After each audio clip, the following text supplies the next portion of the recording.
Chapter 51, Underworld of Rose's Eye. My dear friend. We're gonna have quite an exciting day. I think the only time I pulled the trigger is when I was robbing the museum. But today you should be able to spill blood, a lot of blood. Now that I think about it, I have only ever killed one person, right? I'm pretty sure I only killed the Riddler. I am actually having trouble remembering who I killed. Death is really losing its meaning to me by the second, some kind of adverse effect of my death immunity? Am I actually immune to getting affected by the death of anyone? That couldn't be, right? Ian was attired in black pants, a long-sleeved light blue shirt, and black shoes. He had a gun in his hand, gently tracing his fingers around it. It was the first gun he has acquired. My thoughts are wandering. There is a lot to think about though. He stood up and wore a black jacket on top before making his way to the garage. Joker has yet to make any move. I guess my involvement changed his mind, or perhaps I am his target now. Talia or the League of Shadows also didn't make any move. They didn't even target me. Perhaps they're planning something interesting. Why do I feel like I'm getting crazier by the second? It must be my imagination. He reached the garage and entered a specific car with black tinted windows. So weird, you take your time to plan crazy things, yet end up being late to your own plans. Just one of the many daily crazy things no one expects from the crime lord himself. Selena joked as she came closer to him and rested her head on his shoulders. The crime lord? I am still a bit far from that. Ian muttered as he circled his arm around her shoulder, bringing her closer. She was attired in her cat outfit, ready for action. Are you okay with all of this? You know, with how I'm living my life, we might die at any point, even me should my gift fail me. He took the opportunity to voice his doubts as he noticed all her fears of him dying fading from existence. I'm not just okay with it, I'm happy. I don't really see it as a problem anymore. Thankfully, the car they're in is quite secretive, not allowing the driver to hear or even see anything due to the isolating glass in the middle. Ian looked into her emerald eyes, and she looked like she meant it, so he gave her one last test. What would you do if I die? I'd follow after you. I mean, wouldn't we just die? How bad can it be? She casually murmured, almost amused by her own words, it's your fault. You've infected me. I guess I'll be following your craziness after all. What about you, how would you feel if I die? I am not sure. I will likely just find a way to resurrect you. I will explore the extent of my gift, who knows, perhaps I can bring you back from the dead somehow. He started stroking her soft short hair, also amused by her words. A mischievous smile surfaced on Selena's face, seemingly thinking of something interesting. You know, they say don't put your dick in crazy, but you did the opposite, kinda. You put your dick in me, then you turned me crazy. Pthahahaha. Ian however didn't laugh, instead, he raised one of his eyebrows in wonder as if his third eye was opening. His mind started comprehending the concept of the fourth dimension, also known as the fourth wall. It makes too much sense. I've yet to put my dick in you since then, since you've become mental. Her laugh halted as she remained frozen for a good few seconds comprehending his words. Wait. You're right. It all makes too much sense. It makes even more sense when considering why I can't put my dick in crazy. Isn't it because I am crazy? Crazy and crazy won't work well together. Like minus and minus, it results in a plus. The latter should in theory be the good option, but if you think about it, will crazy want a minus or a plus? Ian's mind started thinking, and when it starts thinking, it becomes hard for it to stop thinking. It's starting to make too much sense. Let's forget we even thought of all of this. Selena rested her head again on Ian's shoulder and tried to not think. I don't want to stop thinking though. I feel like I am getting closer to some kind of law of the universe. Am I creating something like the speed formula? Too bad I don't remember the latter, but really, who does? Well, whatever. They stayed silent, just in the comfort of each other until they reached the first destination. I don't know what your side of the plan is, but stay safe all right. Selena gently spoke. I mean, what's the worst that can happen? I die. Ian chuckled before lifting her chin and sealing her lips, though he made sure not to go too far lest she overdose. Let's have some fun, shall we? Selena then left through the dark isolated alley in the middle of darkness, and no one was able to even see her shadow. She didn't forget to take her backpack with her with the necessary tools were. Ian knocked on the window, signaling for the driver to head towards the next destination, a certain small nightclub. Strangely, it's ruled by a small-time gang, not a crime family. The car stopped far from the club, and Ian just waited there with his phone in his hand, awaiting the signals. The first of which is that of Selena telling him she's ready. However, he was waiting for a few more signals. This is how Ian always worked. Distractions above distractions to confuse even the brightest of minds, a group effort in which many perform some sort of action at the same time. Granted, some of the groups may not know of their involvement in his plans. These kinds of groups are called sheep. Another message arrived, leading him to start preparing his gun in his belt where he attached all the ammo. He then brought a mask from a bag next to him and put it on, then closed his jacket. It wasn't long before a message was sent to him, and all it said was that it has started. Ian exited the car and just walked towards the club as it drove away. He knew every nook and cranny by heart as he walked towards the back door. There weren't many people around at this point, not just because it was extremely late, but mostly because the club is not popular. The ones that saw his strange clothes either didn't think much of it or just started walking away from the area. He knocked on the back door and stood at the side of the door. There was a peephole on it and he wouldn't want them to see him. "Hi! Who's out there?" He heard a loud shout from inside. He waited for a bit before knocking again. "You son of a bitch! Do you know who we are?" The fact that he couldn't see anyone through the peephole got on the person's nerves as he yelled and started opening the door, relieving Ian from going with plan B. "Who?" The person just shouted before feeling the cold touch of a gun on his head. The man looked extremely pale and weary, almost like a drug addict, even his eyes looked a bit hazy. Ian narrowed his eyes and pulled the trigger, then just walked past the fallen body after making sure he was dead. He's dealing with a very bizarre place after all. Despite using a very advanced silencer, the gang henchmen still heard the sound of the body falling to the ground, yet they could do nothing as Ian's hands worked their magic, tightly clutching to the gun and putting down each of them in the blink of an eye. It was like he didn't need to aim, as if it was all the act of an all-knowing instinct. One bullet to each head, and missed not once. Perhaps he could have used two guns at the same time to be more efficient, but he would definitely not be as accurate. Everyone he faced looked pretty much the same, pale dry skin and hazy eyes, but they couldn't be all addicts, could they? However, things didn't stay that silent and stealthy for long. Soon, one of them was able to pull the trigger, allowing everyone to hear the gunshot sound, albeit he missed because reasons. As said earlier, Ian knows the place by heart, so he made his way directly to the destination, the main office. He looked more like a master assassin this way, months of hard work paid off. Still, things were getting more dangerous by the minute as more people poured in towards him, some bullets even scratched his clothes. What a shocker. The gang's underlings seemed to have a strangely deep loyalty to the gang as they risked their lives, all to stop him from entering that door. Hell, Ian even started sweating as he hid behind a pillar, taking his shoot whenever an opportunity arises, all amidst the scream and cries of people. It all made him a bit nervous to the point he missed a few of his shoots. He was certainly not afraid of death, I mean, if he dies, he will just be basically dead, so he didn't worry about that. It was just a new exciting experience for him, and it made him tense, especially with all of the information he needs to process amidst all of the chaos. Fucking monster! Kills him! Poetic! Alas, the gang member didn't get to finish his odd speech as a bullet hit his leg. The only place Ian can shoot as the man was hidden behind a pillar. Ian chose to push directly after that as the main office was very close to him. Of course, he didn't forget to put down the monster man. He acted quickly as he noticed more gang members heading his way, and kicked the office door before stepping to the side lest there be a trap within. Yet the strangest thing happened. Everyone, each and every gang member fell down to the ground as if they lost the function of their body, even their consciousness was lost. What's going on? And by Ian's surprised expression and words, this didn't seem to be part of the script. 1275 stones for an extra chapter. 53, hello Elu? First, thank you all for the support. It was amazing so far, so thank you very much. Also, the updates will become irregular as of now until next month. The exams are next month and I really need to focus on my studies. The update should become daily again on the 10th of the next month. Everything should be done by then, but I will try to update now and then, so sorry guys, and again, thanks for the support. 54, Underworld of Roses 2. 17 chapters in advance on Patreon. Chapter 52, Underworld of Roses 2. What's going on? And by Ian's surprised expression and words, this didn't seem to be part of the script.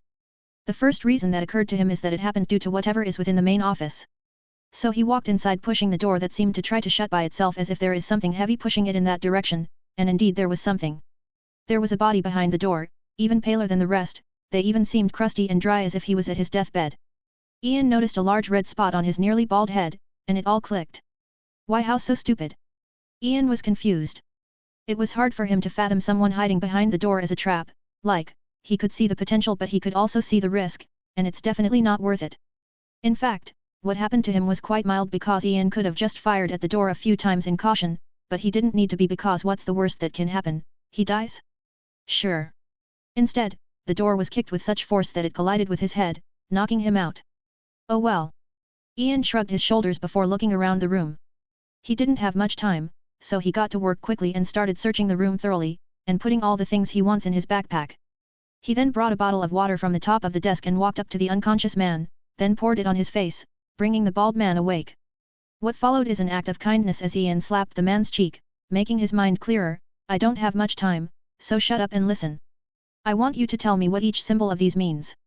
If I have even a sliver of suspicion about the truthfulness of your words, I'll take you with me to the torture room where you'll live for the rest of your life. Now, you might have noticed that your mind-controlling ability doesn't work on me by now, so you can imagine what someone with my powers can do to make your life hell, and I bet you've met creatures of hell, so you know what that's like.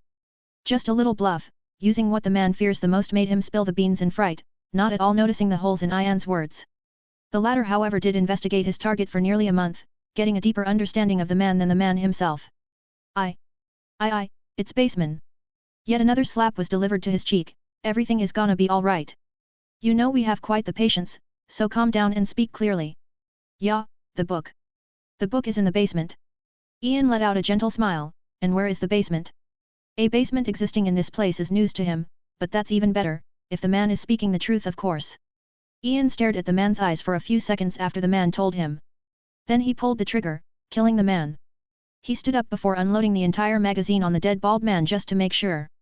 That guy is after all not someone normal. Moreover, he noticed that the man has a problem with his intelligence, almost like a muddle-brain idiot. I should still have a few minutes, even more if the war is extreme, but just to be sure. Ian sent a message to Ralph, telling him to initiate distraction number 4 and 5, possibly 6 and 7 also if he didn't contact him after a while. He made his way to a specific bland room and directly pushed one of the desks aside. He took off the carpet beneath it, uncovering the attic ladder which he then opened. It strangely wasn't locked, perhaps the bald man just had that much trust in his mind-controlling power, or perhaps it eroded his brain. He climbed down the ladder, finding himself faced with quite the treat. Nice. Even better than expected. Such gorgeous scenery. What lay before him was a very small chamber with faint red light, extinguished candles everywhere, and a strange symbol, drawn on the ground, seemingly by blood. A pentagram of demonic nature, exquisite. Ian brought out his phone and started taking pictures before touching anything. He especially focused on all the symbols in the chamber. He then picked up a bunch of papers scattered on the side, and a book placed on a small table, well kept and positioned. The book wasn't thick by any means. It had very large pages, but not many pages. Its cover was simple, just a brown rough leather with a pentagram symbol carved on it. Ian opened it and looked through it for a second before placing it in his bag. He then walked up to the only thing he didn't check, a door. Within was exactly what he expected from a devil-worshipping fanatic that has gone too far, a bunch of body parts and canisters of blood. They weren't just humans but also animals, there were also a bunch of horns situated to the side. All Ian did was casting his eyes around before closing the door. His face was twitching. Holy fuck, the stench. He shook his head and took one last look at the chamber before making his way outside. Only to hear a faint sound behind him. He turned his face instantly and leaped in fright while exclaiming, "Anti-death Jesus Christ!" However, all he saw is a candle slightly swaying as if it had just fallen, and he recalled it being up, so he called, "Hello? Is anyone there?" He looked around with caution for a few seconds before letting out a sigh of relief. Nothing? It must have been the wind. He then climbed up the ladder. What does anti-death Jesus Christ mean? Why did I say that? Okay, Ian, stop. Stop thinking about it. This is classic horror movie formula. The more you think about it, the... Stop. He didn't walk far before bringing a bottle from his backpack and pouring it on the most flammable thing near a certain window. He could hear the sirens of police all around the place, probably preparing to breach. He brought out a piece of paper and used a lighter to light it on fire before throwing it on top of the flammable liquid. His purpose was obviously to burn the entire building down. He then threw a few grenades far away towards the main exit, creating a distraction in his usual style. Amidst that distraction, he grappled away and did so again just in case someone saw him. Then did so as he planned, reaching a certain alleyway. He passed by what looked like a beggar, and the charitable person Ian is, he couldn't help but throw his backpack at him. For the greater good. The beggar was used to such charitable actions as he naturally pulled the backpack to the side and covered it with a dirty cloth. Gotham is such a good supportive place after all. Just as Ian started walking away through the alleyways, he heard a shout behind him, "Stop! What have you done?" It was Nightwing. Ian narrowed his eyes and turned around. His gloved hands were in his jacket. He wants to say he didn't expect this, but... Batman is just that smart, and this was his classic distraction tactic that everyone knows about, but can't do much about. He sure came fast. I almost thought I am out clean. Batman must have instructed him to check any strange incident today with Batgirl while he handles the main stuff. Ian wasn't really surprised because he himself told the Bat of the war that was happening now a while ago. His network of information got him enough clues to predict it, and he used it not only to perform a few operations but also to end the war. Well, Batman will be the one ending it. Ian didn't speak but just started approaching Nightwing. He wanted to see how he will fare off against someone personally trained by Batman. He himself had a lot of training in the past months, he was already well versed in boxing, so he decided to pursue other forms of martial arts. He brought his hands out from his jacket pocket, a signal for Nightwing of how this will go. He was even baffled by the opponent starting a fist fight out of nowhere. "WH? Are you?" By the time he finished talking, he found a kick almost reaching his head, one he was barely able to evade. "This is how you want to go, hey? If you are who I think you are, then I'm gonna enjoy this. I'm back." 55, Underworld of Roses 3.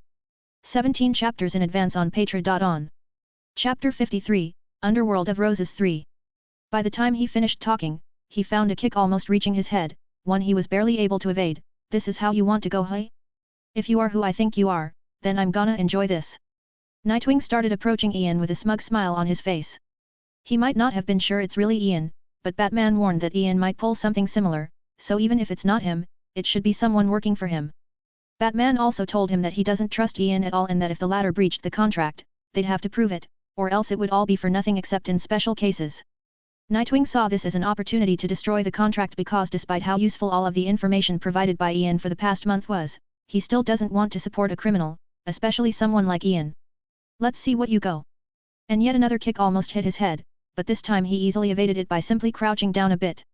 He didn't act but just circled around Ian as the latter delivered kick after kick, and each one was evaded with style. Ian stopped and let out a sigh, startling Nightwing for a second only to follow it up with a swift kick. It failed to land yet again. However, it did give him the opportunity to change his fighting style to the style he has more mastery over and landed a swift punch, and another before Nightwing flipped back. He seemed a bit zoned out as he traced his hand around his nose, feeling blood sinking down. "Playing dirty? Don't say I didn't give you a chance." Nightwing pulled two black batons from his belt, and pressed a small button on their handle, activating their electrocuting functionality as they lit up with lightning-like rays. "Okay, that looks scary. I'm definitely not being a coward, this is just a strategic retreat." Ian convinced himself and nodded before starting to walk away, confusing Nightwing, though that didn't last for long as he found himself collapsing to the ground, all due to the homeless man standing not far behind him with a taser. Ian walked up to a garbage truck stopped in the depths of the alleyway. He got inside as it started driving away, and only then did he start changing his clothes. He took off his jacket and mask, then took off his black pants leaving white pants underneath. He changed his shoes, took off his gloves, and he was done. The truck didn't drive too far away before it stopped in a fairly secretive place. Ian walked out and started making his way to a certain predetermined destination. His clothes were casual and a bit stylish. Long-sleeved Liam blue shirt, nice white pants, and simple white shoes. He fixed his hair on the way as it was messy due to the mask. It was almost like he was prepared for a date just after committing a genocide. Granted, it was a massacre of demon worshippers, but still. There is no way any couple would be crazy enough to do something like this. A sweet smile surfaced on Ian's face, one unimaginable for someone who just did what he did. He spread his arms, catching the girl leaping onto him.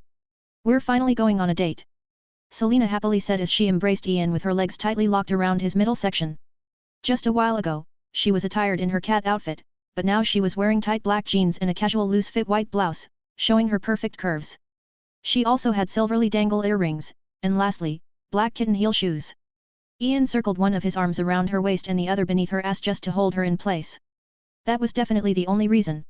He then sealed her lips in a passionate kiss and she reciprocated, feeling his intense feelings mostly from what he had just experienced, and she was feeling the same from the mission he gave her. The few people around were looking at them as if they were insane as they stopped the kiss, leaving a trail of saliva between them, and that's because they were insane. "Sorry it took this long, but I was busy and this is special, isn't it?" Ian responded with amusement as he let her down and held her hand.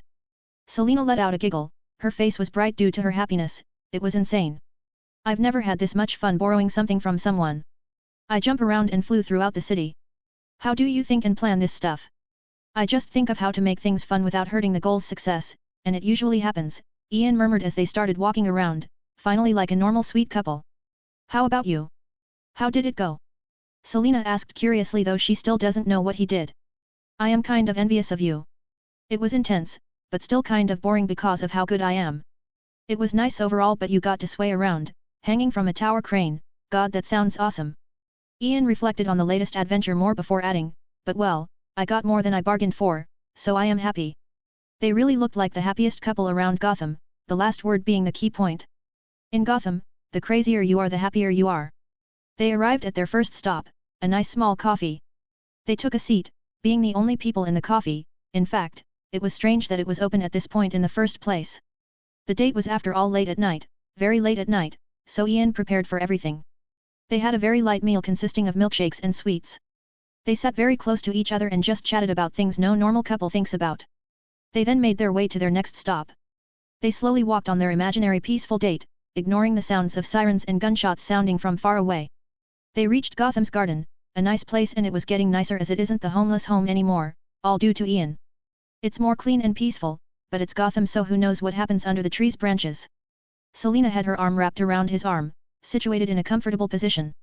It was a peaceful date without anything wild except for the extremely absurd stuff before, but she found it to be the coziest thing in like ever. Oh God, I hope this goes on forever. Until we die in one of our wild adventures. Suddenly Ian's phone started vibrating. He brought it out and answered just as they took a seat in one of the garden seats. What have you done? A raspy voice sounded from the other line, but Ian could detect traces of anger. I am not sure what you're talking about, but I am having a date with my girlfriend right now. Ian casually answered, and Selina could see an amused smile on his face. Just tell me, what have you done? Sure. You convinced me. So what I basically did is vanquishing a few demons and borrowing valuables, and that's it. Ian's words made Selina giggle as she pondered about his words, gaining a general idea of what he has done, but she didn't care much. She knows he has involuntarily done more for Gotham than most, and that's really what matters to her. As long as her hometown is becoming more peaceful, then it's all right. You aren't responsible for the war? Batman questioned. Whether he trusted his words or not remains unknown. Of course not. I found information about it and used something that was gonna happen for the greater good. I definitely wouldn't do something like that. It was almost like Ian was being sarcastic, and basically just telling him he's responsible, but that only made Batman trust his words more, having a general idea of what Ian is like. You've only told me of 2 locations where a fight will occur, yet there was another aside from the nightclub which appears to be your doing. Why? Batman's words actually surprised Ian. You sure work fast. It has only been like an hour. But I didn't know about a 3rd location. It's news to me. Batman was silent for a while, contemplating the situation, and easily understood that it was but another distraction. He predicted that Ian would use this war as a distraction, so he left his colleagues to look out for any strange occurrences aside from the 2 locations of action, and something did happen, a 3rd war location that have nothing to do with Ian. Another distraction. And Ian has almost gone entirely undisturbed, but he took quite a long time, enough for Nightwing to show up. However, what Batman has yet to figure out is that to a certain extent, Ian's actions were also a distraction. 2 other events occurred at the same time, one by Selina and another by the rest of the Roses. The Roses' actions were also branched out to a few more distractions, and events that happened at the same time. What Ian needed at this point was more funds, way more funds to expand his network of information. He also needed more raw information, which was successfully acquired by Selina among other things. God, he's a fucking menace to everyone. Surely it can't get worse than this, right? 56, Underworld of Roses 4. 17 chapters in advance on Patreon. Chapter 54, Underworld of Roses 4. La la la la. Ian was happily humming while painting something on the ground, forming a strange symbol, demonic perhaps?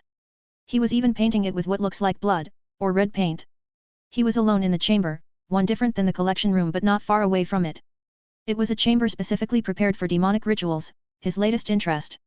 It was a field he has a lot of interest in, and he plans to thoroughly butcher it and exploit it even more than scammers do, and everyone knows they're fucking ruthless. Once he finished painting the pentagram, he stood up and walked up to a table to the side with an open book on it. Alright, let's double check. Yeah, it's perfect. The opened page of the book had exactly the same demonic pentagram on it with a few extra explanations to the side. It was all written in some strange language, definitely not modern long but something ancient. It was the demon's tongue, the language of the creatures of hell. The book not only had demon language but also Old English, mostly to teach the reader about hell's speech. That was the book he acquired from the nightclub. To the side of the book were a few scattered papers. They were also acquired from there, and they were notes left by the gang leader, the one who was using all of the demonic rituals. To think a small-time gang member would come upon this, such a basic but valuable book, seemingly written by the bug Beelzebub himself, one of the Hell Lords. Ian let out a chuckle, reflecting on when he had read the notes as they had a bit of detail about his experiences. Then again, he was just a small gang member, he was a bit dumb, so he was taken advantage of. What do they say about dealing with the devil? Something like, don't remember, whatever. He was attired in only black sports pants, nothing else. His immaculate form was shown under the faint red light in the chamber.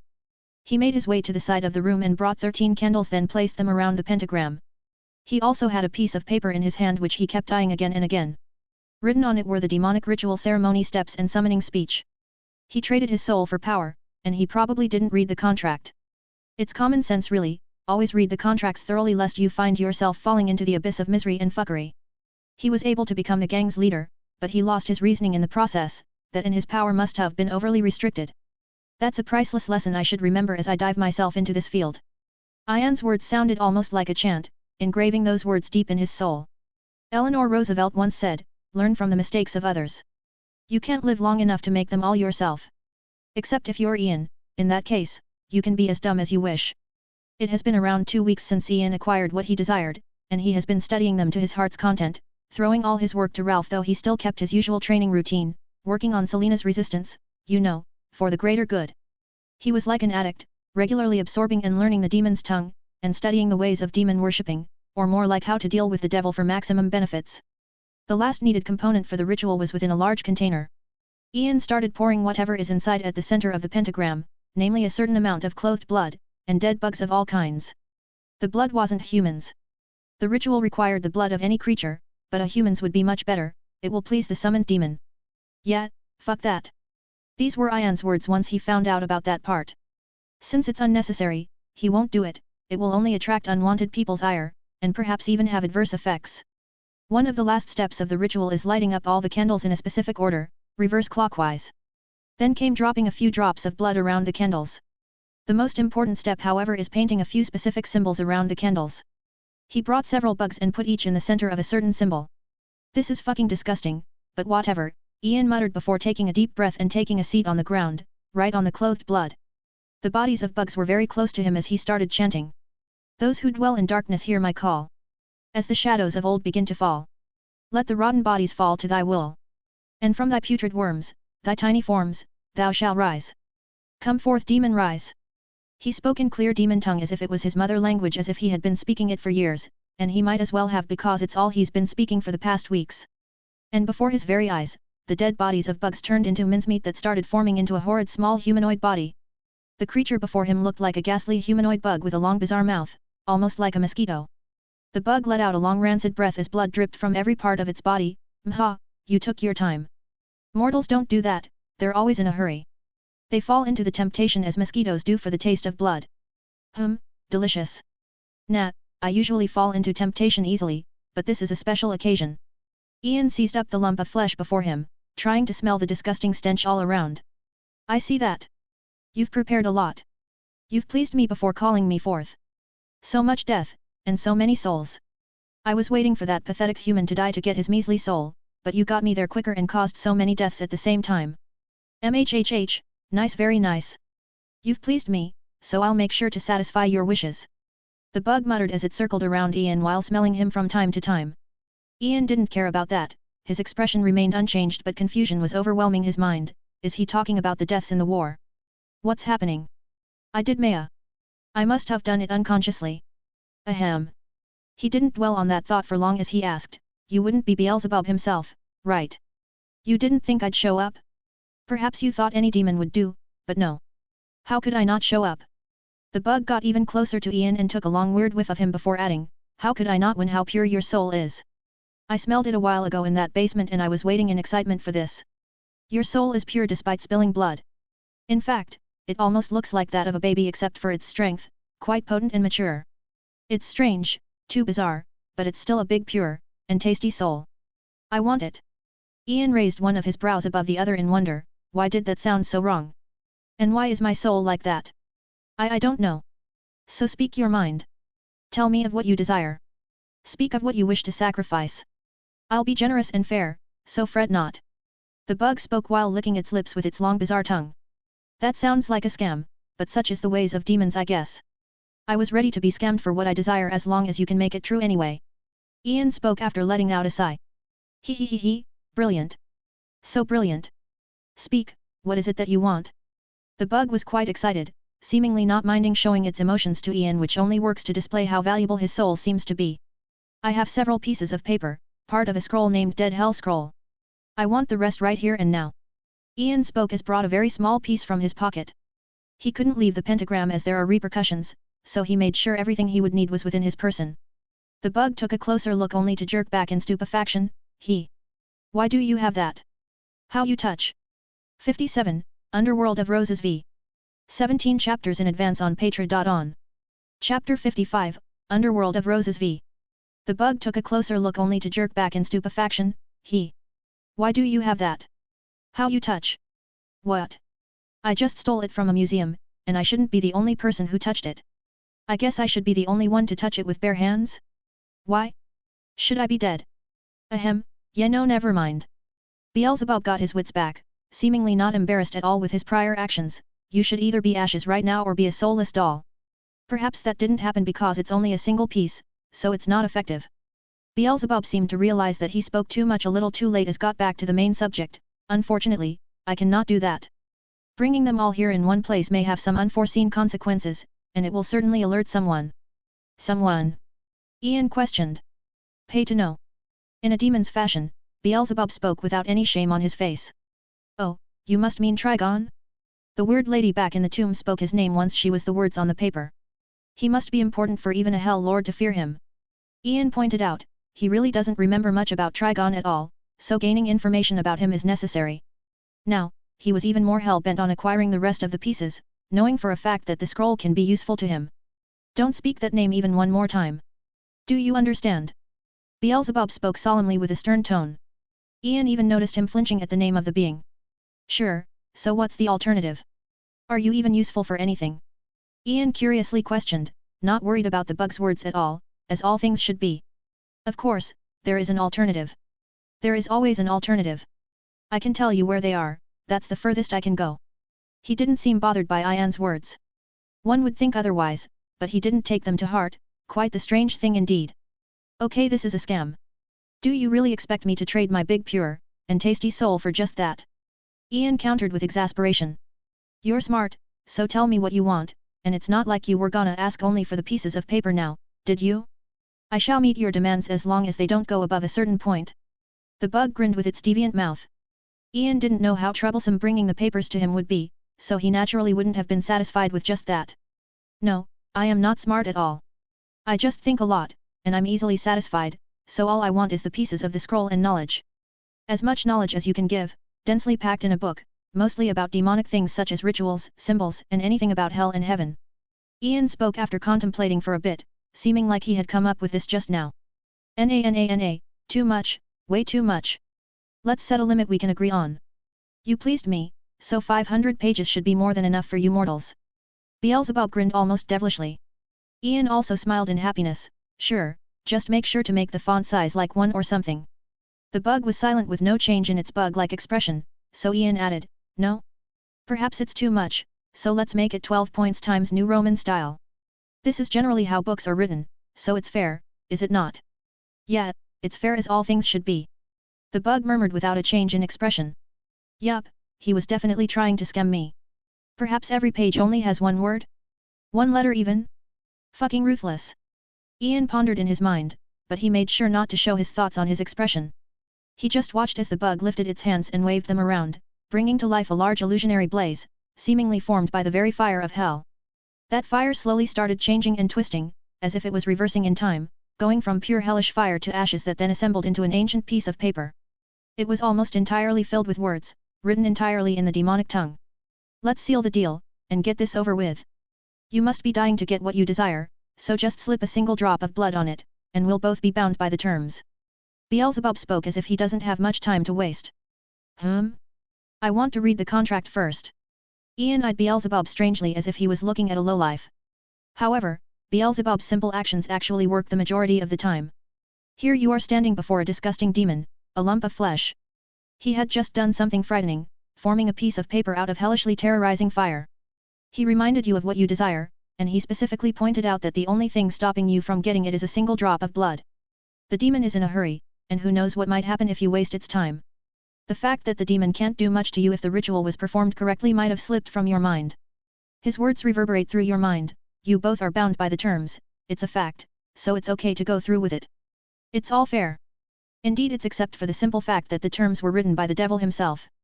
It's simple psychology, just one of the many tricks the inhabitants of hell use to deceive. Of course, you wouldn't trust me, but don't you think I know it's useless to try deceiving someone who's already prepared?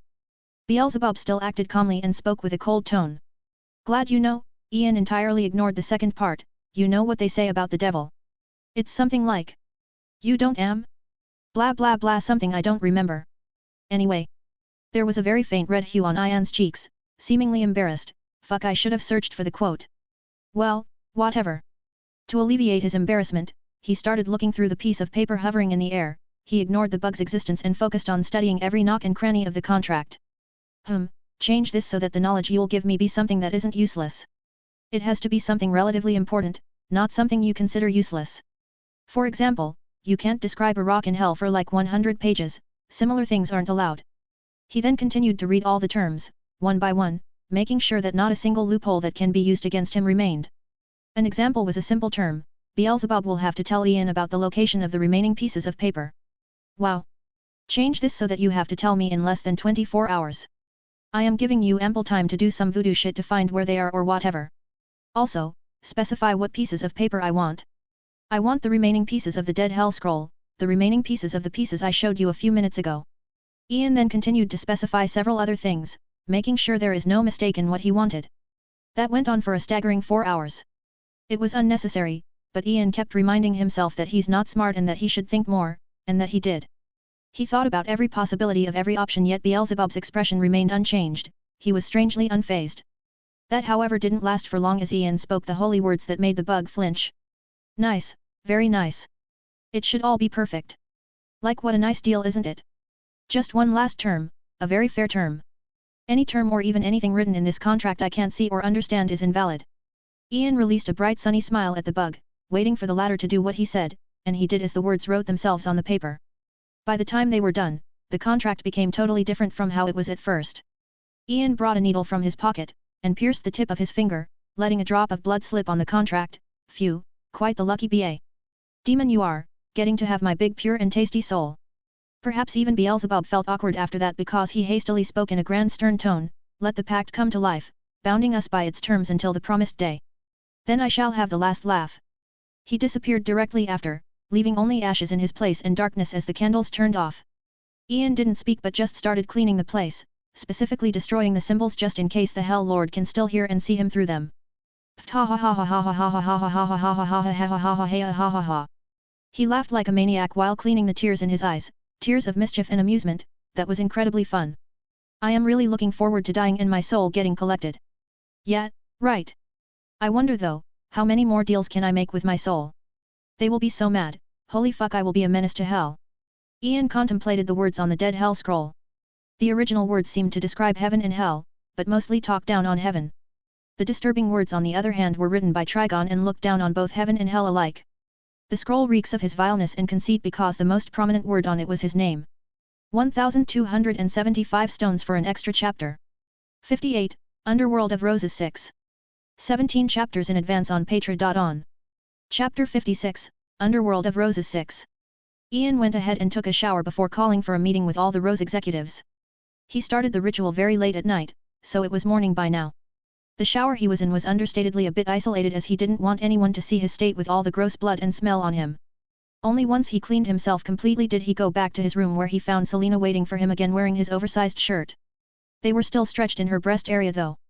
She pulled him to the bed and sat on his lap with her arms wrapped around his neck. How did it go? Whatever it is you were doing. She asked with curiosity, not expecting much of an answer. There were very few things he was secretive about, and his recent activity was one of them. She didn't mind and just believed that it was for her own good. It went perfectly. Ian let out a chuckle, reminiscing about what just happened. Can you believe that I just made a deal with the devil? Is that like a metaphor or something? Selena asked, confused more than surprised he actually told her. Nah, it's literal. Well, he isn't actually the devil but one of the Hell Lords as far as I know. He let out a long laugh afterward, I can't believe I just scammed a scammer, and not just any scammer but a hell lord whose job is fucking people over. I don't get it. Selena was still confused. She knows of many supernatural entities, and even aliens such as Superman, but demons? A hell lord? Ian fell back on the bed, bringing Selena down with him as she rested on his chest and awaited an explanation. I performed a ritual that summoned the demon whose name I will not speak of just in case. The summoning know-how was the courtesy of my side of the plan 2 weeks ago. You don't need to know much more. Ian started caressing her hair after making her look into her eyes. I didn't tell you before because there is a possibility that the demon will find out something about me through you if certain conditions are met or something similar. Now I am telling you for your safety. Since I involved myself in the fires of hell, I have to teach you about a few things. First, never make a deal with any demon because it's not a deal thereafter, but a robbery, a scam that leads to falling in despair while they laugh at you with amusement. Second, if you have to do that, just tell me, and I will guide you. I will slowly teach you about the rules and a few necessary things about demons. Third, demons are a bunch of ruthless scammers. Their goal is your soul and to get it with the least amount of effort possible while inflicting misery upon you. Always assume the worst in their every action. Selena understood the seriousness of his words, so she nodded, making sure to engrave them in her mind. I can rest assured then. Ian laid his head on the bed again out of tiredness. I was wondering why you appeared to be tired these days, but I guess you must have barely had any sleep. She didn't scold him as she understood he must have had to do a lot of preparations to make sure everything goes well. Instead, she started massaging his shoulders and neck while leaving a trail of kisses on his skin. I guess I have to comfort you. I don't know exactly how it works, but it seems that you become more energetic when we perform our training sessions. She bit his earlobe, causing Ian to let out a gasp. She then whispered, what do you think, handsome? Her hands were all over his body, almost drooling over his form. Have it your way, but let's make it faster lest they wait for long. Afterward, Ian flipped her around, becoming the one above instead. We've worked on your resistance for quite a while now, so let's try something different. Ian pinned her down and sealed her mouth in a deep and passionate kiss. This time, his hands were the one all over her body as he helped her take her clothes off, showing her exquisite creamy form. Ian couldn't help but lick his lips. It's my turn right now, so just enjoy, alright. He then dived down to his prize, starting from her neck. In contrast to Selena's naughtiness but gentleness, he was more aggressive, and he seemed to get off from pleasuring her. Selena remained lying there, defenseless with her hands on her face, hiding her blush and trying to stop her gasps and moans from slipping out. Alas, it had to have happened at some point, and it was when his skillful tongue reached her seductive perky tits. Ian traced his fingers around them, treating them as holy objects. That was no more as he left a trail of rough kisses all the way to her erect nipples, then gave them a long suck causing his girl to loudly moan. He worked on her breasts for quite a while, tasting each and every spot of them while Selena was left a moaning mess. Selena was getting to know his kinky side quite a bit, but he was just starting as he turned his attention to her toned abdomen and started leaving kisses all over. He did that all while adjusting his position so that his left hand could still fondle her breast and his other hand went to her uncensored holy place. Ian way slow. Despite her moans, Ian was having none of it. He seemed to be high on drugs by just pleasuring her and seeing her hazy eyes, flushed face and sweaty form. All the hand on her holy place did was gently brush it. He didn't want to go too far yet, that's his tongue's job, and soon, his tongue started working on it. He was far too skilled for Selena to bear. Her first orgasm was intense, to say the least, as Ian had to hold her in place and continue with his holy ritual, sucking, gently biting, and letting his tongue dive to the depths of heaven. His main focus however wasn't the holy place. Now you might wonder, what would be holier than the holy zone? Well, it's her thighs of course. His tongue and hands traveled all over them, treating them with strange gentleness and devotion, almost as if they both had the same kinks. Selena was simply dying with satisfaction as she found her hands clutching onto his hair as she watched his every move with fascination, and soon, ahoig. Ian raised his upper body up and looked down on the result of his work, an absolute mess. Selena's body was flushed and her holy place was totally drenched with sacred liquid, and she was slightly twitching from time to time. Fabulous. This gave me more satisfaction than anything else. Ian let out a chuckle before picking her in his arms and entering the shower room. He took another shower with her, slowly cleaning her up in the jacuzzi with warm water. He remained gentle so as to not wake her up. Some time passed before Selena opened her eyes, finding herself lying on Ian's chest with her legs wrapped around his waist, stuck on him like glue. Good morning, I guess. Ian murmured and continued to caress her silky dark hair. Thank you. Selena dived deeper into his chest, finding a more comfortable position. She felt very clean, making her realize that he had freshened her up. I am sorry. Why? Ian was understandably confused. You know, I pass out too quickly and we end up not doing much. We aren't even able to go all the way because of that. I just thought that you might be unsatisfied. Are you? Even when speaking about such a subject, she remained confident and looked him straight in the eyes. This is her usual style, be upfront about things. Ian eyed her strangely for a few seconds before shaking his head with amusement. Oh Selena, you have no idea just how satisfied I've been since I arrived in Gotham. I don't even know why you're asking such a question. Remember, I've abstained from sex for months, and I am used to similar things due to my adventures, so that was never a problem. Even though my desire for you is quite strong, I can still handle working on your resistance, which is something I enjoy. Moreover, it's my fault that this is happening. I have very little control over my power, so you shouldn't feel any responsibility for that. Ian lifted Selena's chin, gazing at her emerald eyes, and spoke, the most important thing however is that we're not just lovers but also partners. In fact, we were partners before lovers, we worked together and supported each other, and now, you're even working for me, so have faith in our partnership, all right? Selena seemed absent-minded as she stared into his brown eyes with a hazy look. You're really too much. After which, she rested her head on his chest, hiding her silly expression. Ian let out a chuckle and hugged her tightly. You also forgot how honest I am. If there is something on my mind, I will tell you. If I don't want to tell you something, I will just tell you that I don't want to tell you, it's that simple, so if you ever have any doubts, just ask. She didn't get to respond as she yelped in surprise, feeling her ass getting a gentle smack. Let's get to work, shall we? 1275 stones for an extra chapter. 59, Underworld of Roses 7. 17 chapters in advance on Patreon. Chapter 57, Underworld of Roses 7. Sorry for the delay, Ian spoke as he took a seat with Selena, joining the group of four, namely Ralph, Barney, Mike, and Layla. It's okay, we kept ourselves busy, Barney responded with a bright smile, his grin was almost reaching his ears. TCH. Mike scoffed, seemingly in a bad mood. Yeah, I can see that. Some things just don't change. Ian let out a chuckle as he crossed his legs together, and observed the table. There were a bunch of cards scattered on it and some cash, though the cash was stacked only in front of Barney. Again. Selena let out a giggle. Somehow Barney was even luckier than Ian, and that says a lot considering how the latter acquires his luck. What can I say? The benefits of being good. Barney bossed with pride. Selena has been living with Ian for some time now, so they're used to her company, and they know who she is. Let me correct that. He meant lucky. The benefits of making idiotic decisions yet succeeding anyway. Mike clicked his tongue in annoyance. Ha ha ha, you still don't understand, Mikey. It's just like Ian's plans, they sound foolish, but they always work out, so they must be clever. I am just following by example. Barney's mental gymnastics caused Mike a headache, especially since they make so much sense, but he knows for Barney at least, it's just luck. Layla to the side let out a giggle while Ralph shook his head with amusement. Anyway, let's start, Ian interrupted them after being entertained for a few seconds.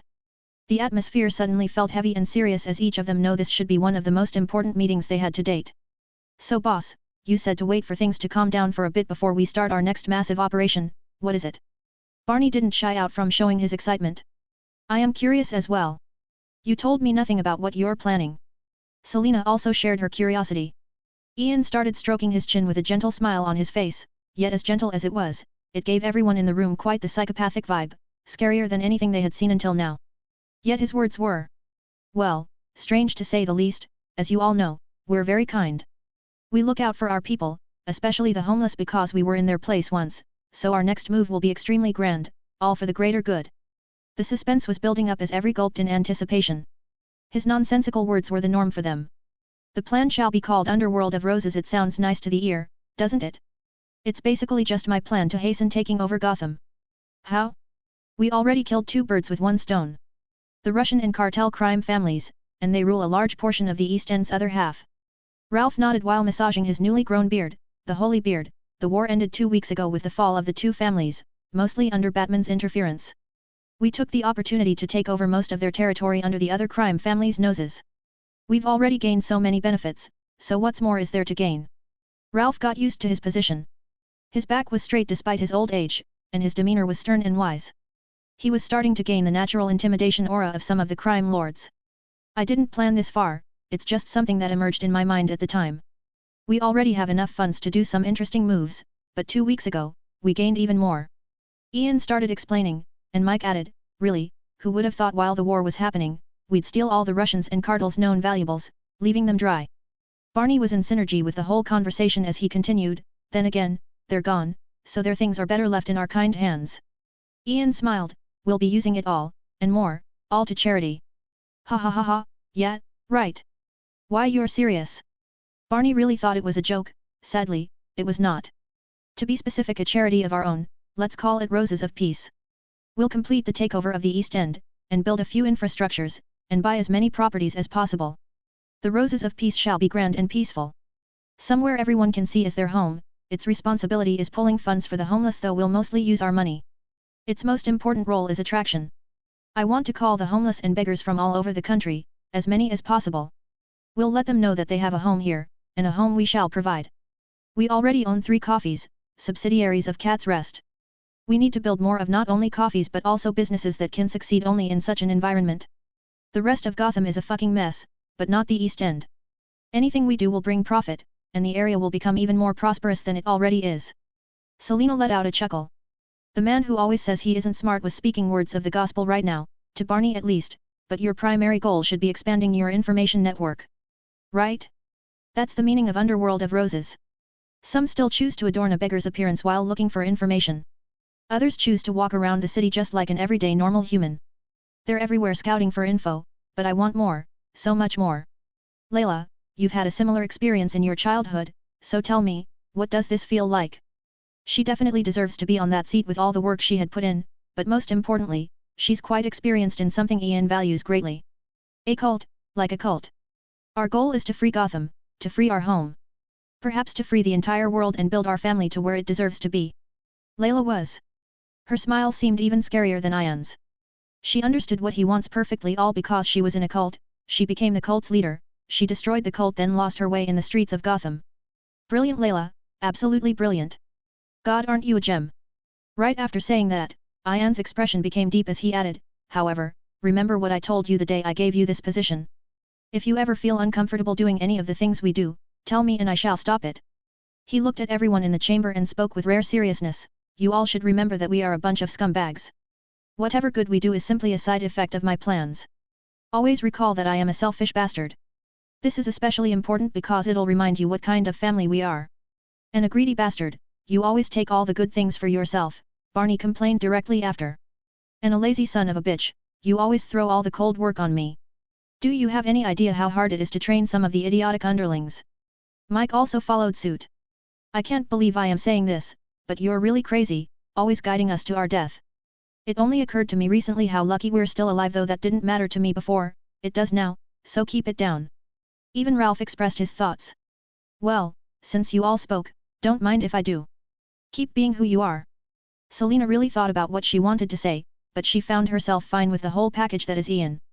The others seemed to agree as they nodded as well. Ian traced his fingers along his chin with an unreadable expression. He took a quick glance at Layla, whose smile was still gentle, before letting out a smile, then I shall always stay as I am. Now let's talk about how we'll destroy the rest of the crime families in less than 5 months. It's safe to say that everyone was speechless. I mean, they did say stay being who you are, but does he have to be so abrupt and blatantly insane? Now I know what you might think, but we don't have a choice. We've gone too far, and we'll be going further. The other crime families will become desperate sooner than later, and I don't want that, as it will only be a waste of resources. We need to erase them from the roots, just like what happened with the latest war. It led to many casualties and a lot in jail, so someone couldn't just take over and continue the work. Underworld of Roses is a vital part of this goal because all we have to do is to attract the crime family's ire and feed the bad information. He should be able to take care of the rest. The more valuable the information we acquire, the better, so from today onwards, we'll cut off contact with all crime families. The East End of Gotham was becoming more prosperous by the day, it was thriving way too much for a few groups' liking. Sometimes Ian's plans don't work out as well as he predicts, they either fail or succeed beyond his loftiest presumptions. Ian was putting his time into exercise, especially after his one-sided fight with Nightwing. He even used a massive amount of money to hire someone to train him, so much money that the man felt obligated to accept. That man has just set his foot in Gotham. He had blonde hair with a faint tint of orange, and he was ripped to say the least, as tall as Ian, and the latter is very tall, but his shape was like that of a fucking dragon.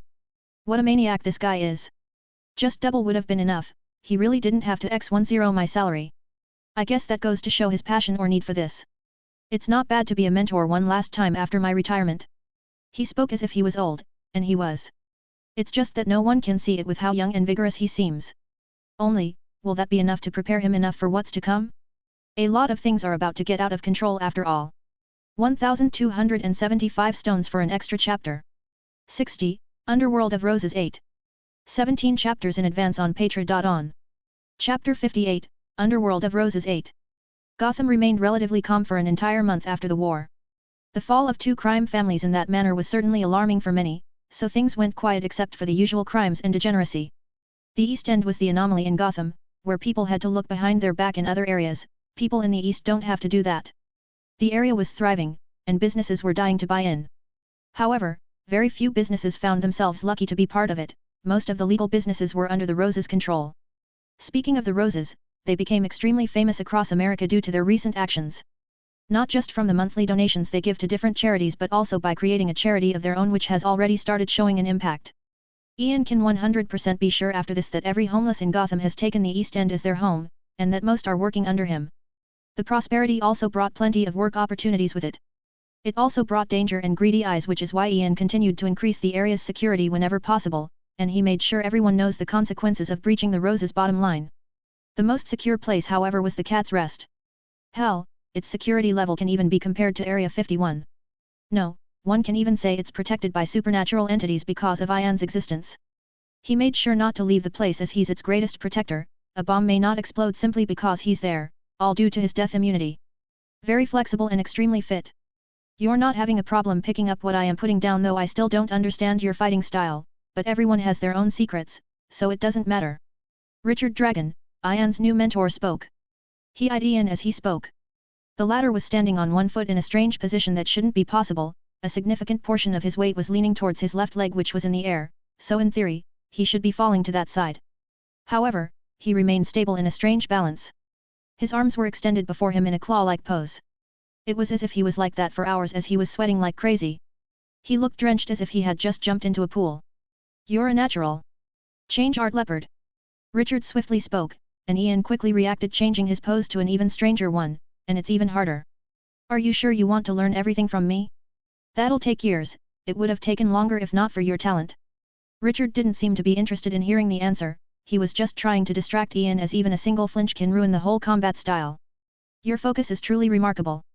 I didn't expect it from you with how distracted you seemed when we first met. Combat 3. 2, 1.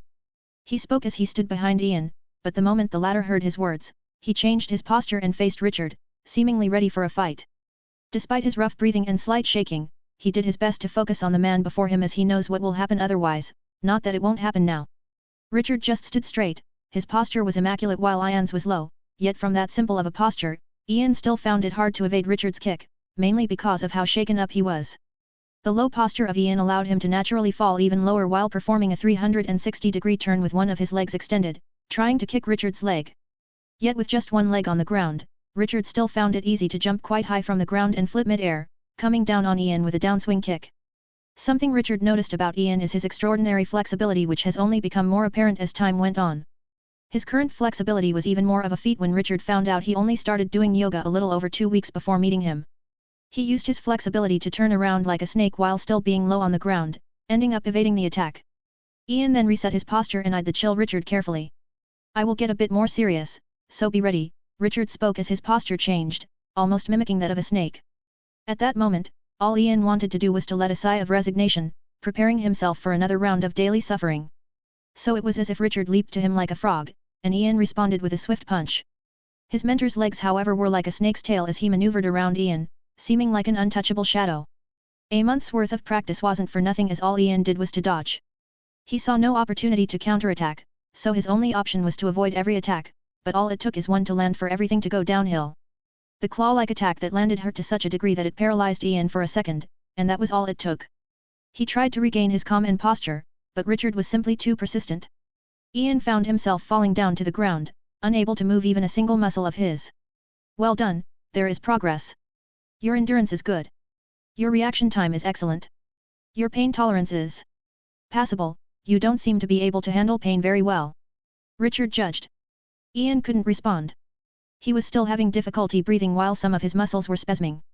That's still a surprise to me considering all the scars all over your body, and your adventurous life. You told me that you've broken quite a few bones before which have quite the adverse effects that surface with time. Yet when I inspected you, you seemed extremely healthy.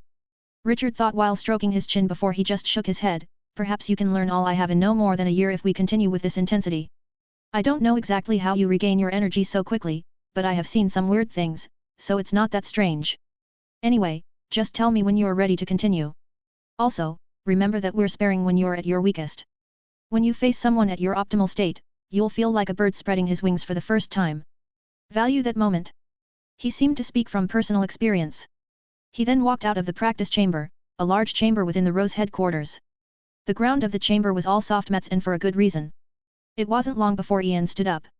He was only wearing grey sports pants, so the bruises all over his chest, abdomen and even neck stood out quite a bit.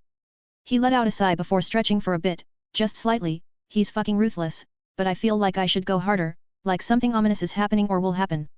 I will go and recharge my energy. And that he did. He went back to his room where he found Selena lying on the bed exhausted. She had been training with him just a while ago but got drained before he did. I don't know how you do it, Selena murmured under her breath. The training is getting more intense by the day yet you are keeping up and even forcing him to increase the intensity further. Ian let himself fall next to her, and she was quick to jump on top of him, making as much contact with him as possible. Her head was resting on his sweaty chest, and she didn't mind because she was just as sweaty. Ah! Because of your nourishment? Ian lazily said, causing her to let out a chuckle. Yeah, it makes no sense. You're feeding me your life force yet I am getting weaker while you're getting more energetic. I don't understand it at all. Selena murmured as she traced her fingers along his chest. She witnessed him getting more ripped by the day, and damn if she didn't find his persistence hot, especially since she was his mentor before yet he had already surpassed her. To be fair, you only stay weak for a while before the overdosing effect disappears, so it's not that bad. Ian shrugged his shoulders before opening his eyes and standing up with her in his arms, a common occurrence that always makes her giggle with delight.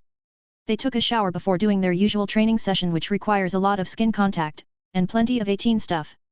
They then spent the evening together, running the Roses and overseeing their businesses. They went back to practice in the training chamber by the time Richard came back. The second session of exercise was mostly about weapon mastery. For Ian, he was interested in dagger and sword mastery. Richard happened to be a master of both, so things worked out just fine. Selena on the other hand was interested in whips which he didn't have much knowledge about but still instructed her on possible training routines. She's quite an experienced fighter and she's especially a master of acrobatics, but Richard is hailed to be one of the top fighters in the entire world, so she didn't mind learning more with Ian. That only went on for a bit more before Ian heard his phone ringing. He left it on a wall table in the chamber, so he only had to walk several steps to get it and answer after seeing the caller. Sir Carmine Falcone, it's been a long time hey. Selena turned her attention to Ian, walked up closer to him, and hugged him from behind, listening to the voice coming from the phone. I know of what you have done. Not telling would be pointless considering you'll find out soon anyway, but you really shouldn't have done that. Did you think we won't find out? No, we did and you just made an enemy of the entirety of the criminals of Gotham.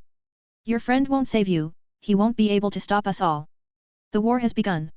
Ian could hear the anger in his voice, not just that but also hate. Ian didn't understand where all of that came from, and the certainty of his words. It was all a bit too strange. There is definitely a third force that has interfered, the League of Shadows perhaps? Well, it doesn't matter, it's just war after all. Ian scratched his hair without much worry. I should just leave all the work to Batman and his associates. 1275 stones for an extra chapter. 61, fun idea? So I just got an interesting idea that should help me a lot and it should also be quite interesting for you guys. You should know of how convoluted the DC world is, it's too much of a mess, and well, I cannot know everything about it. So, how about every 10 chapters or whenever I feel like it, I post a similar chapter to this where I present an idea, question, or a viewpoint for everyone to debate. In fact, I'll give an example right now, and I'll see the response to it. If people found it to be fun and entertaining just as I'll surely find it informative, then we can go through with it. Otherwise, just ignore this post and act as if it never happened. Weirdest superpower in DC Universe, it'd be more orderly if everyone just stated one superpower, so please do that. Also, it's just superpowers, not magic or something similar. By weird, I mean really weird. Something really out of the ordinary in DC. 62, The Darkest of Rose's Eye. 18 chapters in advance on Patreon.on. Chapter 59, The Darkest of Rose's Eye. What a headache, Ian murmured while shaking his head, all I need is the last piece, yet I can't acquire it. There is definitely something supernatural about the location, stopping me from even laying eyes on the piece of the paper, not unexpected considering its value. It has been just a week since the start of the war, well, one cannot really call it a war since all the work was done by Batman with Ian feeding him information.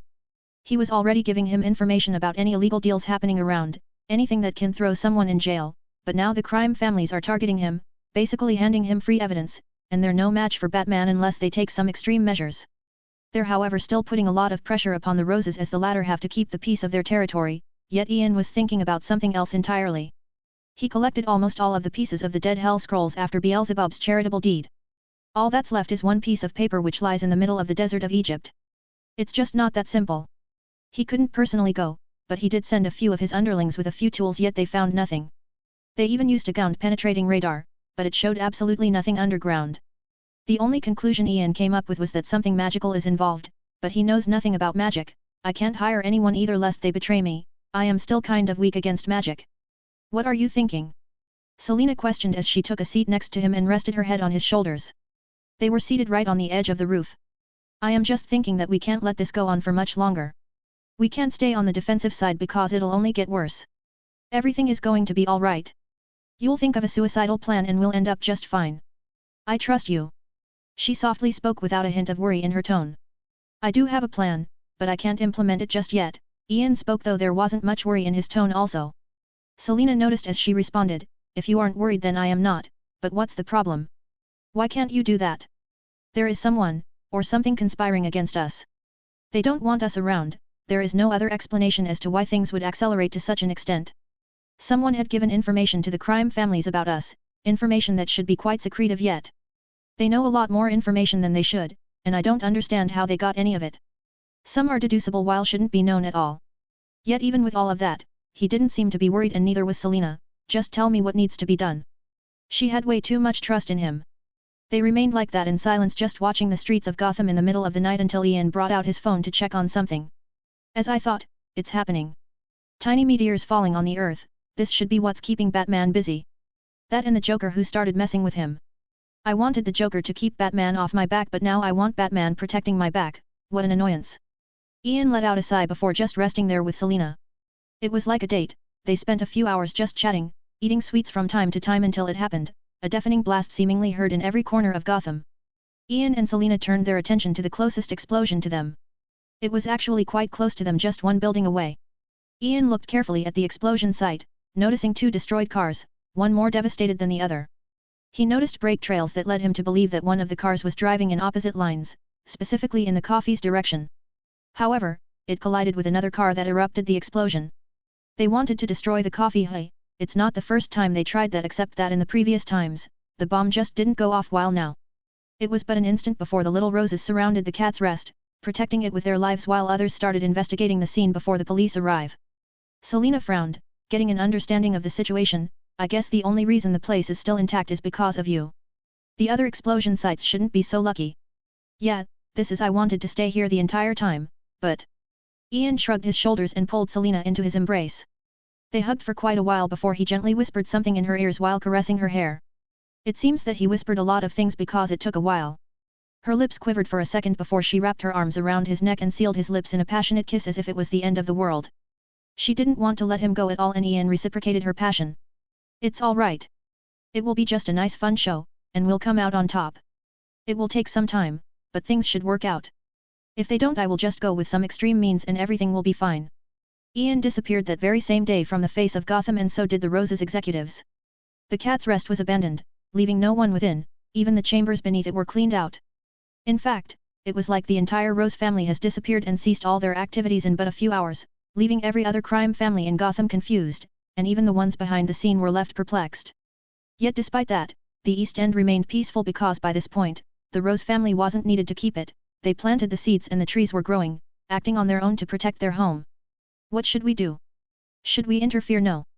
Talia asked the middle-aged man standing next to her. No, we were too late. He must have escaped, our primary goal is getting rid of the Rose's head and things should work out perfectly, but he disappeared. He's smart. The man was her father, Ra's al Ghul. Have we found out why the crime families turned against them yet? Talia questioned further with curiosity. No, but it's not hard to deduce. The crime families must have found out something about the roses, and from how most crime deals have been failing for the past 2 months, one can safely assume that the roses are feeding information to the police, or perhaps even Batman. Roz shook his head before starting to head somewhere. It's too bad, I wanted to meet with the Rose Head, but if we find him, just get rid of him and let the chaos start. Talia heard his instructions loud and clear as she narrowed her eyes while licking her lips. You've made way too many enemies. I told you that you'll regret it though, be grateful. We'll also get rid of your enemies after your passing and perhaps all of Gotham.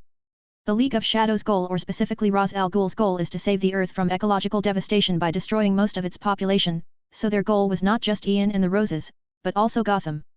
They didn't have as much information as the dark force of Gotham, so they weren't as confused. They'll however get more confused as time went on, as things got weirder and weirder until nothing made any sense anymore. 1275 stones for an extra chapter. 63, The Darkest of Roses 2. 18 chapters in advance on Patreon. Chapter 60, The Darkest of Roses 2. The Cat's Rest has fallen. There were no casualties as no one was within, but it did indeed become rebels. The crime families just had to make sure the Roses are down for good. They still remained cautious as Carmine believes the Roses are up to something. The recent circumstances made him paranoid. Just as it made another force paranoid, so they decided to dive back into their hole, hiding until they find it necessary to take action again. Hell, even Batman was paranoid. Way too many things were happening at the same time, and he hadn't much time to investigate things in Gotham, but he did leave things to Nightwing and Batgirl. Much to his dismay, despite Ian's disappearance, he's still receiving information through their usual medium. It made him paranoid about what Ian could be planning. Alas, he has more important things to take care of, way more important to the point he had to band with Superman, the fallen meteors. In contrast to everyone's expectation, Ian wasn't in Gotham, nor was he anywhere close to it. He was seated in a Chinese restaurant, slowly enjoying a bowl ramen. Chinese ramen was something he never tried. He had tried Japanese ramen but never Chinese. It's nice, Ian murmured after finishing his meal before paying the bill and heading out with a large briefcase in his hand. He was understandably disguised, knowing someone might be looking for him. He was in New York City, specifically in a residential area located in the downtown area of the city for a specific purpose. He toured the streets of the area for a bit before finding his objective, a small unremarkable shop. It had a few strange drawings such as a hand with an eye within, but nothing too catchy that might draw people in. Hocus and Polis Occult Curioso it was named. Ian walked into the shop casually, finding it empty except for the shop owner, not very a popular place. He laid his eyes on her, the candy of the shop, adorned in a sleeveless purple Chinese dress. It had a pink hue to it. Her hair was ebony black with a lustrous look to it, styled like a waterfall braid. It was fluffy, falling all over her flawless fair skin. Ian smiled and walked up to her table before taking a seat on her opposite side and eyeing her pale green eyes. In fact, her eyes almost had a white tint to them. Ian Rose, a former crime lord in Gotham, perhaps in the future I can regain my position? Who knows? He had a sweet smile on his face, almost as if he was picturing a bright future or a fun one. Her eyes seized him up from top to bottom with an emotionless look. It seemed as if no matter what he did, they'll still remain just as emotionless and detached. She had her head resting on her hand at first, but that changed as she started positioning her tarot cards in a specific way. Ian let out a sigh. How far I've fallen. It's definitely the devil's fault. The son of a bitch wants to collect my soul quickly. I wanted to do a full revamp of Cat's Rest anyway, so it's not that big of a deal. It's more fun anyway. Do you truly believe that? The woman before him questioned emotionlessly. The last part, yes. The first part, no. I've made sure to include a term where the devil can't interfere to make my death any sooner or make any action that may lead to my death. Ian shrugged his shoulders while letting out a chuckle of amusement. He really fucked Beelzebub over. I see. You can call me Madame Xanadu. You can refer to me as Madam, that should be better. Ian nodded as he made himself comfortable in his seat while crossing his legs and eyeing the objects in the parlous, from books, and different objects to black jars, everything within looked strangely appealing. I see greed in your eyes. Madame Xanadu murmured, still arranging the tarot cards. How can I not? Everything in here looks like it could fit right in my collection. Anything in here for sale by any chance? He naturally responded with anticipation. Xanadu lifted her still emotionless eyes, gazing at him for a second before shaking her head. No. Tell me what you want, only if you can pay the price. Well, I heard you're a fortune teller. Can you see my future? Ian questioned with apparent curiosity. Give me your hand. She ordered and Ian obeyed.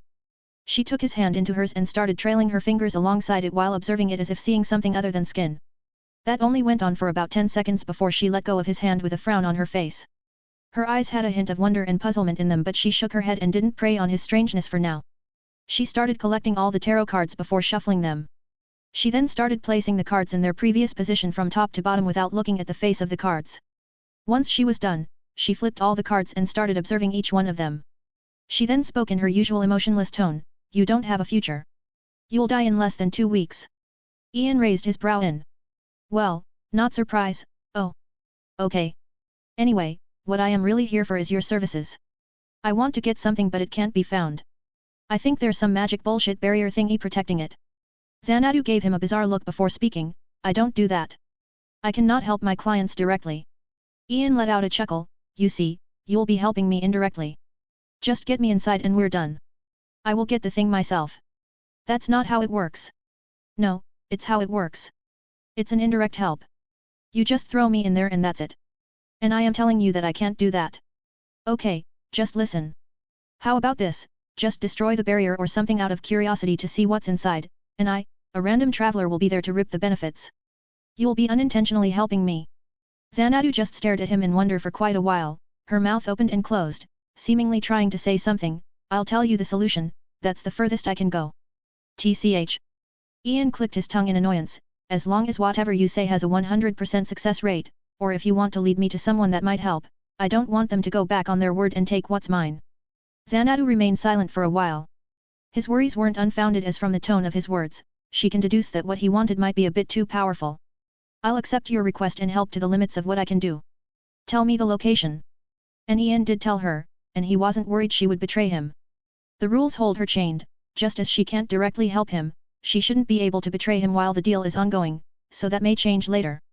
She then started doing her own thing and it took her a while to finish arranging the new set of tarot cards. It should be easy to do as long as you persuade someone, but first, pay the price. Ian lifted his briefcase from the ground and placed it on the table. Xanadu eyed it strangely as she opened it, and what she found made her speechless. She usually asks for relatively low fees, but what's before her should be more than $3 million. She remained silent for a bit before waving her hand to her left side, "Go inside, and good luck." Ian turned his attention to what looked like a portal opening up right next to him, though before going inside, he asked, "How about joining my team? I want to build a versatile unit that can support each other." "No." "Okay." Ian shrugged his shoulders and went into the portal, finding another eye candy already waiting for him. "Xanadu sent you?" she questioned with her left hand on her waist, seizing him up. She was strangely attired in a top hat, a black tuxedo jacket with a white top underneath and a white bow tie around her neck, with black fishnet tights and black, knee-high high-heeled boots. It's safe to say that her clothes made her even more captivating than she already is. Her fishnet showed her enticing ample creamy thighs, a sight to behold especially since that's his weakness. Just as she stared at him from top to bottom while probing him with her magical means, he eyed her from top to bottom for a second before nodding at her. "Ha, troublesome," Zaydna let out a sigh, "Well, I guess she owes me another one. Also, why does magic eye?" She wanted to say something, but she stopped, seeing a letter flying her way from the portal, and only then did the portal close. She read through the letter before eyeing Ian again. "The only thing I will do is to destroy the barrier and the rest is up to you. If you can do it, then good for you, if not, I will take it myself. Also, if I sense whatever the object is to be too vile and powerful, I shall take it. This is not a negotiation." Ian stroked his chin, contemplating her words for a second before glancing at her eyes. "Sure." Zaydna got to work instantly as she waved her hand before her. Latro. 1275 stones for an extra chapter. 64, The Darkest of Roses 3. 19 chapters in advance on Patra.on. Chapter 61, The Darkest of Roses 3. Zaydna got to work instantly as she waved her hand before her. Latro. Before her formed a purple portal. She already learned the destination from the letter, and her powers were strong to such an extent that she could teleport there with knowing only mere coordinates. Ian followed after her, reaching the desert of Egypt in one step. It was late at night, so it was a bit cold instead of hot. Ian eyed his surroundings as this was the first time he came here himself instead of sending his underlings. "Are you sure this is the place?" Zaydna questioned with a frown. "I am 100% sure," Ian spoke and waited for her to do her thing. "I thought I'd sense something the moment I came here, but I guess it must be an advanced barrier, illusion definitely." "Why are you so sure there is something in here?" "A demon told me." Ian casually responded as he crouched and took a fist of sand before letting it fall back. "It feels real, but I guess illusion might be beyond the scope of my abilities." All the while, Zaydna narrowed her eyes and stared at him. "Well, now I want you to expand upon what you said." About the demon. Ian shrugged his shoulders, seemingly not minding telling her, I just made a deal with a demon. The price was my soul of course and the reward was this location. You're quite honest, aren't you? And stupid, why would you make a deal with demons for something as meaningless as this? She sounded like she was almost reprimanding him.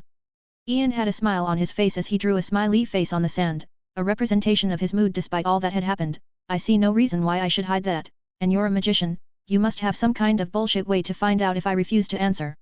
I just see no merit as to why I should hide that nor any way that could be used against me, and I just have to not die and my soul will never be collected, how hard can that be? He let out a chuckle at the end. Only he can understand the sarcasm in his words. Zaydna was left speechless, then she remembered that Xanadu only accepts special clients, and he seems to be quite special. She shook her head and turned her attention to the numerous dunes of sand before her. She lifted her fair hands in the air and muttered, Zidid. Grease. Leknak. Spell after spell, and even more spells were cast. Yet nothing happened as Zaydna frowned, if none of those worked, then that only leaves one thing. Noidanixilbatsi.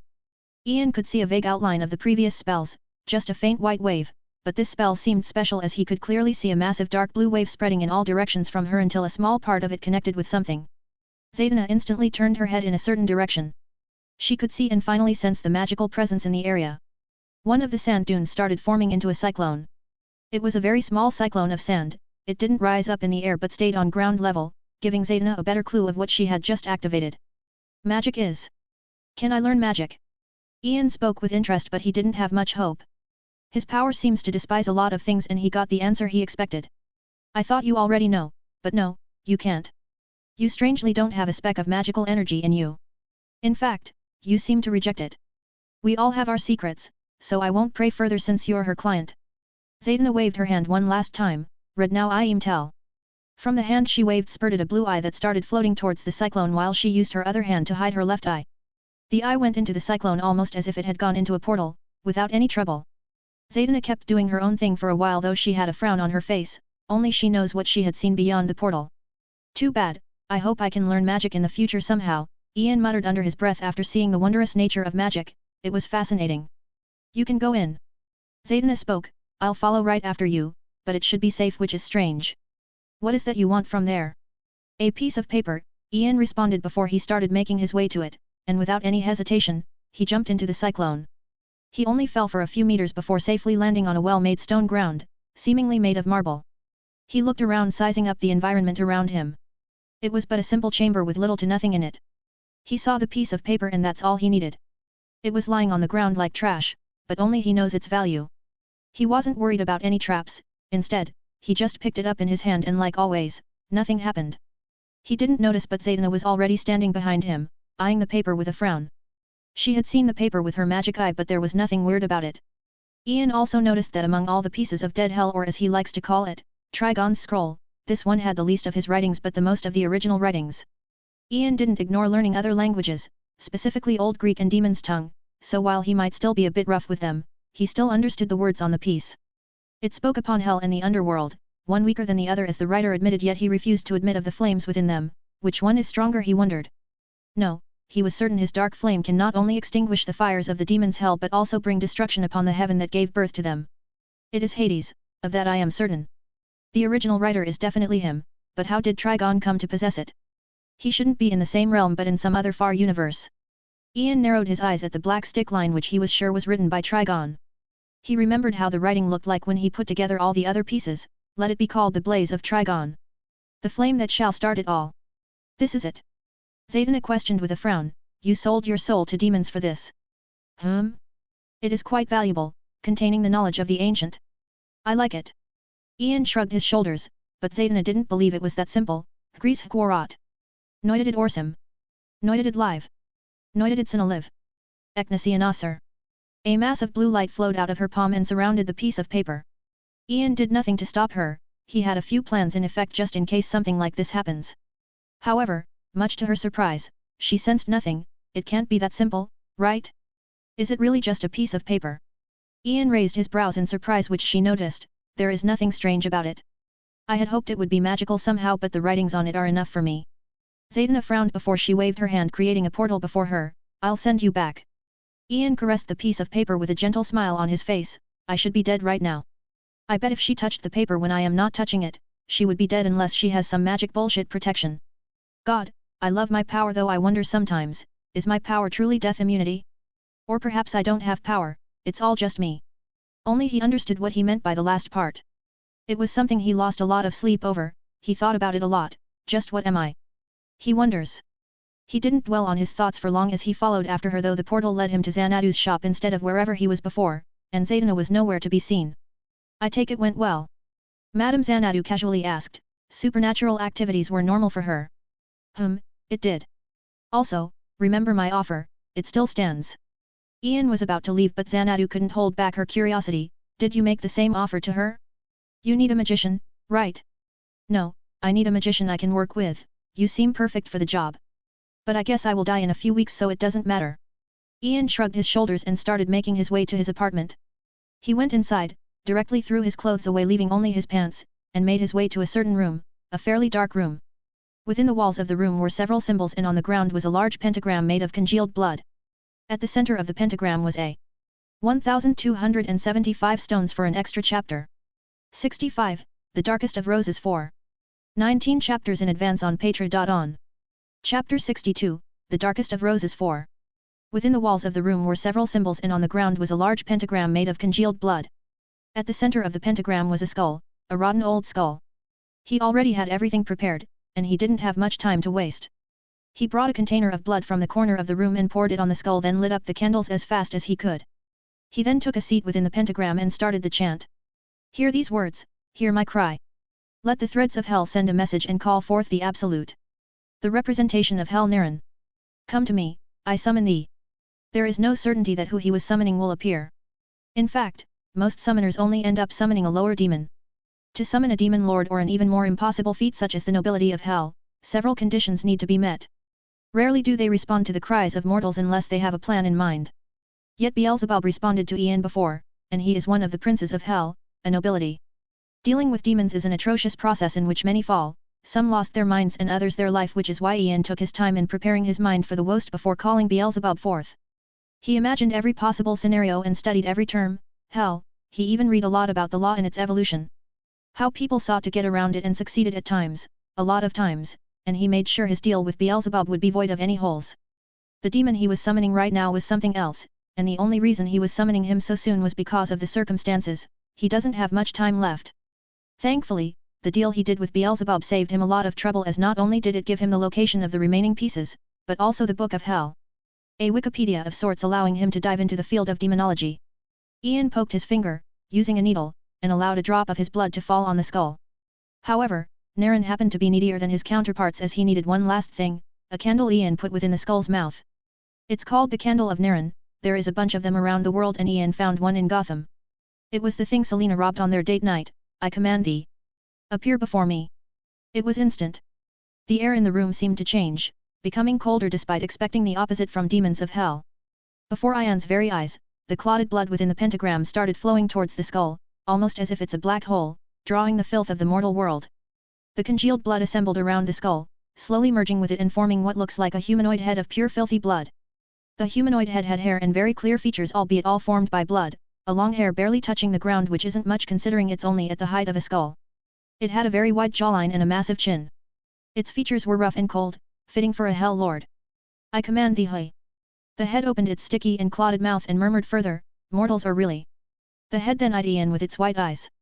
It had no pupil, no veins, nothing whatsoever, making the situation all the more horrifying. Niran sized him up from top to bottom, and Ian could almost swear he saw him licking his lips. A prepared victim. I forgot the likes of you exist, so tell me, mortal, what is it that you wish? Indeed, as Ian predicted, Niran is one of the craftiest of demons, but also one of the greediest. First, mind telling me what's so tasty about my soul? What do you see when you look at my soul? Ian's curiosity had no barrier. If he wants to know something, he goes for it. Recently, his desire to know more about himself has reached an all-time high, and his brain was already working on how to get those answers. A small grin surfaced on Niran's bloody face as his whispers reverberated throughout the room like the devil's whispers, and that is what he is. Your soul is unnaturally pure. It's not unheard of, but it's extremely rare, to the point that one can only find no more than 10 such souls among the billions of mortals. Then there is the most important reason which I shall tell you after we conclude the deal and I find it to my satisfaction. Yet, Ian didn't expect any less from a Hell Lord with that much greed and craftiness. Of course, he won't tell him the entire thing. In fact, Ian noticed something else. If I find it to my satisfaction, hey. He'll probably only find it to his satisfaction if he got my soul right now. I see, then we should include it in the contract, Ian murmured and was about to state his wish when Naren spoke with unnatural coldness. I don't do contracts, you shall speak your wish and I will grant it instantly at the cost of your soul. Ian let out a chuckle, something very few would do before a monstrosity such as Naren, then I guess I have to go with the alternative. I didn't want to make a deal with Beelzebub because of how disgusting I heard that thing is, but I have no choice. Do you think a punabug like him can even amount to a speck of my prowess? Do you think he can grant you what you wish? You summoned me first for a reason. It is because your desires are strong. You want something very few can grant, so quit your pointless plays and speak your wish. His words were spoken as if by instinct. As if he had seen through all the measly plays humans try to get their desires. Ian remained silent for a bit too long, way too long, much to Naren's confusion. He was just thinking, however, my soul is unnaturally pure to such extent that one can only find up to 10 of such pure souls among the billions of humans. Not just that, it seems that my soul is special even among special souls, or at least, that's what you insinuated. I will absolutely not make a deal with you unless it's written on a contract that binds us to it. I might as well jump into the blazes of hell. In return, Naren also remained silent for a while before he spoke, then a contract shall be made but under a specific term. You seem prepared, so I shall say it right now, I will hunt you for 5 years, if you survive I will not take your soul. Ian eyed Naren with a strange gaze, almost as if looking at an idiot. I'm actually speechless. Just how greedy can you be? As greedy as I desire. Naren spoke again as if by reflex, and we don't have much time, so speak your wish. Ian frowned. He already noticed the skull starting to melt with the blood on it evaporating into nothingness, something that didn't happen with Beelzebub. Perhaps what Naren said was true, he is that much stronger than the bug, and that limited his prowess in the mortal world and increased the restriction put on him in such a state. After all, the bloody head before him is not even a clone. It's just a synchronized image of Naren with very little power. You can start hunting me 5 years later, that's the furthest I can go. Moreover, I don't think I can survive to that date anyway. Naren narrowed his white eyes and commanded, explain. The most important reason has something to do with my desires. The secondary reason is that I have just met a fortune teller today and she told me I have less than a month to live. She's into magical bullshit, so I trust her words. Ian shrugged his shoulders and casually explained. Naren scoffed, not trusting Ian's words at all, but he still wanted to hear his desires. That's something he can trust, we have a deal. Speak of your desires. Ian smiled and brought the already prepared paper from his side. He also picked up another thing, a black ring with a natural glossiness to it. Only Ian knows how valuable the little thing is and how long it took to acquire the material, then turn it into that little fabulous ring. All the terms are on this paper as well as what I want. I'd rather not say anything until it's done for reasons written on the paper. You can add the agreed upon term to the contract, then I'll look through the paper to make sure everything is all right. Naren eyed the paper, reading through the terms in the blink of an eye. An unnatural frown surfaced on his face as he looked strangely at Ian. This. 1,275 stones for an extra chapter. 66, The Darkest of Roses v. 19 chapters in advance on Patra.on. Chapter 63, The Darkest of Roses v. Naren eyed the paper, reading through the terms in the blink of an eye. An unnatural frown surfaced on his face as he looked strangely at Ian. This. He was understandably perplexed as he questioned, I can understand getting rid of any tracking magic or anything similar on you, but what about using your life force as fuel for an infinitely expanding space ring? Ian shrugged his shoulders, well, I'll die soon, so might as well. I've made too many enemies, and the fortune teller did tell me I'll die in less than a month. Naren narrowed his melting eyes, you don't seem to trust the fortune teller, yet you trust her words. Why? Well, there is a possibility that she put some kind of spell on me, or her friend did. Either way, I don't trust anything I don't understand at all. Her words however I can trust. Ian stopped right there, not interested in explaining any further. Naren frowned, still unsure. His paranoid nature made him think of all the possibilities, he doesn't have infinite life force. I saw what those look like, and his soul looks nothing like those. It looks weirder. Moreover, he has scars on his body, mortal scars. Creatures with infinite life force don't have those, so what is he playing at? It's written in the terms that the ring should absorb his life force in a certain ratio so as to allow him to live no more than a month, which insinuates he truly believes the fortune teller. That also indicates he knows how such artifacts work. They need constant fuel for them to work or a rule supporting them. Perhaps he knows I will never be the fuel of a mortal's desires just like the previous victims, or perhaps he knows of such a victim.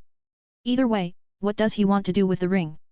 It was obviously prepared long before this, yet he said he had just met the fortune teller today, so he must have been preparing for this for a long time. That or it's something he values, an inheritance perhaps. Naren was certainly not liking how this was going. This is why I prefer to look for victims myself. I can see their desire which makes everything simple, yet I cannot see his. I want his soul no matter the price. Naren eyed the paper again, seeing no obvious hole he can exploit. Predictable, the man before him was prepared. He opened his mouth widely, letting clotted blood flow out and form into a contract, a large blood contract with all the terms engraved on it. Ian glanced at the melting head before starting to read all the terms from top to bottom, making sure a specific term is there, one of the most important ones. Any and all terms or even words written on the contract I am not aware of, our invalid. Basics of how to deal with demons 101. Let's see, everything is fine. Ian let a drop of his blood fall on the contract and melt into it. The contract was established. Put the ring within my mouth, do the same with your hand, Naren ordered as he opened his mouth wide open beyond what's possible for humans. Within was what looked like a blood river moving in the shape of a vortex. Ian did as told, and he wasn't worried about what the demon might do. Not to say he trusts the demon, but he did trust the terms on the contract. He put the ring on his index finger and drove his left hand into the blood vortex. In contrast to what Ian anticipated, the operation was quick, ending in the blink of an eye. The doing of a being who can bend reality to his will. I am looking forward to the day you die. It may be tomorrow, a month from now, or even 5 years. It matters not, I shall have your soul. The blood had then melted into nothingness. The skull was nowhere to be seen, and the same was for the blood Ian poured on it. Sure, Ian murmured before turning his attention to the black ring on his finger, tracing his right hand fingers alongside it, feeling its smoothness as well as what's inside. Indeed, Ian could sense the seemingly dark space within the ring all through his life force. The black diamond ring was absorbing his life force at a very slow rate. That's the opposite of what was agreed upon, and Ian realized why instantly. It's the usual amount of life force he releases when in contact with things. The ring doesn't seem to be able to draw more despite Naren intending for that to happen. That's both a positive and a negative. It's good to know that not just anything can suck his life force how it wants, but he also wants to transfer more of his life force into the ring due to how he arranged it to work. The space within the ring is quite small, just a duffel bag's worth of space, but it's expanding slowly. The ring devours his life force not only to expand but also to control. That's how Ian intended for the ring to work. He can communicate with it with his life force. I release my life force at a massive rate when in intimate situations, so expanding the space within it shouldn't be a problem. Ian thought in his mind before standing up and picking up a paper left in place of the skull. He took a long shower, thoroughly cleaning himself up. Ian then brought the piece of Trigon's scroll, placed it on the table, and bent his index finger allowing the ring to touch the paper directly. Something the ring allowed him to do was to sense his life force. It wasn't very clear, but he could at least get a general picture of what was happening. His life force was enveloping the paper, slowly but surely. It took 1 minute for it to envelop the paper in its entirety, which allowed for what he desired to happen. The paper disappeared from the table and emerged within the space of the ring at the cost of some of his life force. What a fascinating process. I absolutely have no idea how this works or how it makes any sense whatsoever, but I guess it has to do with some reality alternating bullshit. Ian murmured with a grin on his face, God, the possibilities are endless. Perhaps he could have just asked for a ring of endless space, but for such a ring to work, it would need a source of fuel or a concept keeping it together. Ian didn't want that, he wanted to be the fuel and the concept of the ring alone. There are too many dangers otherwise. A representation of his good mood was his humming as he put on his disguise and left the building, making his way to a certain car. You really took your time, leaving me waiting in the heat of the sun. Richard was waiting for him in the car, and it was a bit hot. You shouldn't have followed me in the first place, and it's 4 p.m, the sun is falling, so it's not that hot, is it? Ian shrugged his shoulders and placed his things in the car. The black ring's space is saved for special things. TCH, I've been waiting here for 2 hours straight, so can you be a bit apologetic at least? If I am not here, who'll make sure you don't waste even a day's worth of training? You're quite strict, aren't you? But don't worry, I want to be stronger to the point that I hired someone as rigid as you, so I certainly won't waste my time. Is that a compliment? Richard was unsure, so he questioned. Yeah? Anyway, I don't have that much time, so please drive in the planned direction. Ian instructed while looking at his watch. While on the way back to Gotham, Ian started looking at the paper left by Naren, the answer to his question. Why is his soul so attractive? It's the same as Zatanna said, my soul ignores magic, but it's even further than that, it seems to have some natural immunity to rules. Was he able to see that, or did he deduce that by trying something on me? There are many possibilities, but the one likely to be true should have something to do with desires. Demons can sense people's desires, it's an affinity of theirs, yet both Beelzebub and Naren asked about my desire instead of enticing me with it from the start. Perhaps I am overthinking this, but that's what I do. He then did a bit of magic, making the paper disappear. What came next is waiting until his next desire is met, the one where Naren has to get rid of any spell cast on him, and it isn't a far-fetched possibility. He just doesn't trust sorcerers, so he had to make sure, though he stated in the terms for the wish to only take effect after a certain time. That wouldn't help much against someone like Zatanna, except for the fact that he had prepared a distraction, his signature move. The distraction gave him enough time to reach the outskirts of Gotham, and luckily, she didn't appear before him yet, so his other distractions weren't needed. Ian let out a sigh of anticipation as he looked out of the window at the vague outline of disappearing nature. The car was entering the chaotic Gotham. Well, I am looking forward to my death. 1275 stones for an extra chapter. 67, The Darkest of Roses 6. 20 chapters in advance on Patreon. Chapter 64, The Darkest of Roses 6. Most have come to a simple conclusion. The Roses were abandoned by their leaders. Even Ian has disappeared for a while now. The crime families waited for something else to happen, but nothing did. They'd have to assume at some point that the Roses escaped in fear. Where organizations decline due to such premises, the Roses stayed strong. Very few of them lost hope. Why? Because the family was built like a cult. It's easier to fool someone than to convince them they've been fooled, and the Roses weren't fooled. They've been given exactly what they were promised, so their faith was strong. Yet none even come close to her. She walked through the streets of Gotham, late at night. She was attired in a long black dress, almost like a nun's clothes. Her black hair was falling to her waist, and one can see a few grey hairs on her hair despite not being that old. She was in her early 40s. Her face spoke of wisdom, of someone who had gone through a lot. She had seen a lot, which is why Ian chose her. She was the most special person among the first Rose members by far.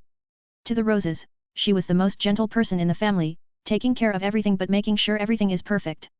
She especially focused on Cat's Rest. Layla was a lady of simple perfection, gentle and calm bearing. A signal of which was her never-changing smile of natural gentleness, or as some may say. It needn't be said. Her face glowed under the fluorescent of the rose in her gloved hand. A crimson flower with a pink hue to it. Some kind of chemical was applied to it, giving it that luminance, almost like a ritual of sorts. It's been almost 2 weeks since Ian made the deal with Naren and came back to Gotham, but he hasn't been seen since then, not even by the Roses. Nonetheless, the Roses seem to know what they have to do. Except for Layla.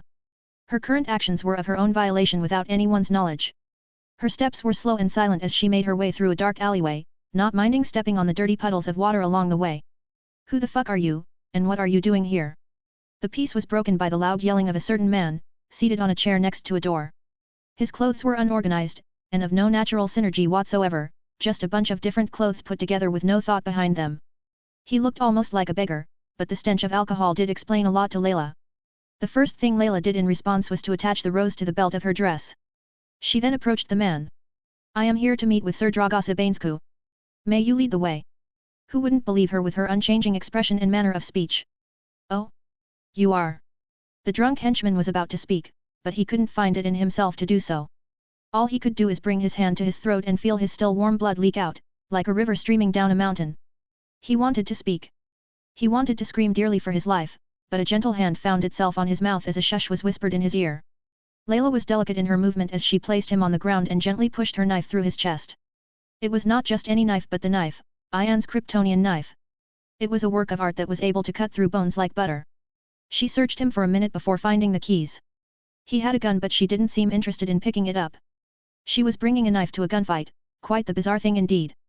Perhaps she was seeking her death? Either way, she opened the door which led to a hallway with several doors to the side. The security seemed extremely lax, allowing her to just walk out to the closest door and knock on it.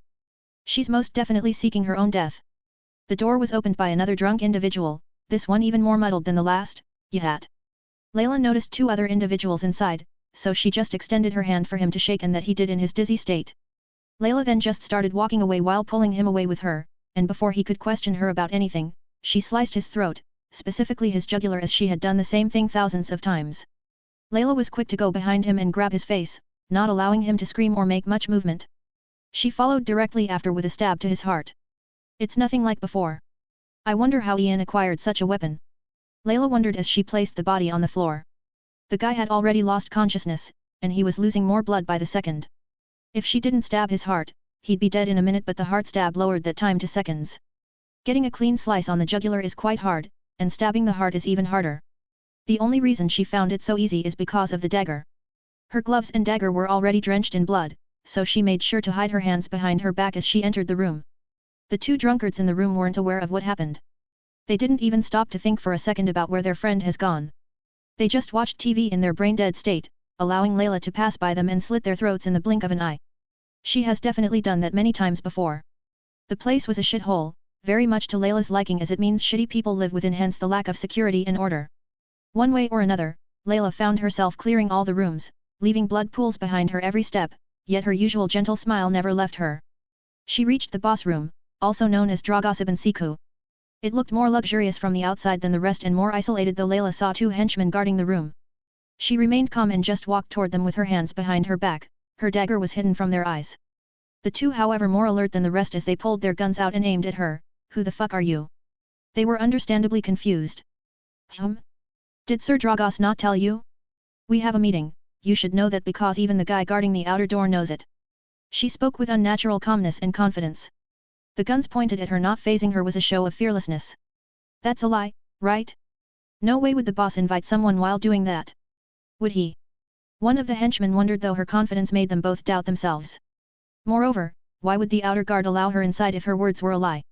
Then again, they should definitely know if an appointment between their boss and someone has been scheduled. They were perplexed, unsure of what to do, until the other guard noticed something peculiar. Why are your hands behind? Her actions were all calculated. Even when she uttered those first words to them, she spoke unhurriedly while walking toward them, allowing her to shorten the distance further. By now, she was standing a mere foot away from them, which would have still been dangerous if not for her next action. Nothing serious. It's just because of this. As she spoke, she turned her head to her left, seemingly paying full attention to her left hand, which she extended to her far left. From her gloved hand slipped a few drops of blood. They looked like they were almost falling to the ground in slow motion, at least from the guard's perspective, as they comprehended the picture before them. Distractions. I always knew they were good, but Ian showed me a whole new universe, a way of life. She didn't dwell in her thoughts for even a second as she lowered her stance and leaped towards the man to the left. She clenched the dagger in her hand and sliced his armed hand, facing no resistance whatsoever. She was swift in hiding to the left of the man, making him a meat shield against his fellow henchmen. She knew a single slice to the hand wasn't enough, so before the poor man could scream, she stabbed the dagger into his armpits. Her target was his axillary artery, a large artery very close to the heart, so if a slice, blood will come gushing down like a waterfall. The poor man didn't get any break as his state of weakness allowed her to kick him toward his fellow guard just as the latter was about to fire in their direction, and he did manage to fire, albeit he only added to his friend's misery. Layla followed after the poor man, hiding behind him before sliding a little to the side, surprising the henchman with a slice to the popliteal artery, in the back of his knee. A piercing shriek of pain resounded throughout the area as the man fell to the ground in unimaginable pain. His friend, unfortunately, didn't even get to scream. Layla stood up behind the screaming man and put him out of his misery with odd gentleness. She found it strange that no one within the room has reacted, then she remembered the henchman's words. The boss was doing that? She opened the room in her usual defenseless state. She either doesn't care about death or she's seeking her own death. Who? Oh. I see. 1275 stones for an extra chapter. 68, The Darkest of Roses 7. 20 chapters in advance on Patreon. Chapter 65, The Darkest of Roses 7. Who? Oh. I see. Dragos was sitting on the bed, butt naked, though he was using the blanket to cover himself a bit. Next to him was a woman, perhaps a prostitute. Layla got the gist of the situation. The henchman's scream interrupted the action, though she still didn't see how such action is possible with how morbidly obese the man is. It's all right. I am here for the girl. Layla gently spoke as she started making her way toward him with her hands behind her back. Like before, she used Ian's signature move of distraction, making them confused as she approached them. It would have gone perfectly if not for the prostitute's scream of horror. Layla had closed the door behind her, making sure they don't see what they shouldn't, albeit the poor henchmen were bleeding to such an extent that the puddles of their blood expanded past the door's threshold into the room. Layla let out a sigh, though she wasn't worried. Dragos seemed like an idiot to her as he didn't bother bringing a gun out at the scream of his subordinate.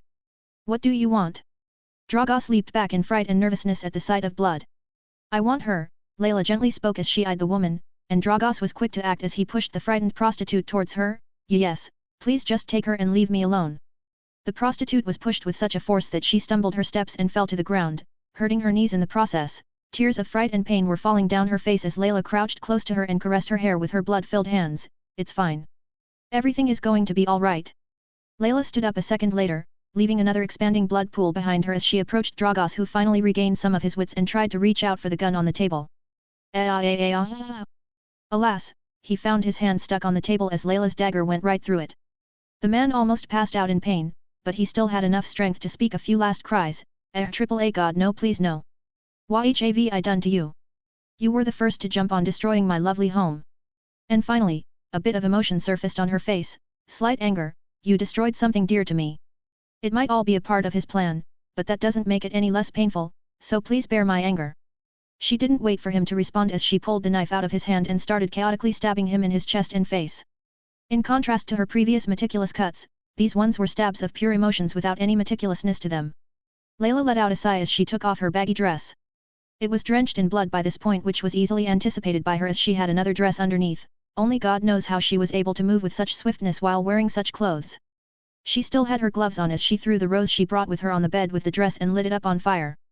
The fire spread extremely quickly, all due to the flammable chemicals on the rose and the dress. It was almost like a ritual. I feel better. Now I can serve him better with a clear mind. Thank you, Father. Due to your training, I can be more valuable. I guess even the most worthless of trash can do a good thing sometimes. The gentlest of roses was in actuality the darkest of roses. Layla left the building in utter silence, leaving behind her a silent massacre without any clues to her identity. The authorities only arrived after a significant part of the place was burned down. Her actions led Ian to call off a certain operation of his as it became unnecessary, and he didn't have to wonder for long who did the deed because Layla told him herself through a message. Ian traced his fingers along his black diamond ring with a smile of amusement on his face. Of course, you will grow up fucked up if you spent most of your life in a cult, let alone if you were the leader's daughter with much responsibilities. Ian eyed his dear ring again, remembering something. Right, I forgot to give you a name. Dark Rose. Simple, and it sounds pleasing to the ears. He blinked and in his hands appeared a strange folded scroll. It used to take him a while to summon something from his ring, but as he fed it more of his life force, it became easier and easier to control. The scroll in his hand was bizarre, to say the least. It looked like a combination of several pieces of torn papers, assembled together to form the scroll before him. It was held together by what looked like a burning fire, a crimson fire with black vines all over it. Despite how ancient the scrolls look, it was almost indestructible. Not even the fire of hell can burn it, for it was partially made by it, though it was made with black flames before that. Combining the fire of hell with the black flames of the underworld, absolutely brilliant, though it's something that can only be done with a being as demonic as Trigon. I am at least thankful the scroll didn't summon Trigon or get his attention so soon. Perhaps it's because of me? Because of my bizarre soul? After all, Naren wasn't able to detect the deal I made with Beelzebub on my soul or in my body, and I was counting on that. Did the contract even take effect on me in the first place? Am I bound by its rules? Ian caressed the gorgeous scroll, its fire having no effect on him though he didn't open it. He knows what would happen if he opened it, and he isn't worried about his safety but how much unnecessary destruction it would cause. However, a lot of expected things aren't happening. I expected people to look for me by now for the Kryptonian incident. I did take a few alien technologies after all, yet no one came despite there being witnesses at the time. Someone is covering for me. The problem is the lack of action. Another example would be Zatanna. She has yet to find me despite almost 2 weeks passing since we met. She should be suspicious of me, right? She really should, else how can I use her? Ian let out a sigh before thinking of one last person. Then there is Ivy. I really wanted to work with her.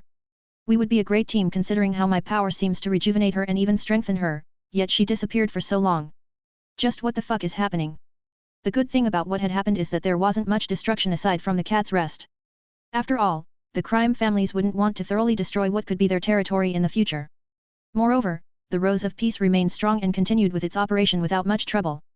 The Rose territory also remained relatively peaceful, all within Ian's expectations. If he stayed, the crime families and his enemies would have had a target to go after, a goal to pursue.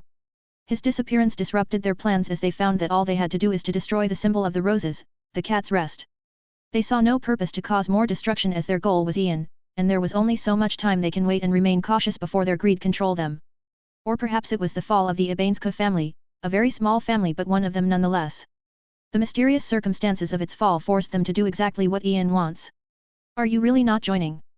The one to speak was none other than Superman himself. the symbol of hope. He was in an entirely different city in what looked like an advanced facility. He wasn't alone, many were around him, but he was paying the most attention to the man walking away, Batman. I am not a people person. I rather continue to do what I do best.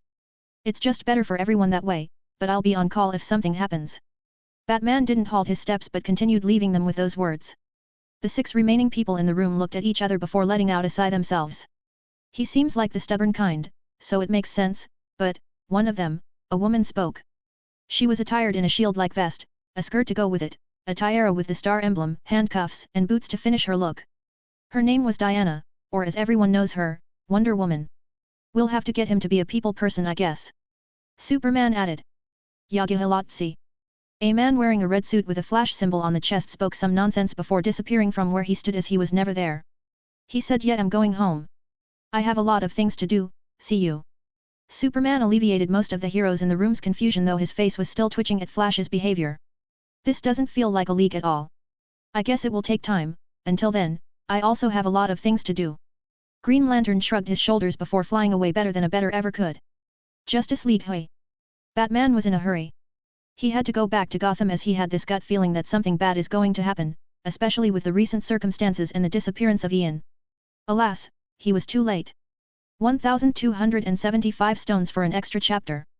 69, Void Convention of Evilness.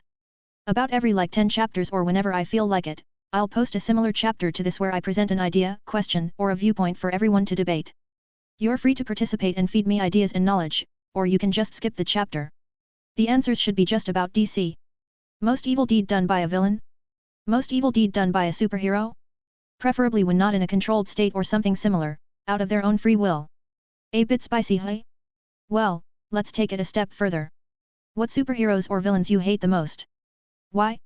For me, it has to be the Batman who laughs. I loved him at first. His character was great and interesting, but it got ridiculous at some point, DC just milking characters. I finally had it with him when he outsmarted Perpetua, the multiverse creator found him somehow trustworthy despite reading his mind. It gets even dumber from then as he acquires Drive, Manhattan's powers, and so much more. Sigh.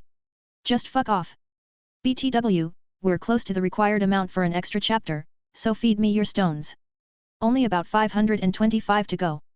70, The Mystery of Ian Rose-Eye. 20 chapters in advance on Patra.on. Chapter 66, The Mystery of Ian Rose-Eye. In a very discreet location, an underground location, one could hear the yells of people. The place was extremely secure, with hundreds of guards surrounding the area. The underground bunker was also quite tough, almost like a vault. This amount of protection was necessary due to the recent circumstances. What do you mean by we can't take the territory now? One of the men seated around the round table spoke with a bit of sternness. Is it so hard to understand? We won't take the risk until we find out what's happening. Taking the leading seat of the room was Carmine as he spoke with an even more stern tone. Why? Is it because of that rat? What can he do? Another question, though this time, someone else other than Carmine responded. I think it's because of Dragos, right? If so, then I agree. We have to find out how he died before we do anything. Carmine nodded, appreciating the man's understanding. Indeed. The reason is the Abansco massacre. I was already cautious of what the Roses might be planning, and what happened recently mad. The Abanscos are a bunch of trash anyway. You wouldn't think that it'd be so easy to exterminate us, right? A crime lord pointed out, and another shook his head, adding, I don't think you understood what he was insinuating. You people stop being so childish and remember why we started the attack against the Roses. Carmine continued on his behalf, we started it because we received information about Ian's collaboration with Batman, and his betrayal by starting the war between the Russians and the Cardinals. It all makes sense as Batman and his children interfered at the right moment to bring down the two families. Carmine frowned, having a headache, not a rare thing since Batman's appearance. Now, have you all wondered who delivered the information to us? Who? Why? How? These are all questions we have yet to answer. There must be some kind of ploy to bring us all down. Someone is definitely using us to destroy the Roses, and who knows, they might even target us after. The crime lords remained silent for a while, finding themselves in a predicament. The entire east end of the Gotham is right there for taking, a large tasty pie, yet they can't take even a single bit from it. So the East End is a trap. I still don't understand. What's the point? Just why? Carmine shook his head while messaging his head, I don't get it either, but I will certainly not risk my life to find out. If any of you is willing to take the risk, then you're welcome to try, though it's better if we remain united. A depressing atmosphere overwhelmed the room as everyone remained silent, each with their worries. The crime lords, the people who rule the underground of the city, and the darkness of the slums found themselves in such a confusing mess of a dilemma. They all shared one thing, and that was depression, rising their hatred of its source. Batman. Indeed, it might be unintentional, but Ian threw all the hatred on Batman. It didn't occur to them that maybe Ian was the one to initiate the collaboration, as that doesn't make sense to them. Then again, Batman was on their back for years, making their life worse by the day, and driving them nuts. The most Ian can be is Batman's dog in their eyes. After all, how could the latter allow a criminal to run wild? He must be controlling him somehow to bring them down. Ian must be his dog, right?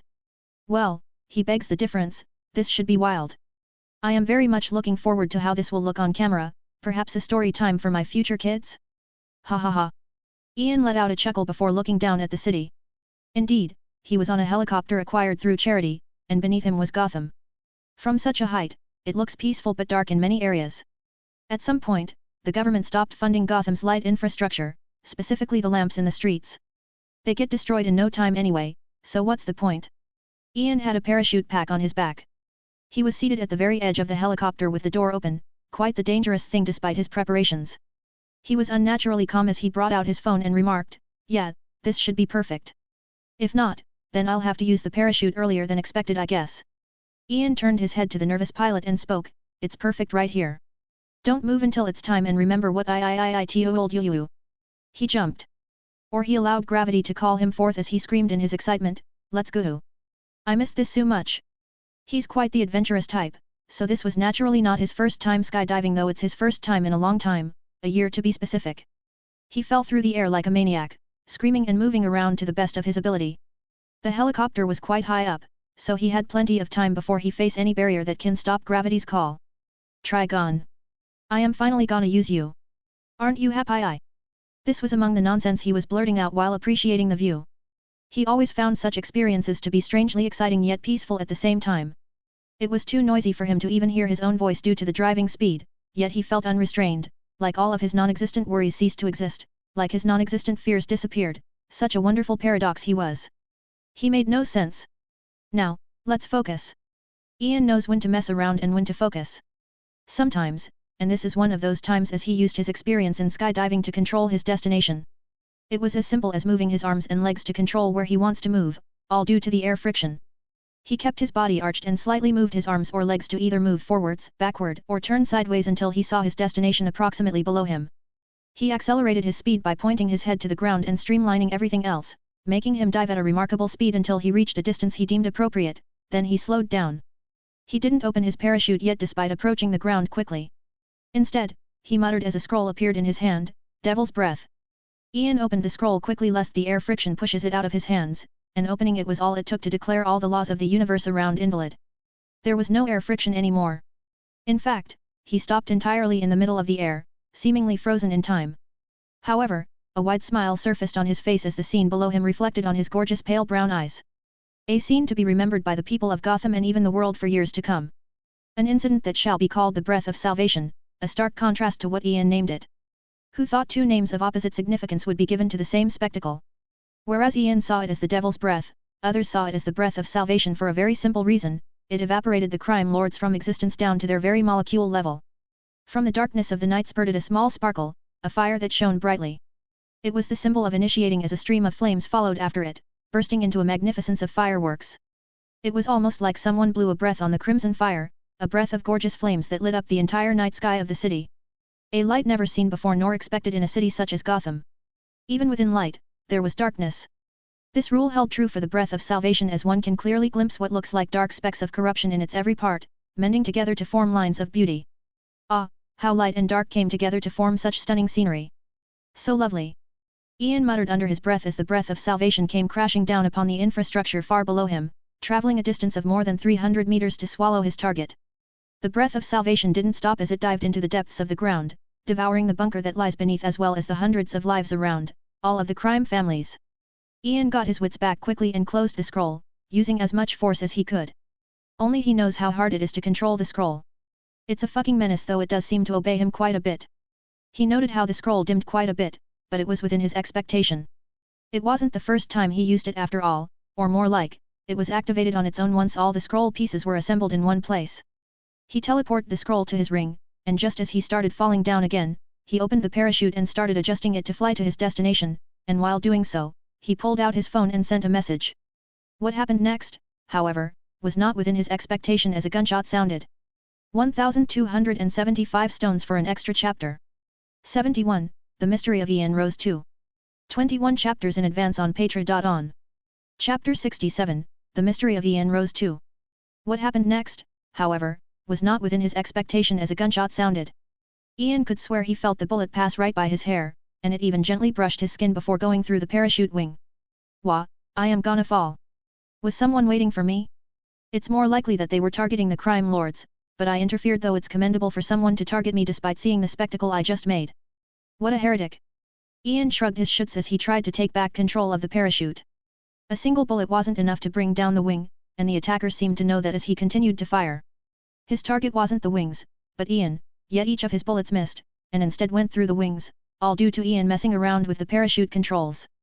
Ha ha ha, Ian couldn't help but let out a small laugh as his falling speed increased. Well, this is gonna be fun. Whereas others would have been frightened by the unexpected, Ian embraced it and pushed it even further as he randomly pulled and moved the control strings of the parachute. At one point in time, his surroundings became a blur, all he saw is the constantly changing scenery before it all came to halt. Ian felt an enormous push on his abdomen. The sudden halt caused him a bit of pain as he found himself dangling from what looked like a high lamp. The parachute wing was stuck on the lamp while he was hanging in the air. Ack, you win some you lose some I guess. Ian mumbled as he got his bearing. He was a bit dizzy due to the chaotic movement before, so it took him a few seconds to regain his clear thoughtfulness. He looked around, specifically beneath him then around him. He found the destruction left behind by the Devil's Breath right beside him. A very large hole, seemingly the after effect of a fallen meteor. Wow, I should do this more often. No, I should get better things.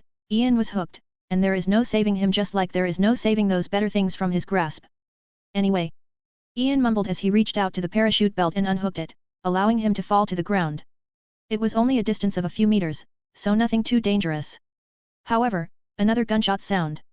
The bullet traveled through the air with its target being Ian's head. An opposite force took effect, it was called gravity, as it pulled Ian down to the ground, making the bullet gently brush his hair and miss. Oh? Okay. Ian looked around in confusion. Well, now I am curious about who could be so bad. He didn't have to look for long as the attacker started making his way to him, making Ian raise his brows in understanding. I see, so he's so good that his every bullet would have been an instant kill. My power had to take effect. His attacker was wearing what looked like an advanced battlesuit. The mesh suit was mostly black with a few parts painted in orange. The most prominent of which was his mask, half of it was painted in dull orange. He had a sniper rifle in his hands, and on his back were two dark swords. Lastly, he had two handguns on his belt. Why are you coming close? Ian asked, genuinely confused. Why not keep the distance advantage and snipe him from afar? Deathstroke. His opponent spoke but didn't seem to have any intention of expanding upon that or saying anything else. Instead, he threw his sniper to the side and pulled out his two swords. I see. You're ashamed because of how bad you are. I can't relate, but I shall grant you the duel you desire. Ian turned the situation into a show as he elegantly bowed before straightening his stance. That simple bow made Ian miss something he shouldn't have. The voidness of logic as Deathstroke's mask twitched. Indeed, his face twitched to such a degree that it messed up the dimensions of his mask. Ian let out a long breath as he also started approaching Deathstroke. He gently lifted his hands as he spoke. This should be fun, so I will give you a chance. Unless of course you quickly knock me out. In which case, I am fucked, ha ha ha ha ha. Anyway. If what happened before wasn't enough to startle Deathstroke, then this did as a long silver sword materialized in Ian's right hand, and in his left hand appeared a handgun. Ian clenched the handle of the Kryptonian sword. It was a bit too bulky for a long sword, and it had a hole-like slit on one of its edges. He really wanted to test his fighting style. He wanted to since long ago, but he couldn't since it was too dangerous, not for him but for his opponents. He took a very deep breath and entered a state of deep focus in remembrance of all the lessons he learned from Richard Dragon, and there wasn't a day where he missed training. Ian focused on the most brutal and deadly of fighting styles and combined them to form a primary version of his fighting style. It happened in almost an instant. They found their swords clashing, both were made of formidable materials, so not a dent was left on either. While Ian has yet to step on the peak human level, he wasn't far off, largely due to his peculiarity as when he transfers his life force to Selena, he somehow finds himself more energetic, and his body began developing at an abnormal rate. The monster before him however was something else as Ian felt his hand going numb by the impact, though that didn't stop him from pulling the trigger of his gun only for Deathstroke to jump aside at an astonishing speed. Ian had to be ready for the impact as Deathstroke performed a full circle turn and used all the accumulated force on the attack, forcing Ian to guard with his sword, though he didn't try to face the impact head-on but allowed it to send him back, and he even jumped with the force before stabilizing himself a few meters back. "Weaker than I anticipated," Deathstroke remarked. The first clash was no more than a test to see through his opponent. "He surpasses me in speed by far, and also in power, endurance also perhaps? And I bet he's a better fighter than me by far. How am I out to defeat such a monster?" Ian let out a chuckle as he started unloading his gun on him, just to prove a hypothesis of his. Indeed, Deathstroke just started approaching him while avoiding some of the bullets and letting others hit his armor. Well, what do we have here? Even his armor is bulletproof." Ian's expression, however, showed his fearlessness, or perhaps he had nothing to be afraid of as he threw the gun into the dark rose and held the sword with both hands. Ian's clothes on the other hand had an armor rating of 0. Simple black sweater and tight black pants, allowing him to move freely. He wore light combat boots and a crimson mask. He took a deep breath before leaping at Deathstroke while swinging the Kryptonian sword. His opponent took a gentle step back while guiding one of his swords alongside Ian's to change its destination. His other sword was coming down on Ian with enormous force and speed. This is where things started to get weird. Ian allowed his sword to be guided aside and used that force to swing around, bringing his sharp sword towards Deathstroke's neck. Of course, the sword didn't have enough time to reach its destination as Deathstroke's was almost at Ian's head, and the latter gladly situated his head in its way, just to make sure it can instantly kill him. Deathstroke was confused as he stopped his attack mere inches from Ian's head, and tried to pull back his swords to block Ian's blade while leaping backward, and he succeeded to a certain extent as all the damage he received was a deep cut on his armor. A gentle smile surfaced on Ian's face as he traced his fingers along his silver sword. You're serving me well, though I am still not used to your weight." The Kryptonian sword is quite heavy and it took Ian a while to get used to it. It also didn't suit his style as he preferred light blades like katanas, but one of iron wouldn't have been to leave even a scratch on Deathstroke's armor. "Why? Do you seek death?" Deathstroke found himself breaking his own code. He was speaking with who he assumed to be his target way too much, and he was okay with that. Ian took his eyes off his sword and eyed the killing machine before him. "I cannot die. I am just having fun, I am living, thus I am alive, so how can I die? How can death welcome me in its embrace? You must not understand the difference between the living dead, and the dead. The latter is not true death, while the former are people you see every day that are dead. They fear death, unaware that they're already dead, yet they wonder why I see death as nothing. People die long before their death, but I cannot die because I am living, and the moment I stop living, I will gladly give my life away if I can." Ian let out a breath, and spoke from the depths of his heart only to hear a kind of predictable response. "I see, you're insane." Ian shook his head at that. "I am, but that doesn't make what I said any less true. You just don't understand." Only Ian understood the meaning of those words, ones he believes and perhaps he sees himself experiencing, anyway. 1275 stones for an extra chapter. The bonus chapter will be tomorrow evening. 72. The Mystery of Ian Rose 3. 21 chapters in advance on Patreon. Chapter 68, The Mystery of Ian Rose 3. Only Ian understood the meaning of those words, ones he believes and perhaps he sees himself experiencing, anyway. Ian again leaped forwards while swinging his sword sideways. Deathstroke showed his exquisite fighting style as he turned one of his swords sideways, and let it block the incoming attack, using it as a barrier while attacking with his other sword. His blocking sword was able to handle the impact as he was leaning on it. In fact, he even used the force of the impact to make his strike even stronger as his sword traveled through the air, almost reaching Ian's head, and the latter made sure it will kill him, again. Yet just as the sword was a few inches away from his head, Deathstroke moved the sword aside, leaving but a tiny cut on Ian's cheek. The latter was deep in his own illusionary world, uncaring about his opponent's actions but using them against him at the same time. The Kryptonian sword found itself slashing against Deathstroke's leg before the latter jumped away, only for Ian to follow with a stab to his abdomen. "Hesitation is defeat, but the opposite is death," Ian murmured under his breath. It's a rule that applies only to him. His uniqueness was making Deathstroke more confused by the second. However, someone as experienced as him wouldn't let confusion get to him as he barely evaded Ian's stab. His quick mind allowed him to plan out his next few moves, and he even tried to predict Ian's next course of action. Ian, however, is Ian, so as all things should be. He jumped toward Deathstroke's swords and sawed of death while swinging his blade, his target being the opponent's abdomen. Ian's exaggerated peculiar actions made Deathstroke even more paranoid, not knowing Ian's purpose with all of this, though he did make a few assumptions. He wasn't foreign to supernatural things. In fact, he was a supernatural human himself with plenty of abilities that helped him be who he is today. He wondered if Ian was the same, and if so, what will happen if he doesn't stop his deadly attacks? If he kills Ian? He wasn't ready to find out, as all his attack did was leave a mild wound on Ian's shoulder while the latter left a tiny cut on Deathstroke's stomach. Indeed, his attack was strong enough to go through the assassin's armor. How long has it been? Deathstroke murmured as he eyed the wound. It has certainly been a while since he was wounded, a small one but a wound nonetheless. He understood then and there that he can't stay so passive. What if I cripple him? Or perhaps knock him out? He got to testing his theory right away as he went all out into an exquisite dance with Ian. The latter was mainly defending. In fact, it was as if he predicted Deathstroke's purpose, and got into a defensive stance. The assassin's speed became way too fast, forcing Ian to be as efficient as possible, doing the least to get the most, so as Deathstroke leaped behind him with his sword slashing towards both of his arms, all Ian had to do was to make sure his head was in the way of the swords. He did very little to evade the attacks and more to make them deadly, but he didn't allow himself to be incapacitated, else he will have to use an alternative way he doesn't want to use. The clash ended up with another mild wound on Ian and another on Deathstroke. It happened again and again, and Deathstroke was having a headache about how to deal with him. It was obvious to him that the maniac before him had trained to get himself killed to perfection.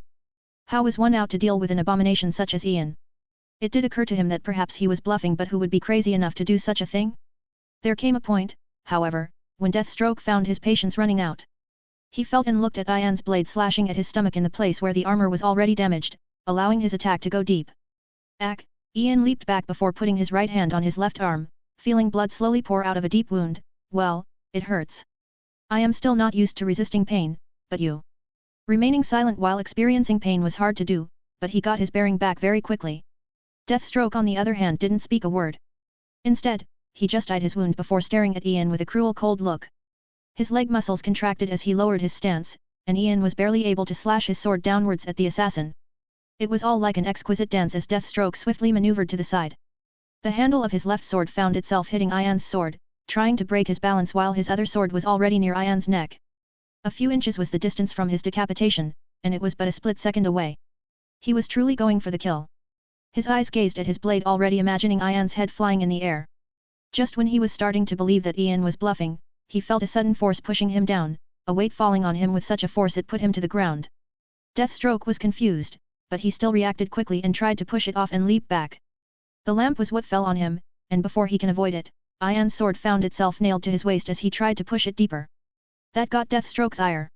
He didn't lose his calm but used one of the swords in his hands to his advantage without letting the pain get over his head. Ian was forced to jump back to evade the sword strikes aiming at his arms, though what followed is the sword following him with surprising force and leaving a massive injury on his left arm. It would have been worse if he didn't evade. I see. Deathstroke muttered as he stood up, blood was flowing down like a river from his stomach. He should be unconscious or even dead by now, yet here he is, standing strong. In fact, he looked more intimidating than ever. Ian was about to face hell as his fighting style and reaction time were being tested to the limit, yet despite his best efforts, he still found himself filled with small wounds. However, he persevered until an opportunity was within sight. Just as his left arm was wounded, minimizing his fighting abilities, Deathstroke was also wounded more severely, though it didn't hinder him as much, but that allowed Ian to deliver a few blows. Finally, Ian got his desire. He aligned Deathstroke's attack with his head, making it deadly while stabbing towards the latter's stomach again. Unexpectedly, Deathstroke allowed Ian to stab him as the force of the stab stopped him from killing Ian. What happened before certainly made it clear that deadly attacks aren't an option, so all he wanted was to knock Ian out. He was close enough to hit Ian in the head with the sword handle, and he cared not for the horrifying spectacle that is his abdomen. It's either death or defeat. You chose the latter, but what is the difference really? Ian muttered as he tapped the button on the Kryptonian sword, making Deathstroke's eyes go wide. The slit at the edge of the sword lit up. The sword was not just a sword but also a cannon, and this was only the second time Ian used it due to the unavailability of Kryptonian ammo. From within the slit spurted a bright light, an orange laser that expanded, almost erasing Deathstroke's entire waist from existence. Wah! Deathstroke didn't respond. He just fell to the ground, completely motionless. Ian fell to his knees, barely able to hold himself up with ragged breaths. He looked like a mess with blood dripping from every part of his body. He felt weak, and pain finally caught up to him. That was entertaining. So much fun. However, I have to leave. Ian stood up and started stumbling his steps to the vehicle he already prepared not far away. He could already hear the sirens of the police, but it didn't matter much to him. He was still far behind schedule, but he can't exactly predict everything, but he had enough reaction time to react to the sound of electricity behind him as he leaped forward. It's definitely you again. Just what have you done? It was Nightwing. He already had his batons in his hands, and he seemed to have learned from his past mistakes as he directly attacked Ian again. His purpose was to knock him out, then he can ask questions later. God no, Ian shook his head, exhaustion was apparent on his face. He might have wanted to test himself against him in different circumstances, but the current ones don't allow it. Nightwing however was unlucky as he found himself sent away like a ball until he collided with a building not far away and passed out. Ian eyed the things responsible for the feat, massive green vines. Their next target was Ian as they gently approached him. He just let out a gentle smile and rested himself on them. Thank you, sweetheart. I will go to sleep now, all right. And that he did. 1,500 stones for an extra chapter. Bonus chapter in a few hours. 73, The Mystery of Ian Rose 4. 21 chapters in advance on Patreon. Chapter 69, The Mystery of Ian Rose 4. Just what are you? Why do I? Those were questions Ivy often wondered about. She has slowly come to understand her feelings and perhaps obsession. It all started long ago. She was a botanist, a genius in the field. She was born in Washington, the only child of a wealthy family. She attended college in Seattle, where she studied botany. Pamela Isley was her name. She fell in love with Mark Legrand, one of her teachers, and they started a relationship. Eventually, Pamela stole some special herbs from a local museum to help Legrand with some experiments, but he betrayed and poisoned her using the same herbs she had stolen for him. Pamela survived the poisoning and as a result, she became invulnerable to all poisons. Not just that, she gained plenty of nature-related abilities. She was already fascinated by plants, and her powers made it even more so. In fact, her fascination with plants entered the realm of obsession. I saw it all, how humans defiled and tainted the purity of nature. They're demons on earth. Except for him. Hatred of all humans erupted within her, especially of men. As much as she'd like to think that she's an entirely different person from who she once was, she still has Pamela within her, she still remembers that man's betrayal. Since she became like this, she never once saw what she was doing now as a possibility. She didn't imagine even something close happening at all. She was seated on her knees in the middle of what looked like a flower constructed by soft vines. Her attire was the same as usual, consisting of a dark green corseted top, a light green pair of tights, and matching green gloves and boots. Her enchanting red hair was in stark contrast to her green clothes as it fell right to her waist, silky, soft, and pure like nature. She made sure it was all cozy for the person sleeping peacefully on her thighs. His head was resting on her soft plump thighs, and the rest of his body was also comfortably situated, though the only thing he was wearing was his underwear. She was caressing his hair, his cheeks, and trailing her fingers along his face with surprising gentleness. Her lips were trembling as she gazed at his wounds, though surprisingly, they were healing at an alarming rate. How did it come down to this? Just what am I doing? Ivy wondered as hesitation was apparent all over her. She discovered that touching him somehow accelerates his healing rate, which didn't make sense to her as she absorbs his life force when doing so. What should I do? He must have something like infinite life force, else he wouldn't have been able to survive till now, but I'm not sure. She gazed at the numerous wounds all over his body and simply couldn't bear it, so she willed her clothes to retreat, leaving her naked. She gulped before lying next to him. This is just returning the favor, nothing more. And I need your power, that's it. She convinced herself as she came closer to him and made as much skin contact as possible, sticking to him like a koala.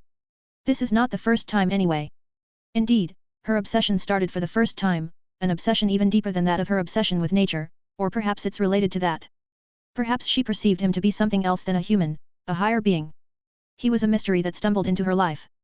She had just been going on with her pure plans of exterminating the entirety of humanity through some kind of toxin. She had been experimenting with a bunch of botanists under her mind control when one of her tests went awry, destroying the entire facility, and she received the most backlash as she was closest to it. She remembers the shock she was in when she opened her eyes again, as before her was a handsome man. The fact that she found him handsome and as pretty as her favorite type of roses was alarming. The Victor Hugo rose, a gorgeous type of rose that blooms from spring through fall. It's known for its captivating deep red color. She however still did not understand how the word pretty synchronized with him in her mind, but she will come to understand it in the future. She remembered how long she took to process what was happening, and the fact that she felt no disgust from her close contact with him. She was naked and basically lying in his embrace. Her natural instinct was to kill, yet her power failed her. It was as if it saw him as the Christ of nature, refusing to hurt him in any way. She understood why soon after, when she sensed his life force flowing into the depths of her soul and rejuvenating it, even strengthening it. It was the purest and most beautiful thing she ever felt. It was comforting and magnificent beyond the scope of mere humans. Just basking in his overwhelming life force for such a short time made her connection with nature so much closer. That night, she slept like a babe after staring at his face for a long time. It was her most peaceful night by far, but she still left in the morning, and never contacted him again. Until this time. Ha, why did I let my curiosity control me? I could have just ignored his existence but I couldn't. She trailed her fingers along his chest as she murmured some ominous words. I wanted to take you all for myself, to live in my garden with the purity of nature. I wanted you to live in the embrace of nature among the comfort of trees and beauty of roses. Forever. A frown surfaced on her face, one she couldn't keep for long as she felt his comforting life force slip into her soul, bringing a tranquil smile to her gorgeous pale face. Alas, nature simply refuses to obey my orders when it comes to you. Nature loves you more than it loves me. I still fail to understand, however, why does Mother Nature allow you to remain among the filth of humans? Especially that bitch, touching you with her dirty hands and swooning all over you. She knew way too much, almost as if she's been monitoring him since their first meeting. Stalking would be a better word for it. You definitely shouldn't be living with the dirt that is humans. Look what they have done to you. I'm sorry I was late, else I wouldn't let that bug even lay a finger on you. I was working on the future, on how to make the world pure. She lifted her head from his chest and looked at his face. She started gently brushing his cheek with a flushed face. She was starting to overdose. Can you imagine a pure world? All that's within would be nature, and gorgeous greenery. I was creating the solution to the dirt, and don't worry, I am close. I just need more energy. Your life force. She noticed his wounds have already closed, and some of the smaller ones ceased to exist. His skin was starting to look flawless as if scars were never there. It was a phenomenon Ian noticed a while ago in the middle of his sessions with Selena. His scars started disappearing as if giving away his life force healed him instead of the opposite. She just stared at him with a worrying obsession for hours, her face getting more flushed by the second. Her breathing was rough yet she refused to move away. No, she wanted to stay like that for eternity. The only reason she hasn't passed out yet after so much time is because he's asleep, and he doesn't release much of his life force in such a state. Ha! Until he woke up, and she instantly jumped back as her usual seductive clothes reformed around her. Ian opened his eyes and slowly lifted himself up. He eyed up his surroundings with a bit of confusion and dizziness, though he soon got over sleepiness as he felt incredibly energetic. What an adventure, so lovely. He eyed his body first, checking up on why he felt so comfortable despite all the wounds he had amassed in the confrontation. No scars, hey. Too bad. No traces of my adventures remain. I guess my collection consists of traces of my adventure, so it doesn't really matter. Ian let out a breath, still feeling a bit disappointed. All of his scars disappeared. From the small scars to the large ones, each had a meaning and a memory behind it. Relics of his past adventures. He stroked a certain spot on his knee as he looked up. At the room's roof, one of my first scars was here. In one of my first attempts at free climbing, my hand slipped and I fell down. I was still inexperienced, so didn't handle the situation perfectly and ended up hurting my knee, pretty badly. He let out a chuckle as remembered the very details of the incident. It was pretty bad. There was a hole on my knee to the point my bone showed itself to the world. God, it was painful. Yet, I have my memories, so it's going to be all right. Ian finally paid attention to Ivy, who was attentively listening to his little adventure whilst trying to keep her breathing in check so as to not allow him to see her state. 1,500 stones for an extra chapter. 74, The Mystery of Ian Rose V. 22 chapters in advance on Patreon. Chapter 70, The Mystery of Ian Rose V. Ian finally paid attention to Ivy, who was attentively listening to his little adventure whilst trying to keep her breathing in check so as to not allow him to see her state. Right, you helped me. Well, you have my thanks. Ian smiled and took another look around the room. A bizarre room it was. Everything was of nature, the furniture was just vines with a few flowers here and there to complement the scenery. There were no windows, or they were all hidden behind the cover of leaves on the walls.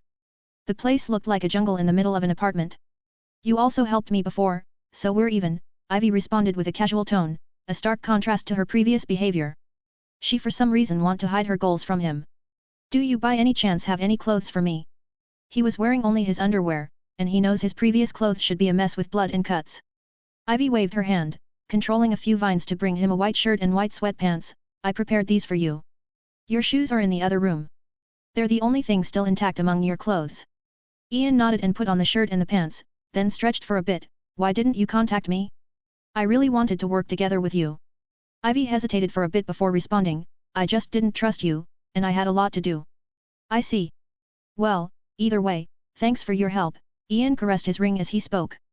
He was thankful he did a lot of thinking before summoning Naren. One of the terms for the ring stated that only he can put on the ring, and nothing can take it out of his finger. The basis of such a term was also his life force, an infinite battery. How long was I asleep?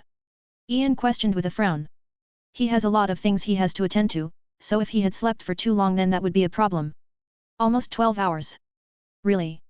Ian said in a confused tone, that would mean you've done that for my wounds to heal so quickly. Ivy's face flinched but she tried to keep it expressionless, kind of. What does that mean? Ian wondered as he paid more attention to her state and contemplated all the possible scenarios. First, let me check something. Ian focused a bit as he spoke, then in his left hand appeared a phone which was previously in the ring.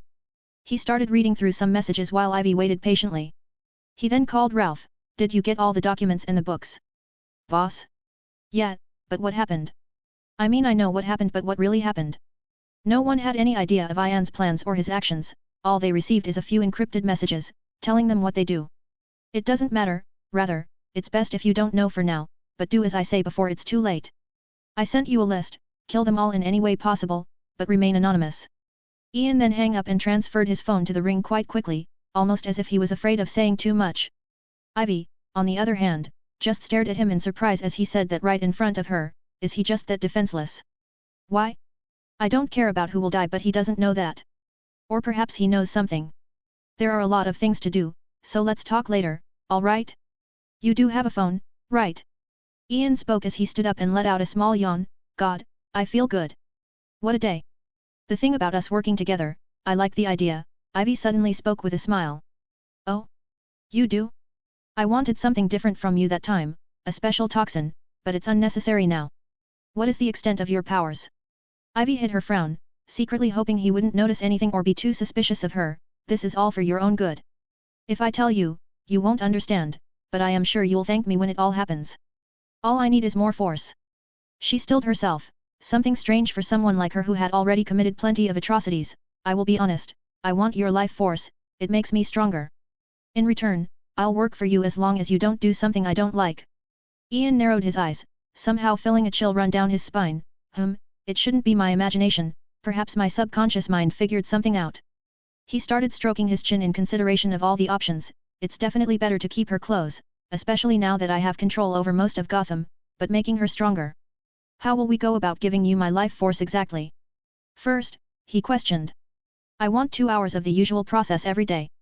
In return, you have the power of every plant in Gotham in your hand and much more.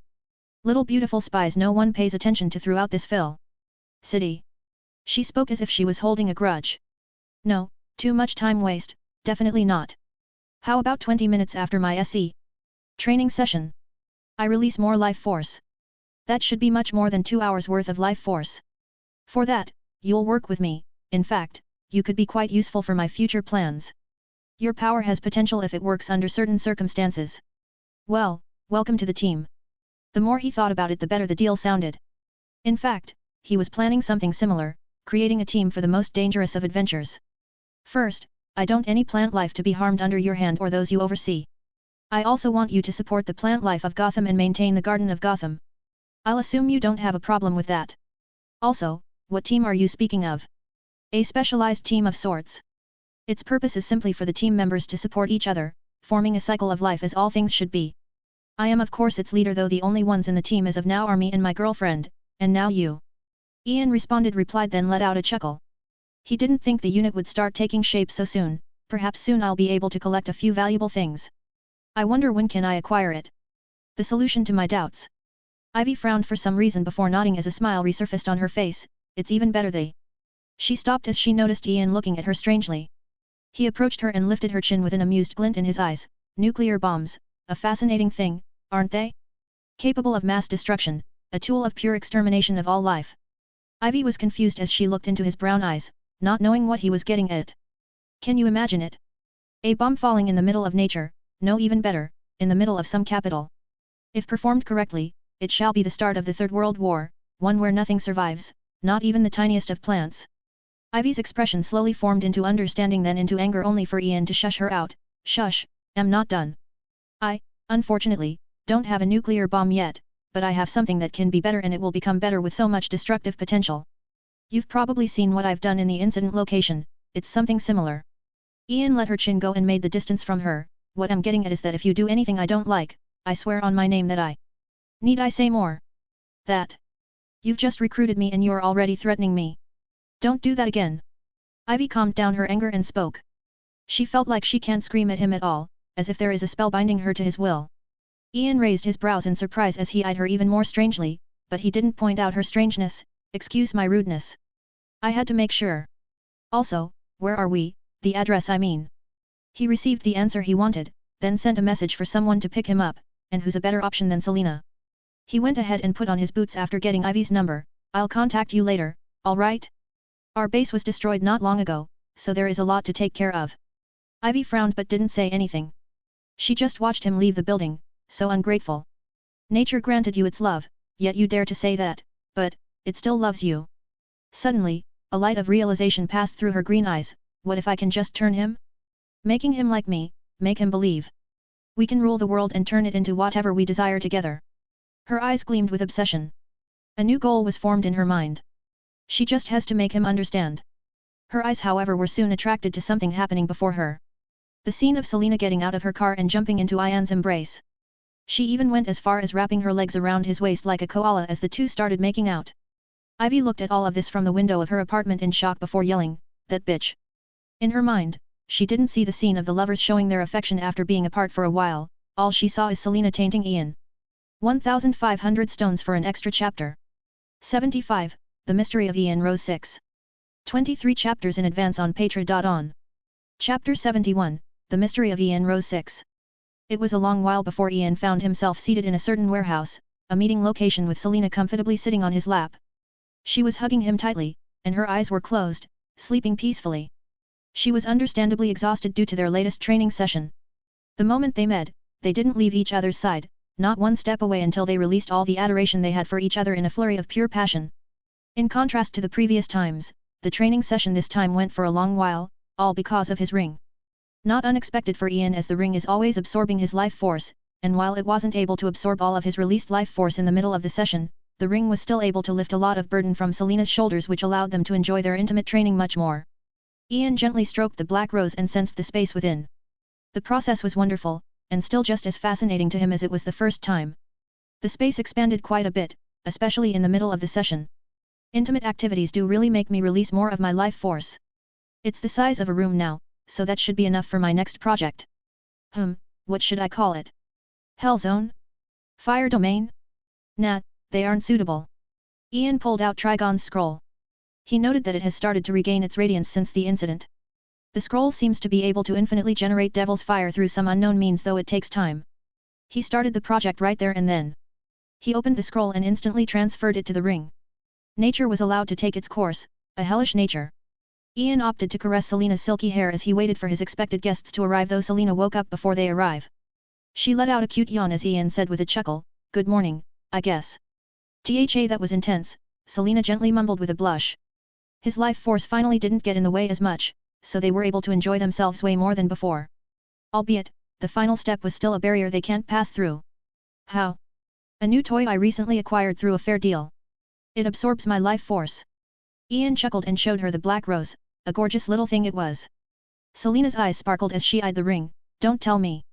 Ian smiled, noticing her interest in it. "Indeed, it's made of black diamond, a secret project of mine. The result is as you see, spectacular. You seem like you want one." "Well, I certainly don't mind one." Selena stuttered her words, seemingly lost in her own world of imagination. Ian was amused by her antics, but didn't tease her for it. "I will find something better then, I'll already have an idea of what our next big heist will be." "What is it?" Selena's emerald eyes shone as she asked with anticipation. I will tell you later. Let it be a surprise." Selena let out a cure pout but didn't complain.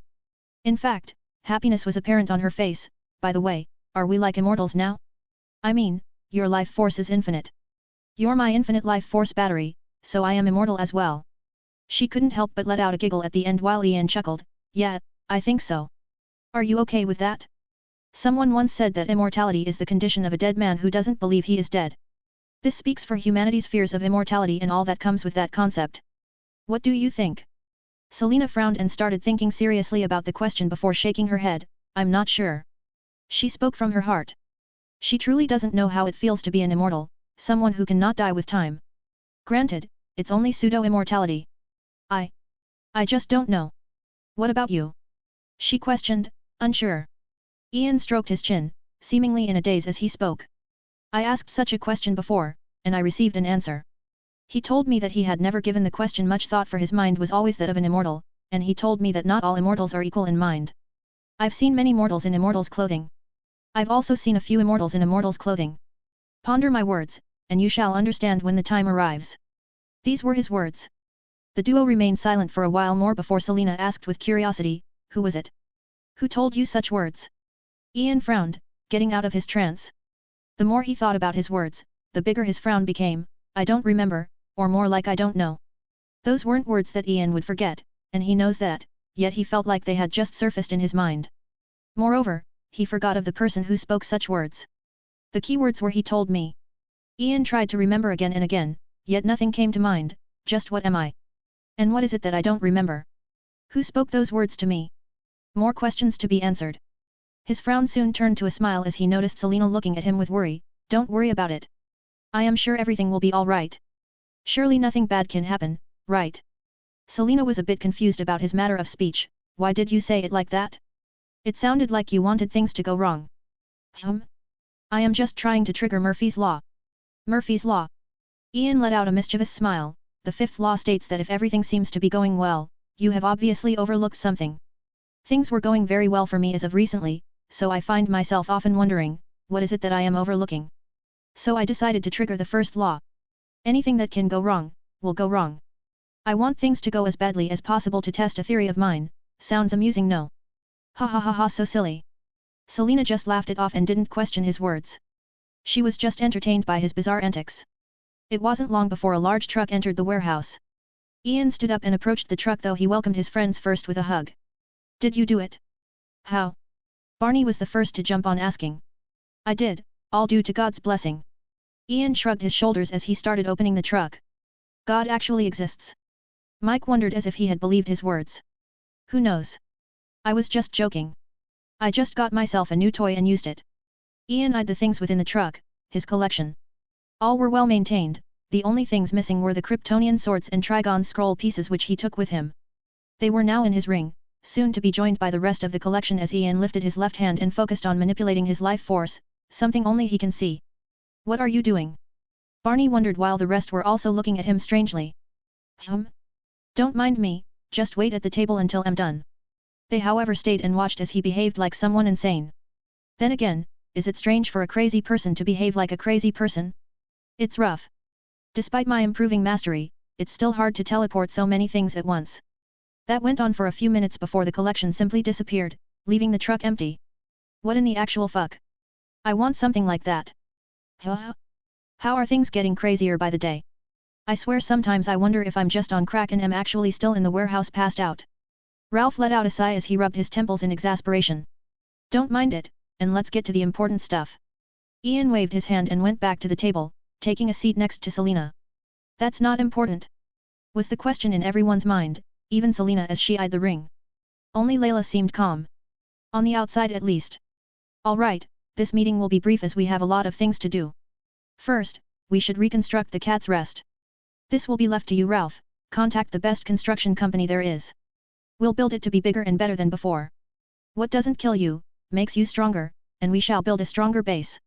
This phrase should be known to every rose in the city. While it may be generic, it still works to lift everyone's spirit. The houses around the Cat's Rest are already ours, so we will bring them down and expand the base. Next, all the crime heads are dead and I believe you're already on the task I gave you, right? Ralph nodded, already knowing of the fall of the crime lords. Some of the targets are already dead, but we're still in the process of finding the others and finishing the job. Great, the fall of the crime lords won't cause the fall of their families, someone else will simply take their place, so we have to act quickly amidst the chaos. Remember, the only thing between us and ruling Gotham is how quickly we can act, so let's get to work. At that point, even Barney had to agree with Ralph, they were probably on crack, weren't we just a bunch of beggars feeding on leftovers of other people not even a full year ago? How did we come so far? Barney followed after Mike, Layla, and Ralph, eyeing all of his friends. No, family, if I am hallucinating, then I don't want to wake up, or at least wait until I acquire a gigantic sparkling diamond. Please. I should really forget about common sense with you, Xiao. Selena started speaking with exasperation. Ian noticed she choked her words and looked behind him with her eyes wide in bewilderment. They should be alone in the place by now, so the first thing that came to Ian's mind was, ghosts? Or 1,500 stones for an extra chapter. 76, The Mystery of Ian Rose 7. 24 chapters in advance on Patra.on. Chapter 72, The Mystery of Ian Rose 7. Ian noticed she choked her words and looked behind him with her eyes wide in bewilderment. They should be alone in the place by now, so the first thing that came to Ian's mind was, ghosts? Or? Ian turned around, eyeing the strange being floating not far from him. It was a girl who seemed to be in her late teens. She was adorned in normal attire, blue jeans and a black shirt. Her skin was strangely grayish, somewhat to the lighter side, but it's still noticeable. The most noticeable thing about her was her hair, fabulous violet blue hair. It was short, only reaching her shoulders, but that suited her style in a way. She slowly landed on the ground, her eyes never leaving Ian, switching between observing him and the black ring on his hand. She was frowning, her expression spoke of depression and even a bit of rage. Her mood could be seen at a glance which led Selena to quickly react and pull out her whip while standing beside Ian, ready to act at any moment. Raven. Ian raised his brows in surprise then eyed his ring, specifically contemplating what lies within it, leading him to have a pretty good idea of why she's here. The silence continued for a while as Ian just watched her contemplating all of her life decisions, and she didn't seem to be finishing any time soon, so he had to speak. Well, introduce yourself, will you? Yeah, I'm. The girl seemed stunned for a second and subconsciously wanted to reply though she got her wits back quickly. She took a deep breath and looked Ian dead in the eyes. How did you get it? She provided absolutely no explanation as to what she was referring to, but Ian understood. I assume you're referring to the scroll. He just used it, just a day ago, and then she appeared, so it was a natural conclusion aside from the fact that he knows who she is. I see. Were you watching me since then? And how did you know? He questioned with a frown after seeing her nod. A slight blush surfaced on the girl's face, seemingly remembering something embarrassing before recovering her previous mood and spoke with venom in her mouth. Just answer my question. You won't like what will happen otherwise. As she spoke, she lifted her hands as a cluster of purple energy started concentrating on them. Quite the spectacle it was, for Ian at least. She seems quite inexperienced and worked up. Perhaps she just arrived on Earth not long ago. Ian shrugged his shoulders as the said scroll appeared in his hand. You want it? He spoke as if he intended to throw it at her as if it were worthless trash. No. The purple-haired girl instantly reacted as she screamed and released what looked like a purple shockwave from her hands, spreading throughout her surroundings. The impact of the shockwave instantly knocked both Ian and Selena back. Thankfully, they're both quite nimble as let themselves fly with the impact, rolling with it and getting back on their feet. Most importantly, the scroll was still held tightly in Ian's hand. If it slipped away and got unfolded, then a disaster is bound to happen. Why? Ian asked, understandably confused. He had a plan but the prerequisite for it was her catching the scroll, then he can act. He wouldn't take any chances otherwise, yet, here she is, scared of even coming close to it. Put it back. Just do as I say please. She spoke with a pleading tone, a contrast to her previous manner. Okay. Her actions allowed Ian to see another course of action he could take. The scroll was kind of a passion of mine. I basically robbed a piece from a certain museum of antiques, and it got my interest, so I took it upon myself to look for the remaining pieces. I assembled them together, or they assembled together when I collected them all. It's quite magical. What do you know about it, and how did you find out? I have many questions to ask you, so let's have a civil discussion, shall we? The girl remained silent for quite a while, contemplating the offer. The only thing stopping her from accepting is her suspicion of him. He doesn't seem to be a follower of her father, but she rarely relied solely on her feelings, so she had to make sure. She had faced such cultists before, fanatics who worship the demon she hates with every fiber of her being, and that demon is her father much to her dismay. However, she didn't see any other options. She sought help from the magicians of Earth, or its hero only to come back with disappointment. She was desperate, and time wasn't her friend. So she reluctantly agreed, but still kept her guard up.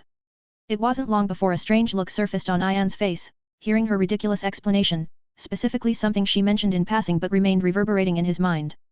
It wasn't unpredictable but apparently, the scroll seemed to be connected to Trigon's domain, using the latter as fuel to achieve the miracle known as the Devil's Breath. That's the conclusion she arrived at least. That was bad news for Ian, especially with his latest actions. The scroll is in constant release in his ring in a specifically isolated part, filling it with that demonic fire. So while Ian wondered and made many assumptions as to where the scroll gets its power, it is still something else to know for a fact. It's intriguing to Ian. So the said demon shouldn't be able to, well, spawn in here through the scroll or something similar. Can he have any influence through it? It shouldn't be, the girl known as Rachel shook her head and added, but I don't want you to use it ever again. I won't allow it. Ian let out a smile as he nodded, sure. He agreed way too quickly for her liking, and he further added, I'm curious though, why don't you take it? Can you just carry it with you in some other way, without whatever you're fearing happening? Or perhaps just take the ring? For several reasons, and I am not stupid. She responded in her usual monotone voice. Oh? Well, what are you gonna do now? Ian chuckled, his expression remaining unchanged despite what her words insinuate. I'll keep an eye on the scroll, meaning I'll be watching you, and you'll help me study it. It's in your best interest, after all. Ha ha ha, you're cute. Ian couldn't help but let out a laugh of amusement. What? Rachel stammered in confusion. You're obviously just a kid, yet you're trying to act like an adult, but very well, I shall meet your demands as long as you can meet some of mine as well. He didn't give her a chance as he stood up with the silent Selena and added, but I have a lot of things to take care of which you might know since you were peeping on us, so let's leave it to some other time. Hi. I'm not a kid. Her words of annoyance fell on deaf ears as Ian really had so much to do. It seems that there are a lot of interesting things you haven't told me about, a whole new world with plenty of things to steal. Once they walked out of the warehouse, Selena couldn't help but let out her naughty side takeover as she acted a bit coquettish. You're right. There was something I wanted to tell you anyway, and our goals from now on will be mainly supernatural treasures, so I guess I should tell you. Ian shrugged his shoulder, not minding telling her, most importantly, we have another teammate. 1,500 stones for an extra chapter. 77, The Mystery of Ian Rose 8. 26 chapters in advance on Patra.on. Chapter 73, The Mystery of Ian Rose 8. What did you do? A crisp yell reverberated throughout a certain roof amidst the darkness, very late at night. We had a deal. Another yell by the same person followed soon after. The source of the sound was a muscular figure, attired entirely in a black suit. He was none other than Batman. His irritation was obvious as he almost held Ian above the ground as he was grasping the neckline part of Ian's sweater, almost choking him with how rough he was. Ian however remained impassive as he calmly spoke, let me go. We had a deal. And I've done nothing to breach it, the only remaining crime lord in Gotham lied without batting an eye. What? Do you think I'm a child? I know. I know what you've done, Batman was understandably having none of it. Then all you've to do is to prove it. Ian was tired of the Bat's unpleasant manners by now as he kicked him to the chest to gain his freedom once again. Isn't this what you want anyway? What happened was for the best. Gotham has fallen to my hands much faster than I've ever anticipated, so what's your problem? Innocent people died. You not only killed the crime lords but also destroyed all of the surroundings of their meeting place. Do you have any idea how many innocents died due to that? Batman was only getting angrier while Ian was simply tidying up his clothing as he shrugged his shoulders. I mean, I've done absolutely nothing of that, but if I did, I'd say that's collateral damage.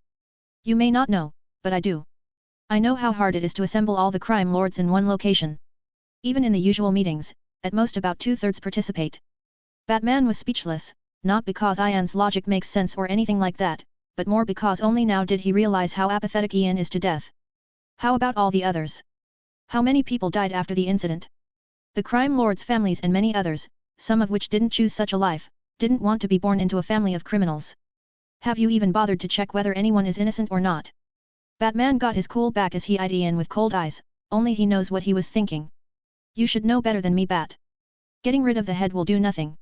A head will fall and another will take its place, a never-ending cycle. You've experienced what it feels like, haven't you? No matter how much you tried, it was all for naught. Very little impact. They fear you, but they can never fear you enough. Because of death, they don't have to fear death with you, but they will with me. I see. I didn't see it before, but you're the kind that makes excuses for their actions, for the greater good, hey? The end justifies the means? All that you're doing is making an enemy of me, and no matter how much good you do, I will always know that there is even more bad going behind the scenes. I can never trust you with Gotham. Batman turned around, ready to go on his merry way. His emotions were strangely calm. Until he heard Ian's loud laughter, that is. Ha ha ha ha ha, Ian shook his head in disappointment, you don't understand. Have you ever seen it in a different way? The ones capable of spilling blood for the greater good are those that are okay with bearing the guilt of killing and handling all that comes with it. Many will hate them and despise them, and they know it, yet they bear such a responsibility all the same. There are of course a few bad apples in every field, but you should get my point. Ian let out a sigh, but I'm getting ahead of myself. I do not bear such responsibilities nor am I willing to bear them. Death never meant much to me, and its meaning is only losing its value to me, not the opposite. I don't mind dying, and I don't think I'd feel much if the people around me die, though I'd like to believe that I would feel something. A strange smile surfaced on Ian's face, one that weirded even Batman out. I kind of want to know how I'd feel. I'm getting too into it, so let me get to the point. I'm perfect for Gotham. All of your fears and your limitations don't apply to me. There is nothing Gotham's darkness can do to stop me except if something too unnatural happens. Ian turned around as he let out a chuckle. He lifted his hands in the air as he looked at the strangely silent Gotham from the edge of the roof. It's been just as silent for the entirety of the past week since the incident known as the Breath of Salvation. Can you see it? Do you see it? Silence before the storm, but the storm I'm referring to is one of prosperity and riches. Bat, Gotham is in my hand right now, so I can at least guarantee that I'll protect it to the best of my abilities. Otherwise, you can give it your best shot, I'm waiting. Afterward, Ian took a seat at the edge of the roof and heard nothing more from the Bat. The latter gave no response, perhaps he didn't want to or he didn't have one. What a good day. Gotham's crime lord took a deep breath and went downstairs, returning to a meeting he was having before Batman arrived. It was somewhat of a private meeting as only 4 people were in it, namely Selina, Ivy, Rachel, and of course Ian. The meeting was quite special as it's the start of a strange team, a menace for a team. The moment he entered the room, Rachel jumped to speak first. I don't get it, why am I here? I won't be a part of this. Her complaints brought a smirk to Ian's face. Oh, you're gonna want to be part of this when I'm done, so let's start. He ignored the obvious staring contest happening between Selina and Ivy. The latter seemed especially mad, seeming as if venom was swirling in her eyes. So as I told you all before, I'm planning on forming a small special unit. Its main function is for its members to support each other, perhaps we'll even be able to help you solve your problem, Rachel. Rachel, however, didn't seem convinced. In her mind, only she knows the monstrosity that is her father, but she was desperate, so she remained silent. Thus Ian continued. Anything you desire can be met as long as it's something I don't mind doing, or I consider to be worth doing. I am the leader, so I'll be calling the shots. What can you do? She can control plants, what about you? Rachel questioned, genuinely curious. Lots of things. I'm not stupid and I'm most often than not, successful. I also seem to have an infinite life force. I assume you sensed that, didn't you? The purple-haired girl nodded, though she was still confused. And what's the use of that? Ian shook his head and responded, we'll talk about that later. Now, I have a few things to say. Our first priority is getting firm control over Gotham, and that's not done yet. It should take a while, though a project of mine can make it faster. Ivy, we'll be building several parks or gardens all over Gotham as well as a few plant shops throughout the city, with the main one being close to Cat's Rest. We'll be using your power and I as fuel to quickly grow a bunch of rare plants, a variety of exquisite plants, and perhaps even new species. I'm sure it will become popular very quickly, especially since I plan to do some advertisements for it, lots of ads. Ian didn't get the chance to continue as Ivy stood up with a strange expression and directly jumped at him, hugging him tightly before giving a quick peck on his cheek. You just don't know how happy that made. I will repay you however you want, so just tell me if you want anything, all right? Ian could swear her eyes were burning with passion and expectation, a strange thing considering how she acted in their first meeting. Her obsession with him was definitely bizarre. He noted that in his mind before shaking his head in exasperation and pulling her back to her chair, making her sit down while she was dazed. He flickered her forehead gently and said, all I want from you is to be obedient and don't cause any trouble, or if you want to, just tell me and I can add a bit of chaos to the mix, I'm good at that. Understand?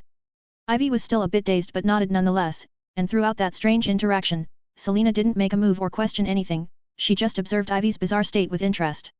Once all the plants and the vegetarian life spread throughout the city, we'll have a new set of eyes on our side. This is the main reason for this project. You function best in nature, so I'll grant you a Gotham suited for your gift. Granted, her power isn't so powerful yet. She exaggerated before, but her power's range only extends to a few blocks so far, and that's with Ian's constant supplement of life force, which strengthened her quite a bit. Ian was eyeing the long-time benefits. A godsend has fallen within his grasp, and he will be using it to its fullest potential. 1,500 stones for an extra chapter. 78, Void Convention of Stupidity. About every 10 chapters or whenever I feel like it, I'll post a similar chapter to this where I present an idea, question, or a viewpoint for everyone to debate. You're free to participate and feed me ideas and knowledge, or you can just skip the chapter. The answers should be just about DC. Stupidest decision made by a villain, a superhero, or any character in DC. Also, Can you guys refresh my memory on any cool artifact in DC that Ian can use? Magical or divine, like whatever it is. Preferably, something interesting that has potential, but is not used well. 1,500 stones for an extra chapter. We're very close. 79, Staff of All Things I. 26 chapters in advance on Patra.on. Chapter 74, Staff of All Things I. It wasn't long after the meeting before moans and whines of pleasure resounded throughout a certain room, more intense than any previous time that Selena noticed while barely hanging on a thread. Her consciousness was slipping out, on the brink of passing out, but Ian didn't allow it, not this time at least. There wasn't much foreplay this time around as he was ready to finally go all the way, just two naked bodies firmly connected to each other. Their lips were passionately battling for dominance, their tongues intertwined. A while passed before their lips stopped meshing together as they pulled back a bit, leaving a trail of saliva between them, a clear indication of their previously mindless passionate state. Selena looked into his eyes dazedly, her eyes were glazed with passion as she wondered, we gonna do it? Ian didn't answer but let his action show his intention as he aligned his death spear, ready to thrust it into her sopping wet dimension, the start of chaos. Their training session was short but wanton. Their passion was unleashed, alas Selena couldn't hold on for long, especially with how deadly his death spear is, a weapon that can kill by giving life, the word miracle suited it quite a lot. And even with her conscience slipping out, Selena as if by instinct still railed him up with her naughty words. Sweet moans, yells of his name with absolute love and devotion, it was all music to his ears. Alas, Selena eventually passed out before Ian finished. He wasn't unsatisfied as he gently covered her with a blanket before sitting on the side of the bed. I can control it, Ian softly muttered with a look of interest on his pale face. He looked at his hands as he lifted them as if he was looking at something around them, something only he can see. The corners of his mouth were raised into a smile as he closed his eyes and focused before time runs out. He focused on the energy he clears feels but can only sense when it's in a wild state, such as this time right after an intimate training session. At such times, his life forces run wild, spreading to all directions through a significant part of it flows into his space ring, constantly getting absorbed by the latter. The ring however seemed to have very little effect on his life force. It was set up to absorb the life force of anyone wearing it in a matter of a month or two, yet it was absorbing his life force very slowly. It's hard to control and it seems that my control of it is weakening slowly as the amount of energy getting released becomes lower. Quite interesting. Still, he didn't give up and attempted to control his life force and make it flow into the ring. The results however were disappointing, the ring should be absorbing about 10% and I can only control another 15%. The rest is basically wasted. He stroked his chin with a thoughtful look for quite a while, almost zoning out before he felt a pair of arms and a soft body hugging him from behind. Please hug me. Selena whispered in an adorable tone, almost a pleading tone, and she didn't need to say a word more as Ian instantly picked her up in his arms and lay with her on the bed. You love cuddling that much? Ian asked while caressing her short hair while she was trying to dive deeper into his embrace. How can I not? It feels so nice. Then there was a brief silence before Ian spoke again, about Ivy, she's still untrustworthy, so keep an eye on her. I thought it was the opposite with how all over you she was for the past week. She's trying to steal you from me. Ian noticed she didn't seem bothered with that but just shrugged his shoulders, having a certain understanding as to why. She's obsessed with me but not in a good way. She seems to love my life force very much, leading me to believe that her actions have something to do with her power.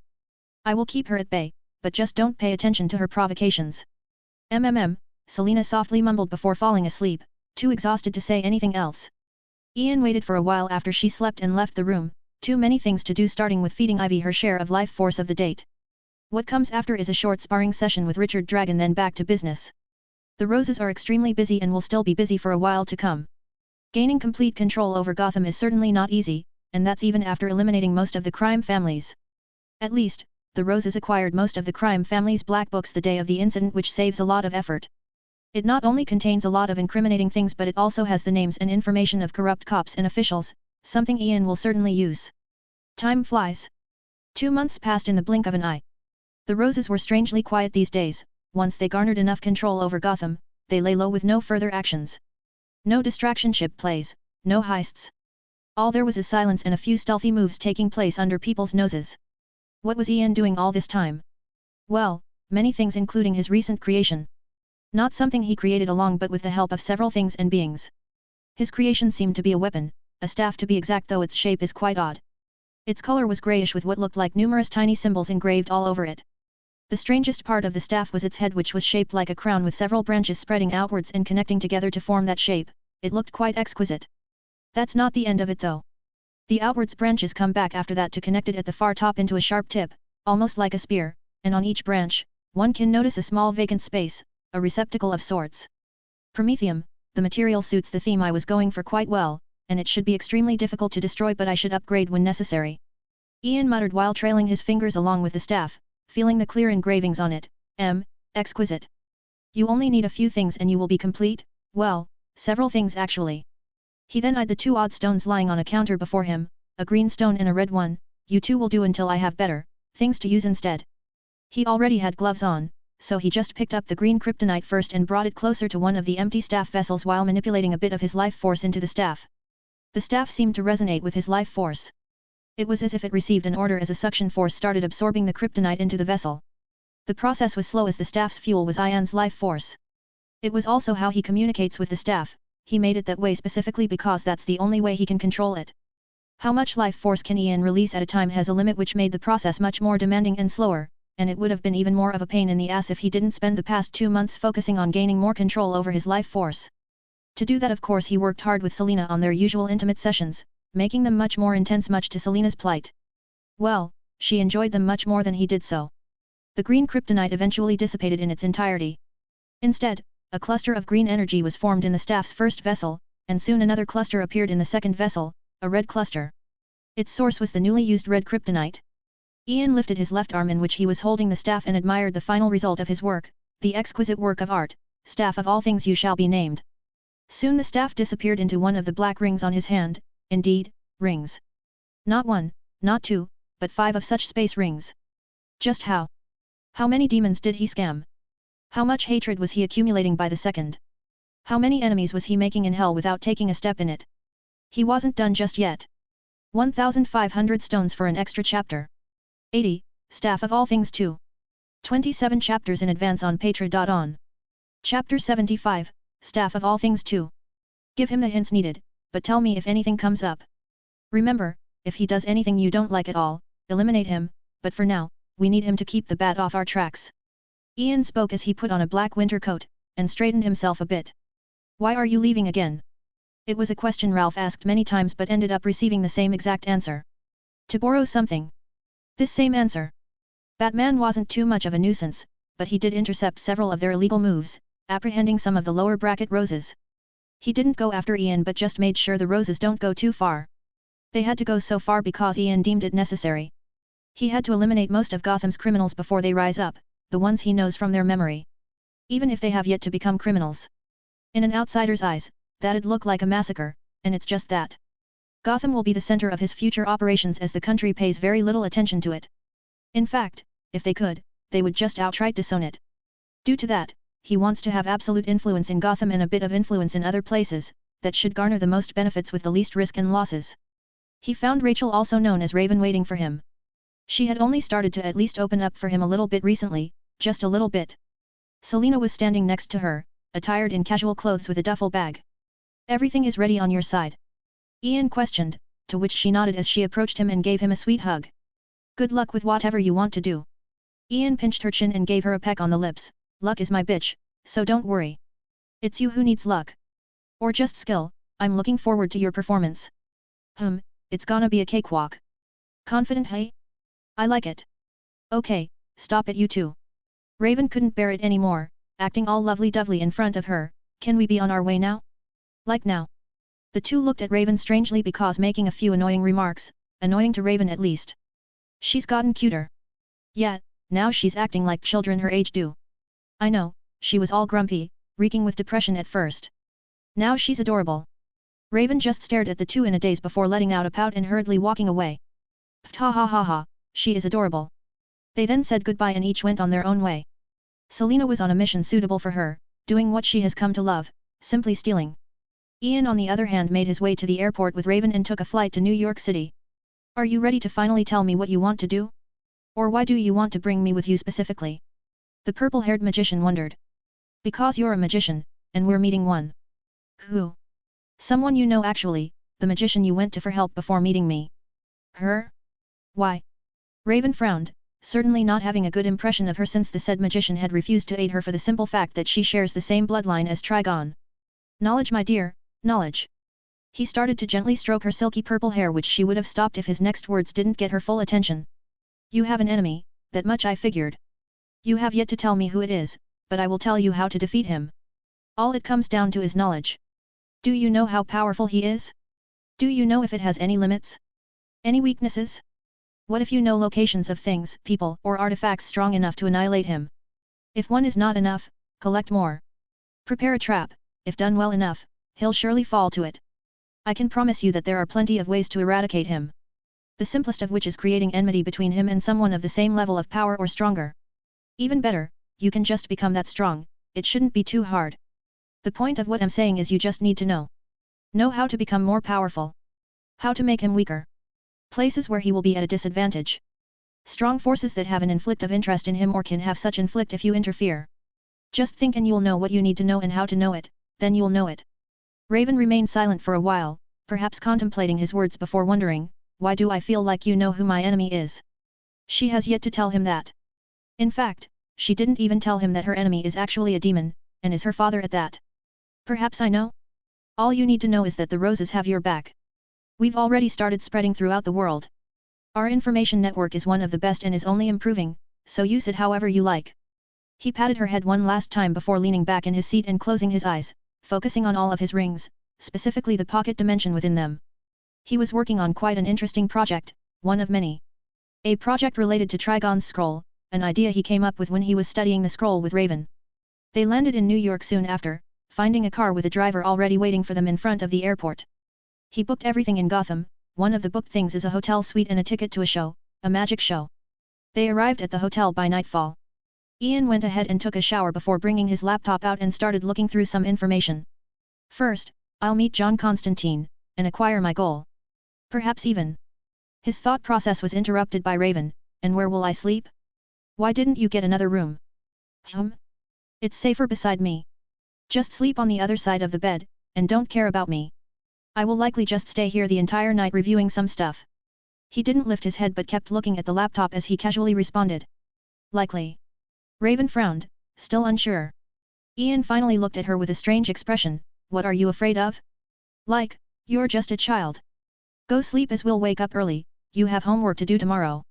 Ha ha ha ha, I'm just joking. I will just sleep on the couch. Raven found herself pouting yet again as ran to the bedroom, something she found herself doing quite a lot since meeting him. She's not used to anyone treating her like this, even her mother, as they had to live under the fear of Trigon getting to them at any moment. Adorable. Ian shook his head in amusement and continued reading through all the information collected by the Roses. It was information about an assignment he gave not too long ago, about the location of Olympus. Should I find him or let him find me? I did defeat Deathstroke after all, and the method used shouldn't matter to them. If not, then I can only use harsher methods to acquire it. The other target should either be easier or much harder. I just need the lamp, so it's not necessary to obtain the ring. That makes things much easier. With the thing I obtain from Constantine, it'll make it so 5 vessels are filled and 5 more to go. Not enough, I hope it'll work out as I imagined it would. Now, for some more thinking. A lot of thinking that didn't stop until morning, not a minute was spent sleeping, something he was used to, especially recently as he found himself to be much more energetic than he used to. He attributed that to his constant increase in life force output and control. One may assume the opposite would happen, but he doesn't make any sense. Ian walked into the bedroom to wake Raven up only to find her sweating, and somewhat sleeping uncomfortably. He gently woke her up, ending up scaring her a bit. Nightmares. Hey? And no, she was still a bit dazed as she stuttered her words. Ian ignored her obvious lie and gave one of his strange bits of advice. Think about it this way. What's the worst that can happen? Everyone dies. You die? I die. That doesn't make any sense. Raven responded with confusion apparent all over her face. Exactly. Hey? I still don't get it. I don't get it either. Put on your clothes and let's go. We have a show to watch. 1,500 stones for an extra chapter. 81, Staff of All Things 3. 27 chapters in advance on Patra.on. Chapter 76, Staff of All Things 3. Ian put on black pants, black shoes, a white shirt, and a black tuxedo vest above it, looking quite handsome but still as carefree as ever. Raven came up to him just as he was putting on a black tuxedo jacket. What do you think? Looks good. He wondered. Trying to impress someone. Raven eyed him strangely but didn't answer his question. She instead asked one of her own. No one really, just trying to look good.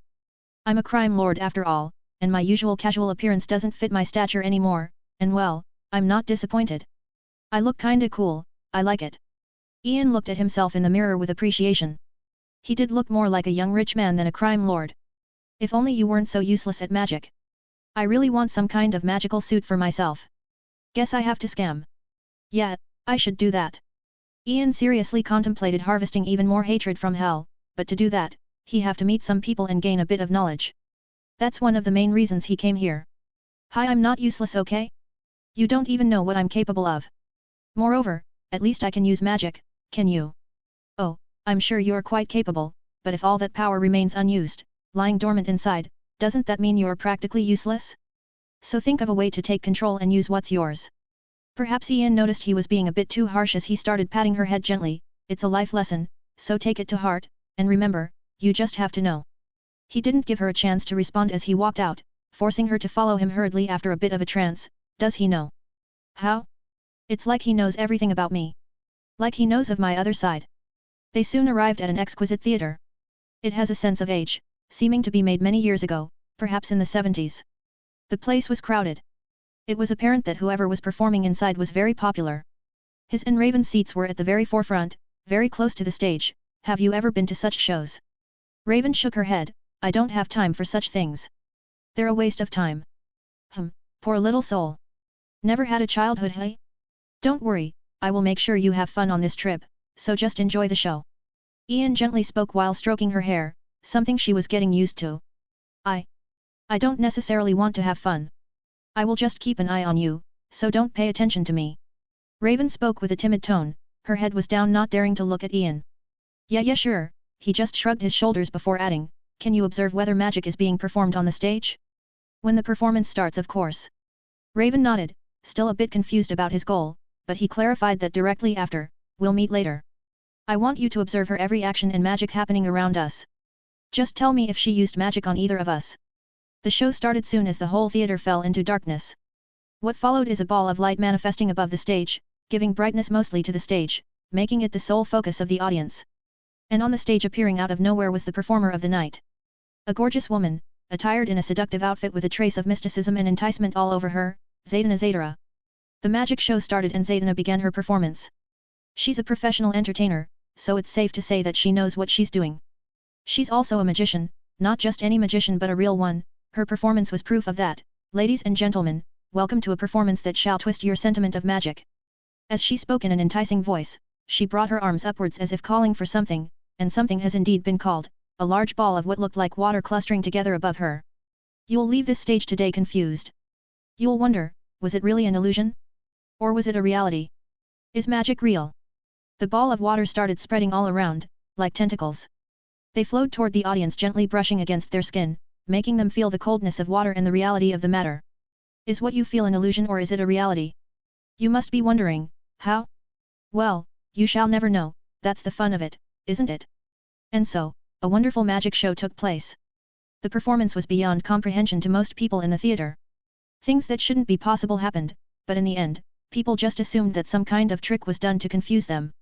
Such a spectacular performance made Ian impressed and Raven even more impressed because she clearly felt how the lady on the stage uses her magic, dignified and enchanting. At last, Zaydna performed a bow, thanking the audience for coming before winking in Ian's direction, a discreet wink before she went backstage. And it wasn't long before Ian followed after her. The security guards allowed him to pass due to her instructions and led him to the magician's dressing room, a very nice room suiting Zaydna's style. I underestimated you. Ian found Zaydna seated facing a mirror, cleaning her face gently. No, you did not. I'm just as weak as you think I am. I know you are. You wouldn't have made a contract with a demon otherwise, you must have been quite desperate. Just as calmly, she spoke of secrets she shouldn't know about. Well, you know. Desperate times call for desperate measures. Ian just shrugged his shoulders, not questioning the source of her information because he knows he was the source, or the spell she had cast on him during their previous meeting, one he got rid of. You've made a deal with the devil? Raven questioned, a bit timidly unsure of what to do. Her father is a demon of sorts, so it's safe to say she doesn't appreciate such a thing. Nah, I scammed a demon. Anyway, I want to meet John Constantine. I assume you know where he is. Oh? Why are you in such a hurry? We have a lot, a lot to talk about. Zaydna raised her brow in amusement as she stood up and faced him. The thing is that I can't read your mind. That's a bit troublesome because there is a lot I want to know about you, so you won't be leaving here until I permit it. Raven frowned, looking a bit nervous, knowing she's still a bit weak to contest against her, but she still waited to see what Ian would do. Her trust in him was growing despite all the signs. Even knowing he made a deal with a demon, she still chose to trust him. Suddenly, she found Ian's hand on her head again, patting her as he said, I told you before, didn't I? All you have to do is to know. I investigated her a bit since my last meeting with her, and I know she's kind of a mean bitch, so of course, I prepared. You did. The seductive magician narrowed her eyes as she questioned. Of course. I didn't get to where I am by being stupid. Well, sometimes, but my point is let's have a civil deal.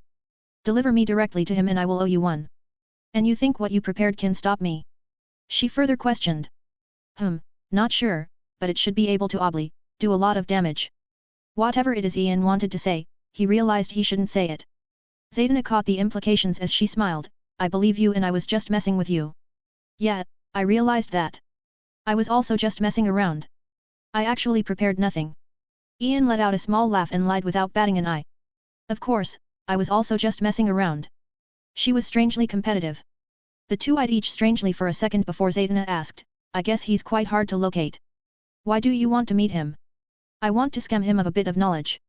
I will not harm him though, so don't worry about him. Zaydna raised her brow in surprise before letting out a playful laugh, it's okay, a little bit of harm shouldn't be a problem if you know what I mean. A grudge hui. Ian murmured before pulling out a business card and handing it to her. Call me when you need that favor. As long as it's not something excessive. Also, say hello to Madame Xanadu for me, and ask her if she considered my offer. Zaydna opened a portal right there and then as if already knowing the goal's location despite Ian allocating quite a lot of focus on finding him only to fail. An offer hui, why didn't she tell me about it? Is he even more special than I thought? It's safe to say that Zaydna was curious, and you know what they say about curiosity. 2,000 stones for an extra chapter. Also, the bonus chapter will be in a few hours as usual. 82, Staff of All Things 4. 27 chapters in advance on Patra.on. Chapter 77, Staff of All Things 4. Who are you? Right as Ian went through the portal, he found a gun pointed at his head. Standing before him was what looked like a homeless man, in a literal sense. He was attired in a worn-out brown coat, and it was a bit dirty with plenty of gaps on it. His hair was messy and the same was the rest of his clothes. Even the house they were in was messy, seeming to have little to no furniture. It was more like an abandoned dirty house. Zaydna's friend. Ian casually responded as he observed the man before him. He is after all one of the most famous and known characters in this world, and he's worth that popularity. That's a lie. Constantine, as if a reflexive reaction, called out Ian's lie. She told me to make you suffer if possible. Okay, I believe you. John Constantine. Constantine instantly changed his mind before reaching out for a handshake. Ian rose, it's pleasure to meet you. Ian smiled and shook his hand. Raven to the side just watched their interaction with a weird look, is this really their first meeting? So I assume she sent you to my location because you want something from me. What is it? Constantine didn't really doubt his words that much. First, the portal led him to his exact location, and there are very few people who know where he is. Moreover, he clearly sensed Zaydna's magical energy from the portal. That gave him a tiny bit of peace of mind, but further observation is needed. I especially need to observe the girl beside him. The darkness I sense within her is too potent. So I basically cannot die. I want to be your meat shield at the deal. Constantine almost instantly lifted his hand for another handshake, his face almost vibrant with excitement. The truth of Ian's words doesn't matter much to him. He'll just have to try, and if he dies, if not, then perfect. At the cost of knowledge. Most of your knowledge, especially about dark magic. You'll mainly be teaching her while I learn other more specific stuff. Ian continued before shaking his hand. Sure. Let's actually start right about now. Constantine hurriedly tidied himself a bit before picking up a small dirty bag from the corner of the room. What were you doing? Just a bit of role play I guess. Constantine shrugged his shoulders, and walked out of the apartment before adding, anyway, just listen to my instructions, okay? There is a possessed person above that apartment. I was planning on trapping him the slow way, but now, you can just be a meat shield. It was all natural to Exorcist. He didn't even hesitate to use Ian, but well, Constantine was quite the odd person. His moral compass was a bit crooked, hated by many but admired by those who understand. They're the ones that really matter. Sure. Raven, be ready to act, okay. Didn't you tell me I just have to observe? So why should I help? Raven complained in her usual monotone voice. She sounded a bit sour, perhaps because he didn't tell her of his power, and she only heard about it now though she was still doubtful on whether such a power exists or not. Hee, you're adorable. Ian's comment startled her before she looked down, hiding her expression, what? She acted as if she didn't understand the implications of his words. Ian made sure to put on a pair of gloves he prepared beforehand, knowing things might get ugly. They went upstairs, following after the homeless magician. The latter directly kicked the door open, which wasn't hard due to the frail state of the entire building, let alone the door. He ran inside a specific room, finding an old man inside, seeming to have just woken up due to the loud sound. He was obviously a tramp, perhaps taking the abandoned apartment for himself without fear of it crumbling down on him. Does he have anything to lose anyway? Do it, Constantine instructed. Do it. Ian's voice followed, and Raven obliged, releasing a burst of violet energy that knocked the man out. Ian also acted directly after as he stood above the man before using his knees and hands to hold him down. Constantine then started his performance, quite an interesting one, for Ian at least as he observed the procedure carefully. He looked closely as Constantine started forming what looked like a demonic symbol around him and the old man, all with white chalk. A magical chalk of sorts, as it doesn't even need to touch the ground. It just painted the symbol as he waved it around close to the chosen location. Yeah, I don't understand a thing. I did try to ask the demons I summon for knowledge about exorcism, but every one of them refused. Well, it doesn't matter, I will just learn from him. It was about that point that Constantine actually stayed true to his words, and started his teaching. Look closely. Such demons are known as demons of possession. That's what they specialize at. They're very weak otherwise, but they stick to their victims like leeches, very hard to banish. He finished writing the symbol by then and went on to stand outside of the symbol while moving his hands in a specific way. Not for me though. All you have to do is to use chalk to write the said symbol or another depending on the situation, then you cast a spell by saying stuff and moving your magic in the way I'm doing now, and voila. I take it back. Just give me some books, and leave us to study them ourselves. Ian's face couldn't help but twitch as he shook his head and focused on the phenomenon happening beneath him, the one that made Constantine become serious as he quickened his chanting. The old man before him started spasming as if seeking release from his grasp. A harsh voice started echoing out of his mouth, his extremely stretched mouth, almost as if he's gonna throw up. You'll regret this. The old man or the demon possessing him hissed as his head started twisting in a way that shouldn't be possible. His head took a 150-degree turn, crooking in the process. The demon's eyes landed on Ian's eyes with a venomous grin, one of insanity. He started to hiss at Ian. The latter on the other hand just smacked the demon before masking the latter's face. You, just shut up. Yo. Another smack. Dude, hurry up. Ian reminded Constantine as he felt the demon clearly getting stronger, and he'll surely overpower him if it continues like this. After all, while Ian is quickly approaching the limits of human physic, it's still within human limits in contrast to the abomination that is demons. Constantine didn't answer but continued his strange chanting. His expression was becoming stranger by the second, and so was the demon's expression as it went from venomous to anger, and then to confusion and even horror. You're immune to possession. Constantine's tongue slipped as he wondered. Pardon. Ian instantly eyed Constantine with a strange look before understanding down on him. Ahem. Nothing. Anyway. Constantine coughed in embarrassment before starting to chant again, albeit with a different incantation. This one was actually to banish the demon in contrast to the other one. You were trying to kill me. Constantine.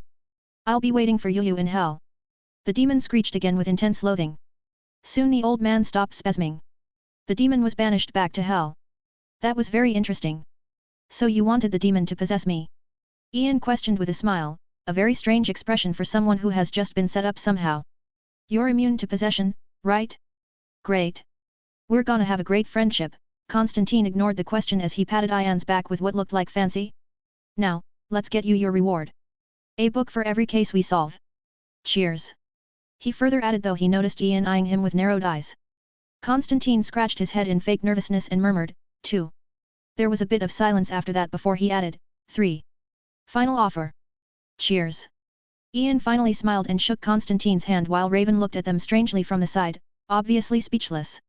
Thus the start of a harmless, peaceful, and vibrant partnership, one that will bring suicidal thoughts to even the toughest of demons. Hell was about to become more hellish, but it won't be all sweet and lovely for the demonologist, exorcist, and magician. Zaydna will surely be delighted. 2,000 stones for an extra chapter. 83, Staff of All Things v. 27 chapters in advance on Patra.on. Chapter 78, Staff of All Things V. Interesting. So forcing the demon to constantly change possessions between two individuals can weaken them to the point where they can be killed instead of banishing them. Ian murmured to himself with amusement. 2 books were before him on a table, quite clean, not looking ancient at all, but they have knowledge worthy of his attention. On his side was Raven, kind of leaning into Ian's shoulders. She had a book in her hands, and she was reading it attentively, quite focused. I don't get. After he did all of that, you still want to work with him? Her focus was taken away by Ian's words, and she was naturally puzzled by the situation. I mean, what's the worst that can happen? I die? I get possessed? Ian shrugged his shoulders, seemingly not caring. Raven let out a giggle slip before she quickly regained her serious act. You shouldn't trust him. I recommend staying away from him. I don't know if you noticed, but the 3 books he gave you were mostly theoretical and quite abstract, and only mine was of use. You even had to know that information about possession by asking someone else. He obviously kept that knowledge away from you. He doesn't want you to know much about demons to keep using for a while. Raven showed her intellect thoroughly as she listed all of her observations of the man known as Constantine. Indeed, Constantine never provided him with much knowledge about demons. He, in fact, had to ask Zaydana what the exorcist was trying to do. Beautifully said Raven. Knowledge, you've listened to my advice, but I also listen to my advice. Sometimes, so don't worry. Ian picked one of the books, looking a bit entertained. Moreover, I'm quite interested in these books. What I need most is theoretical knowledge because I can't use magic, but I should be able to use something else very soon. You just focus on that book. It should provide plenty of help for your problem. I think he noticed it, which is why he gave us that specific one. You. Raven was silent for a while, too dumbstruck to respond. How did you find out? And finally, she questioned after a while, a bit afraid to hear what he might say. We both have secrets we don't want others to know, don't we? So just focus on the book and fear nothing. His reassurance was vague but effective as Raven did as instructed. The two soon left the hotel room and met up with Constantine, who this time was looking a bit more tidy and clean. Our next case isn't confirmed yet. It's just something that is suspected, so let's do some investigation. It's important to note that they were in London at this time. Indeed, Zaydana's portal sent them to London of all places, so they weren't here in an exactly legal way, but well, Constantine has a lot of connections. Most of them hate him, but they still have to help him for various reasons. Or perhaps his kindness just touched their hearts. Our destination is Birmingham. We'll be taking just a few steps to get there. He led them to a certain room in what looked like another abandoned building. Within a certain room of that build, there was nothing but dirt. Until he started chanting something that is. Only then did a bright magic circle manifest itself. Did you just prepare that, or do you have teleportation already prepared for every city and country? Ian wondered with curiosity. It was already there before we arrived. I faintly sensed it. Raven answered in his stead. Interestingly, she was getting more talkative by the day. Oh, so you cannot do what Zaydana did before? Ian asked, genuinely curious. According to his knowledge, Constantine is quite powerful, not as powerful as Zaydana but still powerful. I simply don't use magic unless I have to. I mean, why would I use my magic power when I can just use something else's? Those things are quite charitable nowadays. The demonologist spoke with a bit of reminiscence and a smirk as if remembering happy memories. Ian followed with a similar reminiscence. Indeed, they're quite charitable. Honestly, they're giving me treasures like they're saints. I may just convert if they keep it on. Constantine stopped and eyed Ian strangely. Even he was a bit speechless but doubtful. What? Nothing. They were then teleported to a place very close to the case location. This time a very fancy building, clean and orderly with a guard at the entrance. Constantine introduced himself to the guard before the latter gave him directions to the landlord's location. He happened to be waiting for the latter, close to a burnt-down apartment. Hello my old friend. Been a long time hey. Constantine greeted the landlord as if they were very close friends. He even hugged him, though the landlord seemed a bit stiff, and a bit nervous. Ah. Yeah.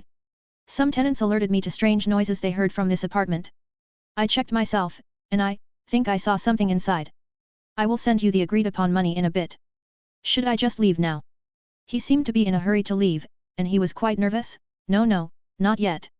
What happened in the apartment? Constantine of course wouldn't let him go so fast. A suicide. A couple, wife and husband, lit themselves on fire. Their daughter died just a month before the suicide, so I think that's the reason. Can I go now? One more question. Is it confirmed suicide? Yeah, I think so. I mean, that's what the cops said. Bye. He then hurriedly ran off. What did you do to him? Ian wondered. Nothing really. He just saw something terrible, and I think he got traumatized? Not my doing though. Yeah, sure. They started searching the apartment, well, mainly Constantine did. He was experienced in the field, so Ian just observed him in action. And he was indeed worth the word demonologist because not much time passed of him performing some strange actions and speaking even stranger words, found it. The two followed him into a small room that looked especially burnt down, likely the location of the suicide. There were a few signs as to whose room it was, one burned doll and a few charred toys. Constantine put his right hand in his jacket pocket and brought out what looked like dust, golden dust which he spread out on a certain wall before chanting an incantation and pulling something out of the wall. A shadowy entity, a ghost. So this is what ghosts look like, Ian remarked with interest. Bland. Raven also commented. Oh? You both can see him? I guess it makes sense. He then started doing his own thing while explaining how he does it. How to speak with ghosts that can't speak, though neither Ian nor Raven ended up learning anything. He was quite the teacher. I see, so apparently, his wife was responsible for the fire. It appears that after their daughter's death, she had lost the will to live, and her mind for that matter. She used some interesting means to trap him and die with him in their girl's room. His words were calm without much reaction to the horrible incident. He was just used to such things. Constantine crouched down and trailed his fingers along with the black ash on the ground, and well, he tasted it. A long lick.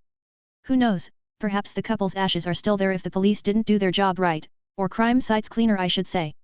It took him a while to thoroughly taste the ashes, constantly mixing them in his mouth with a strange expression. He then started performing another spell which allowed him to put the ghost into a bottle he brought out of his jacket pocket, quite the odd pocket it was. Here, keep it with you. Ian caught the bottle and carefully observed the vague figure within.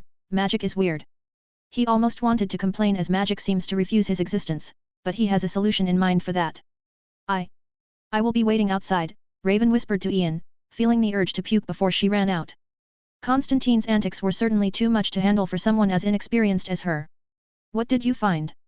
Not done yet, Constantine responded as he picked up a toy to the side and constructed a magic circle around it while chanting an incantation. Okay. Ian also walked out of the room, trying to do a little investigation of his own. However, the ghost in the bottle didn't seem to like that as he kept colliding with the bottle glass as if trying to fly back into the room. Oh! The moment he walked a few steps out of the room, he heard Constantine's surprised gasp, leading Ian to walk back in there. No, walk out again. The demonologist's behavior was quite erratic as if he had just found something fascinating. It wasn't long before Ian entered the room again, though this time, Constantine had another bottle in his hand with another ghost within, albeit, its color was much lighter than the other. I have pretty much solved the case. 2,000 stones for an extra chapter. 84, Staff of All Things 6. 27 chapters in advance on Patreon. Chapter 79, Staff of All Things 6. I have pretty much solved the case. And Ian didn't quite understand how, but he can at least assume it has something to do with magic and some knowledge he doesn't have. I just have to check a few things to make sure. He then called the landlord while Ian observed the other ghost. What appears to be a female ghost who, in contrast to the one in his hand, seems to want to escape the room. No, scratch that. She wanted to stay as far away as possible from the male ghost in Ian's hand. Se seemed afraid while the male ghost seemed obsessive. I see. A clear picture of what happened started to surface in Ian's mind. This is something demons do a lot. They seek devils in human skin, the evilest of humans, and they make them remain on the planes of the living in the form of spirits, malevolent spirits. Constantine seemed to take the role of a teacher seriously for the first time in like ever. Such cases can do that to a person. It's so weak though, why? What can it do? It takes time, and with time, spirits transform. Their ties to their death become lower and lower, and only once they're free can they bring chaos and their vileness to the world. Isn't that right, little ghost? Constantine stared at the male ghost, held prisoner in the bottler with narrowed eyes, and added, seemingly speaking to himself, No, I know. You may have succeeded if you faced someone inexperienced, but that, I am not. Not convinced? Well, I will recount to you my findings. You raped your daughter. She jumped off the balcony to her death. The more Constantine spoke, the more fear surfaced on the ghost's fuzzy face, but the former wasn't done just yet. Your wife had her suspicions, but she didn't have time to think about them because she became lost. She was losing her mind, lifeless, suicidal thoughts. Constantine let out a chuckle as he shook his head. I believe you. You didn't kill her. She killed herself and brought you down with her because you don't deserve to live. Gong! A shrill scream escaped the bottle, a sound so piercing it made several cracks appear on the bottle before it broke, quite easily Ian may say. Against demonic entities, you should remain on Gur. Constantine's words suddenly halted as the latter looked at the scene before him with wide eyes. Right before him, Ian reacted quickly to the ghost's activity as he leaped back with surprising flexibility, and at a moment's notice, in accordance with his call, a greyish staff appeared in his hand. The staff's head was pointy, and sharp, like a spear. Ian's life force flowed through his hand into the staff as naturally as the flow of water. The ghost didn't seem to react, perhaps because of Ian's agility or perhaps he didn't think to take him seriously. Either way, the staff went right through the ghost, and Ian felt it instantly. The staff was absorbing the ghost's life force at an alarming rate, to the point that it vanished from existence in less than a second. A very contradictory concept. Ghosts are presumed to be dead creatures, so in theory, they should have no life force, yet they do. A very tiny, minuscule amount, but it's there. Something to be investigated later. Moreover, the absorption of the ghost's life force wasn't the only reason the ghost was eliminated. The simplest reason is that the staff tore him to shreds. It's after all not a normal staff but one constructed by the wisdom and vision of Ian, and the charity of several demons. You. Why have I never heard of such an artifact? What does it do? What are those? Constantine quickly approached Ian with a look of interest as he spewed question after question. Ian however just eyed him with a look that obviously says, do you think I would tell even after all of this? Then can I just see it? Please, it's not much to ask for, is it? The exorcist didn't give just yet. Sure, surprisingly, Ian agreed. He even had a bright smile as he handed him the staff. Only, Constantine didn't take it, but looked at Ian with suspicions. Do you know what? I am not known for preying on other people's business, so I'll respect your privacy. He knew he made the right decision directly after he finished his words. On Ian's pale, and seemingly harmless face was a look of disappointment. Okay, whatever. Anyone who touches the staff will have their life force sucked dry in a matter of minutes, or perhaps even seconds. In contrast to the first black ring he constructed, the staff had no limits though it still couldn't absorb too much of Ian's life force, almost as if that's forbidden. In fact, Ian went as far as to make all of his 5 rings like that, absorbing as much life force from him as they could, and that proved to be a good move as Ian has come to find an interesting thing about his life force. Things naturally flowed from there.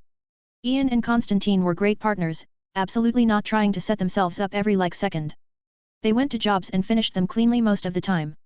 Nothing too significant at all. The only problem was that some jobs take too long. All Ian did in his free time is to read some magical books and run the roses from afar. He's still the family head after all, and there is a lot to take care of. Now, one might assume that 3 books at the end of every successful job are too much. Perhaps Constantine agreeing to that was foolish? What a joke. A master of deception like him wouldn't make such a mistake in his normal state of mind. Most of the books given to him weren't useful. They always had something magical to them, but it was very vague though still valuable nonetheless. Constantine of course wouldn't go too far lest he draws Ian's ire. Among those books were ones that have value, some more than others, some extremely so. It would be safe to say that Ian would be having a headache at every moment of every day. From learning about magic, and mystic books to an interesting project he's working on at different dimensions, his rings shared pocket dimension. He's even working on a new project for his staff of all things. Well, that wouldn't be safe to say as Ian was in a constant loss of his life force, a steady absorption from his rings and even the staff, and due to him continually losing his life force, he found himself to be quite energetic. His need for sleep was getting lower, and tiredness was becoming a rare word in his life. That makes sense, right?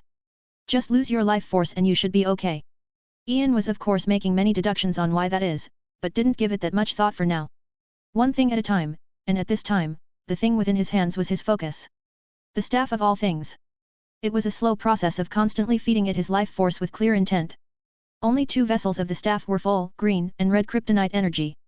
At the moment, the red energy was flowing towards the green one, leaving its home vessel and joining the other familiar energy, forming what looks like a small cluster of red energy next to the green one. Clearly, Ian's intent is to merge the 2 similar energies to free a vessel. The process was proving to be more difficult than expected though. The majority of his focus was still on magic though. He learned from the books and solved whatever doubts he has by simply calling Zatanna. He's been calling her quite a lot recently, and she seems to be enjoying his calls, albeit, she was still disappointed Constantine is still safe and sound even after all this time. Ian has a plan, but why toss away a lemon when there is still juice in it? It was but 2 weeks before Ian finally found himself participating in a case that was way more interesting than any before. God, I hate magic, but I'm sure I will come to love it when I can use it. Ian Rose. 2000 stones for an extra chapter. 85, Staff of All Things 7. 27 chapters in advance on Patra.on. Chapter 80, Staff of All Things 7. It was but 2 weeks before Ian finally found himself participating in a case that was way more interesting than any before. God, I hate magic, but I'm sure I will come to love it when I can use it. Ian Rose. I would argue you would come to hate it when you can use it. Constantine instinctively responded, the words hitting a spot. Is it about the concept of for every action, there is a consequence? Ian questioned, evidently interested in the concept. Indeed. Let me ask you this. What would magic be like without cost? Constantine asked a question of his own. He was much more serious than Ian ever saw him be, the subject is important to him. Understandable with all that he had gone through. Ian thought, then contemplated the question for a little while. I have a general idea of what it'd be like. Unbridled chaos that may as well declare the end of the world as we know it. You say that, why? Constantine was surprised, not expecting Ian to have such an understanding of magic despite not being a magician. Such an extreme prediction was accurate, that Constantine knows more than most. I see magic as the alteration of the delicate fabric of reality. I just don't see how magic can be possible otherwise. I think magic is basically defiance of reality, thus there should be a cost, and it should be severe. I mean, how can causing such severe shifts in reality not be costly? I think the cost, the consequence, keeps reality aligned. It sets things right and keeps order where magic can't. If there is no cost, magic practitioners would be able to endlessly twist the fabric of reality on their ever-changing whims. The result would cripple the foundations of it, likely bringing some unforeseen and unfavorable impacts. Constantine was stunned. Not just that, he found himself envious. Those were things he wished he knew before he started, before he lost everything. Alas, there is no going back. He noted to himself that Ian couldn't have possibly known that by simple deductions. He must have other sources, even further observation is needed. Right. There is always a cost to almost anything, but magic's cost is much more severe. Just like what's happening in front of us. It feels holy, nothing like magic, but as I said, everything has a price, so the process happening before me doesn't make much sense to me in accordance with several elements. I don't see or feel any of the exceptions to that rule. Constantine narrowed his eyes as he observed the process again. The process of what looked like a pastor inside a church. It seemed popular with a long line of people standing before him. Each person had a defect or an injury of sorts, and as if a blessing from the skies, the pastor was able to heal each and every one of them. It was a miracle, the gold brightness of salvation spreading from his hands made miracles look like an everyday occurrence. So let's do some investigation. Just go on your own. I and Raven will take a look around. Ian refused and started investigating the area with the unfocused Raven, or rather than unfocused, it was more like focused on the book in her hand. It was a book that made her obsessed because it could very well hold the key to her freedom. She had taken Ian's advice to heart, and despite it being quite simple, it opened new planes of possibilities to the teenager. What are you planning now? However, some of her focus was still on Ian, so she couldn't help but question once she noticed him being quite specific in his actions. I want to fly. Raven was understandably confused. Do you want me to fly you around? I can carry you. You know I can fly. Or can your staff thing make you fly? No, it can't, and it's called Staff of All Things. An artifact that will soon be desired by any who knows what it can do. Also, I don't want you to fly me around, that'd be embarrassing. Raven let out a giggle before she suddenly had an urge to make him just that, embarrassed. The idea sounded enticing. How about I just control you to fly around? Wouldn't it be less embarrassing? I have an idea, Ian remarked as he eyed Raven, leaning towards her. Hey? Wait, I'm just joking. Raven's nervous and embarrassed stutters confused Ian for a bit, but he didn't pay attention to that. What are you talking about? Never mind, just listen. He then did what he was intending to do, he started whispering something in her ear much to her dismay and embarrassment. It's here, I think. 2 hours or so later, they found themselves before a bush of leaves, in a certain park. The location was very close to the church, but nothing seemed out of the ordinary. That changed as Raven got into action, spreading her hands as a wave of purple magic flared around, scattering the leaves away. Wow, okay. Ian's reaction didn't surprise Raven because before them was an angel, in a literal sense. His warning beforehand did little to lower her surprise. The creature before them looked stunning. Mostly like a human being, but with a few fascinating elements. The angel was adorned in a clear white dress, a beautifully pure garment. Her skin was fair and spotless. Her hair was immaculate with a red tint to it. Her form was gorgeous, and everything worked solely to give those glamorous white wings the gorgeousness they deserve. Her large white wings were certainly the star of the show. However, the angel before them had a distinction not often associated with angels. She looked weak, frail as if she was in her divine dying breath. The angel looked stunned, but powerless, just waiting there for whatever fate awaited her. However, Ian's words gave her hope, a chance. Are you responsible for the miracles happening in a nearby church? He questioned. I don't know. Oh yeah, excuse my rudeness. We're sorcerers, as you might have noticed. We've come to investigate a certain occurrence happening in a nearby church, basically a pastor capable of healing even the most severe of injuries. You being here couldn't possibly be an accident. Despite his words, he continued to be rude, and with no care for her frail state. Now take how would that rudeness make a human feel and multiply it a few thousand times, and that's how an angel feels when being treated in such a way by a lower being, a human nonetheless. Wait. Let's take care of her first. Look at her, she needs help. Moreover, even if she was responsible, all she was doing is helping. She's an angel after all. Raven disapproved of his words and acted kindly towards the angel. Thank you. The angel expressed her gratitude while Ian frowned to the side. It was obvious to the former that the two humans weren't on very good terms. Raven used a variety of spells to bring her discreetly to their hotel room. The angel seemed a bit nervous at the start, but she started to relax and open up to Raven after a while, telling her story, or part of it, at least. I don't mind if they keep the feather. My recovery is a matter of time. Yeah, I'm sure I will recover. She looked vulnerable and pitiful. A breath seemed enough to tear her apart, yet she was still so kind. No. We will get you back what's yours. Raven shook her head in disapproval. I called Constantine. Let's wait for him to come before we make a decision. He will be bringing the feather with him. He got it. The angel who identified herself as Imogen stammered, trying to hide the hope in her eyes. Not yet, but he will be getting it soon.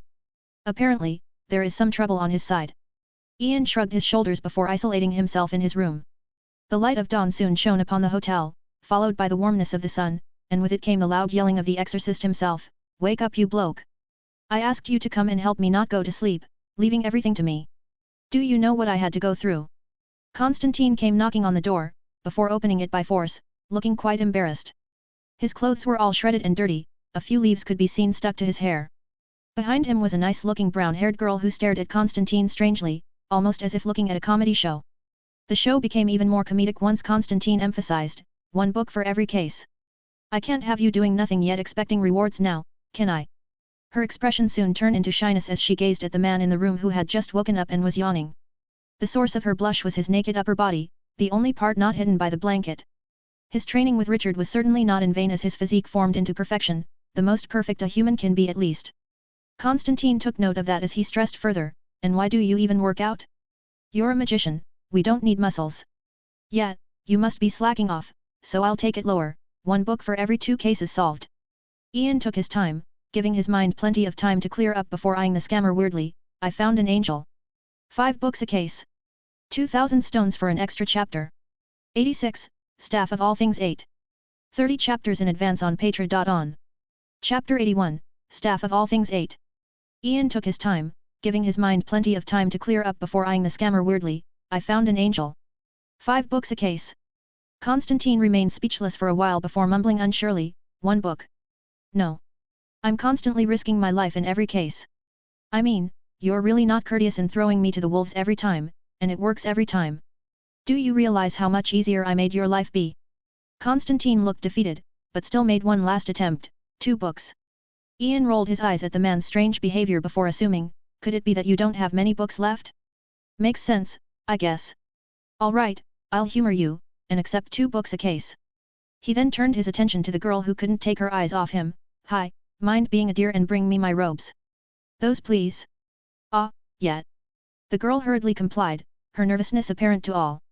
Constantine on the other hand just shook his head at her antics before introducing her. "She's Zed Martin, a gifted person I should say. She will be helping us in our cases from now on." Ian smiled as he took the robe and put it on. He tied it tightly before standing up from the blanket. "Gifted? A psychic of sorts, why don't you show him what you can do?" The woman seemed to be in her mid-20s, yet she was acting like a teenager who has a crush. She was still a grown-up though, so she regained her calm sooner than later, and guided her hands to touch his cheeks while glimpsing into his eyes, quite the intimate movement. Constantine looked at the scene strangely, his mouth opening and closing, but he still said nothing. He could almost swear she doesn't need to do that to use her gift. I can see something. I cannot see you. All I can see is mist. Someone was speaking, a woman's voice. She wants you to stop. Stop. Stop dying. Zed seemed to be in a trance. Words were coming out of her mouth without her even knowing it, almost as if she was controlled. She slowly got her wits back, regaining clarity. That's not usually how I see things. I don't know what happened. Zed turned her attention to Constantine, giving him a questioning look. I also can't feel his emotions. Ian narrowed his eyes, in a contemplative state. He certainly doesn't remember the girl before him despite knowing a lot about Constantine's famous experiences. I can sometimes see the future, and feel others' emotions through skin contact. Zed cleared whatever doubts he had and added, I just don't know if what I saw and heard is a precognition because I don't usually hear stuff, I just see. Well, that's interesting. Anyway, we have an angel to help. Also, welcome to the team. His attempt at changing the subject didn't go unnoticed, but Zed still smiled brightly and shook his hands, thank you. The trio made their way to another room where they found the said angel, and they were soon joined by Raven who was awakened by the noise. What do you think? Ian wondered. Well, she's certainly an angel. It's not an illusion, but I still need to do a little investigation. That he did with the help of Zed while Raven to the side clearly expressed her stance on the subject, convincing the demonologist to hand her the feather. Constantine of course wasn't so easy to convince. Only his investigation was able to convince him. What sealed the deal was Zed sensing the angel's emotions, and nodding to Constantine, she's fearful, hopeful and seemed to be indignant, not sure. Nothing alarming though. I see, Constantine stroked his chin while eyeing the angel, making her nervous. However, he did find it in his heart somehow to be considerate as he instructed Zed to hand her the feather. A sly smile instantly surfaced on the angel's face, Imogen. The moment she touched the feather, it flew back and merged into its rightful place. Imogen's sudden change seemed to surprise everyone in the room, as they became vigilant, especially after her blaring laughter spread through the place, laughter of clear craftiness. She didn't seem so weak and pitiful anymore. She was regaining her power as her wings became complete, and only then did they show their true color. Instead of the fabulous white wings, they were now dark and sinister. Watch out! She's a fucking fallen angel. Constantine warned with what looked like nervousness. Imogen however chose to be wise. She started flying away, towards the window, intending to leave the place, and leaving the group with a venomous promise, oh, don't worry. I'll be back, and you'll regret your words. Her powers were after all still recovering despite acquiring the feather, so she couldn't take the chance against a bunch of magicians, especially after seeing what Raven can do. Imogen's flight however was short-lived. Her speed was incredibly fast, looking almost like a blur, so when she slammed into what felt like an invisible barrier, she naturally felt dizzy, almost losing consciousness. Constantine quit his act right there and then, Ian. Be a meat shield. Zed retreat. While giving orders, he couldn't help but notice Ian not looking surprised, instead, he was discreetly glancing at the seething Raven. I see. Was he teaching her a lesson? So he must have known, or at least had his suspicions. He's too dangerous. But also too useful. He noted as he looked at Ian who was seemingly jumping to his death, achieving some superhuman level of speed before kicking the still dizzy angel against the wall again. Imogen's anger flared through the roof. All of her resentment and hatred were released specifically at Ian. The rude ant before her not only treated her disrespectfully but also dared to hit her. The angel's wrath was released in all of its glory, and she flapped her wings, and with a hiss, flew towards Ian like a missile, sending both of them crashing into the wall behind him, debris scattering all around. Zed noticed nothing. She had a look of worry on her face as she ran toward the crash incident, and the same was especially for Raven, but Constantine, he noticed something. Constantine saw it, it was vague, but he saw it, and indeed, what he saw wasn't merely in his imagination. He cancelled the spell he was preparing and ran towards Ian, finding him lying on the ground while groaning in pain. But his eyes weren't on that, but on what was in Ian's hands, the spear-like staff. The interesting part about it was that the staff was inside Imogen's abdomen, basically destroying a large portion of her waist.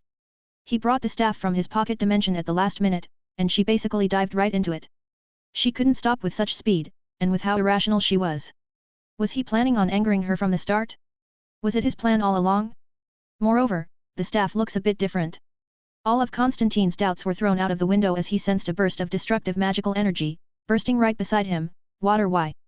Stow. Alas, he was too late. Raven unleashed her most destructive move in what looked like a collection of anger and fear. The angel was still alive, a bit distraught, but still alive, so Raven took it upon herself to eliminate her. The magical shockwave almost instantly hit the angel, obliterating her from existence in an instant. Just warehouse. Constantine was about to complain but Zed to the side stopped him and shook her head. The two merely watched as Raven, who now looks a bit feeble, ran to Ian with obvious concern and anxiety, her eyes on the brink of tearing up.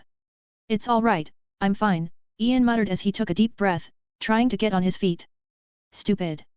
Raven softly murmured and didn't take a no for an answer. In fact, she didn't ask for permission but just used her telekinesis to lift him up and took him to his bed. Constantine let out a sigh before walking out with Zed. The barrier was something he prepared before even entering the hotel room, just in case. It was not just a physical barrier, but also a sound isolator, lessening the trouble and annoyance they may face with all that noise. His experience told him that an angel shouldn't be in such a state unless some special circumstances took place, and very few angels are so kind as to hand out basically their power to someone else. From the very start, Constantine's goal was to let the angel show her true colors herself and let Ian be a meat shield while he prepares a spell that will activate another spell he constructed beforehand around the hotel room. "Stop, it hurts." "It hurts, hey?" "Then how about I make it hurt even more?" "Why didn't you tell me you'll get hurt in the act, hey?" Raven's fuming yells thundered throughout the hotel room, gentle fists raining on Ian's chest. "I mean, it doesn't hurt that bad, but thank you for your concern." A gentle smile surfaced on his face as he reached out to stroke her hair. Unfortunately, she dashed away with a pout. "I don't care. I just hate acting, yeah that's it." "Hee, so silly." "An act? Was it all an act? What happened that even Constantine didn't notice, and what is Ian's goal in all of this?" 2,000 stones for an extra chapter. 87, Staff of All Things 9. 30 chapters in advance on Patreon. Chapter 82, Staff of All Things 9. Ugh, Ian lied. He was severely hurt. His bones felt like they were shattering and crashing against each other at every second. He had bruises on several regions of his body, especially his back. Slamming into the wall with such a force certainly did its toll on him. The feeble crime lord did his best to raise his upper body until he became seated on the bed, albeit a bit stiffly. "God, it's been a while since I experienced such pain." Good memories, hey, the strange person he was.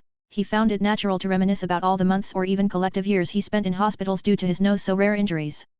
But it's worth it, like it has always been. Ian's control of his life force has become spectacular across the last few months to the point that he found himself having a clear sense and visualization of all that is within it. So when he manipulated into one of his rings, a specific black rose, he clearly sensed and even saw what's within.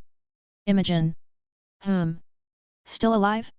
I know there is no oxygen in the black rose dimension, but she's an angel, so oxygen shouldn't be needed for her. The pocket dimension was certainly strange with several different sections, one with his collection, another containing a bizarre sea of fire, and lastly a vacant space where Imogen found herself, hardly able to move. Interesting, so the Black Rose dimension is indeed hard to traverse as I intended. I was starting to think otherwise with how freely Trigon's fire spreads within. Ian left the angel a prisoner inside and started reflecting on the previous incident. Well, I'm quite weak, and if my deduction of myself is right, then I will remain just as weak. My power or I seem to refuse any external influence. The question is to what extent? Also, the time required to bring out my staff from my dimension is less than a second, though it took me way longer than that to bring Imogen inside, about 20 seconds, so it's not applicable in combat unless in similar circumstances.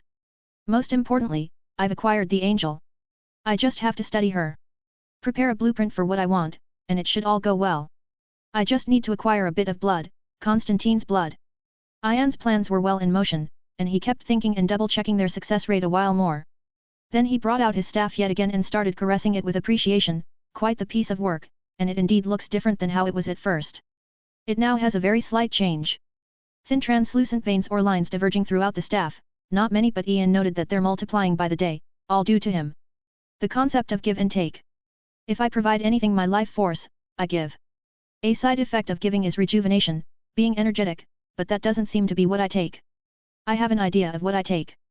The effect of give and take was also affecting all of the black roses, though interestingly, it doesn't seem to affect Selena, or if it does, he saw no signs so far.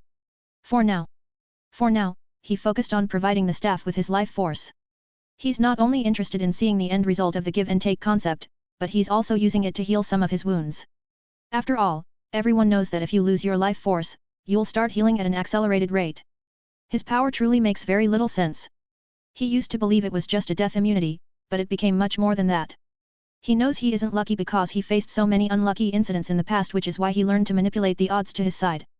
As he once remarked, luck is his bitch. That in itself is a clue to how broken his power is, because it can even manipulate that, and perhaps even something more. Ian noted something across the next few days, it took a while for him to heal. In contrast to the first time when he had skin contact with Ivy, this time was very slow. It took only several hours before, but now it took a few days. Is it perhaps because Ivy is capable of sucking a lot out of me? She seems to have a talent in that regard. I also seem to release more life force when in similar special circumstances in contrast to now. Soon, however, Ian shrugged his shoulders as he put on his vest, adorned in his new favorite clothing, almost imitating what he remembers Lucifer wears in accordance with his knowledge. He then walked out to the strangely assessing eyes of Raven. I still don't get it. How did you recover so fast? It's simple, sweetie, the world loves me. When I give it, it gives back. No, it's definitely just fast regeneration. I still firmly believe that despite your denials. Raven however believed none of that. She expected some kind of rebuttal from him, in consonance with their usual bickering, yet he just smiled at her. What? She questioned, a bit weirded out. Instead of directly answering, Ian just reached out and ruffled her hair. Thank you for taking care of me for the past few days. I know I can be a bit of a dumbass sometimes. Hey. Shock would be an understatement for Raven's feelings at the moment. Are you okay? And what do you mean sometimes? She did indeed take care of him, simply by watching over him and bringing as much medicine as she could from a pharmacy, and by that, I mean she cleaned the pharmacy out in panic. She's still a bit kind, and Ian could see that. She wouldn't have gone with his plan to capture Imogen discreetly if he didn't tell her she was evil beforehand. Even then, she waited for the fallen angel to act just to make sure. Yet despite that obvious kindness in her, she still cleaned the pharmacy in its entirety, in an illegal way that is. She realized too late that such a jumble of medicine wouldn't help without knowing what Ian needs exactly, so she came to him in shame, and requested his aid in aiding him. At least she returned most of the medicine. Yeah, I'm just joking. You were of no help at all. You're still a child after all. Ian quickly turned his face without any shame. Also, have you thought that perhaps if my actions seem dumb to you, but they end up working out miraculously, that there is more to them than meets the eye? Remember, as long as it works out, then the process doesn't matter. With a few exceptions of course. Raven didn't find it in herself to rebut, knowing what that entails, an unending abyss of nonsense spelling out of Ian's mouth until she gives up. She still took his advice to heart though. Anyway, let's get to work, we let them wait long enough. Also, pay attention to when it happens.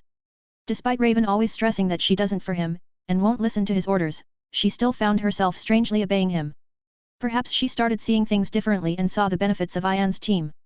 The team only took shape not long ago, but it was already functioning spectacularly. To a certain extent, it was operating in a give-and-take kind of way. Certainly like his relationship with Constantine. Right? The latter spent the days while Ian was recovering fixing the repercussions of Imogen's actions. Using a fallen angel's feather to heal people wasn't without consequence, as many of the said people turned into ghouls, mindless zombies that he and Zed had to take care of. A bit of chaos and a lot of moving around did the job. Ian joined them soon enough and resumed their harmonious working relationship. In fact, he made it even more harmonious to get what he wants quickly. Constantine also was a gentleman enough to reciprocate the kind gestures as he tried to send Ian to his death in a manner that made one believe that he was speedrunning, reaching a third-digit number of near-death experiences. Until one day where Constantine spilled blood? 2,000 stones for an extra chapter. 88, The Way of Blood I. 30 chapters in advance on Patreon. Chapter 83, The Way of Blood I. Until one day where Constantine spilled blood? Indeed, he spilled blood, literally.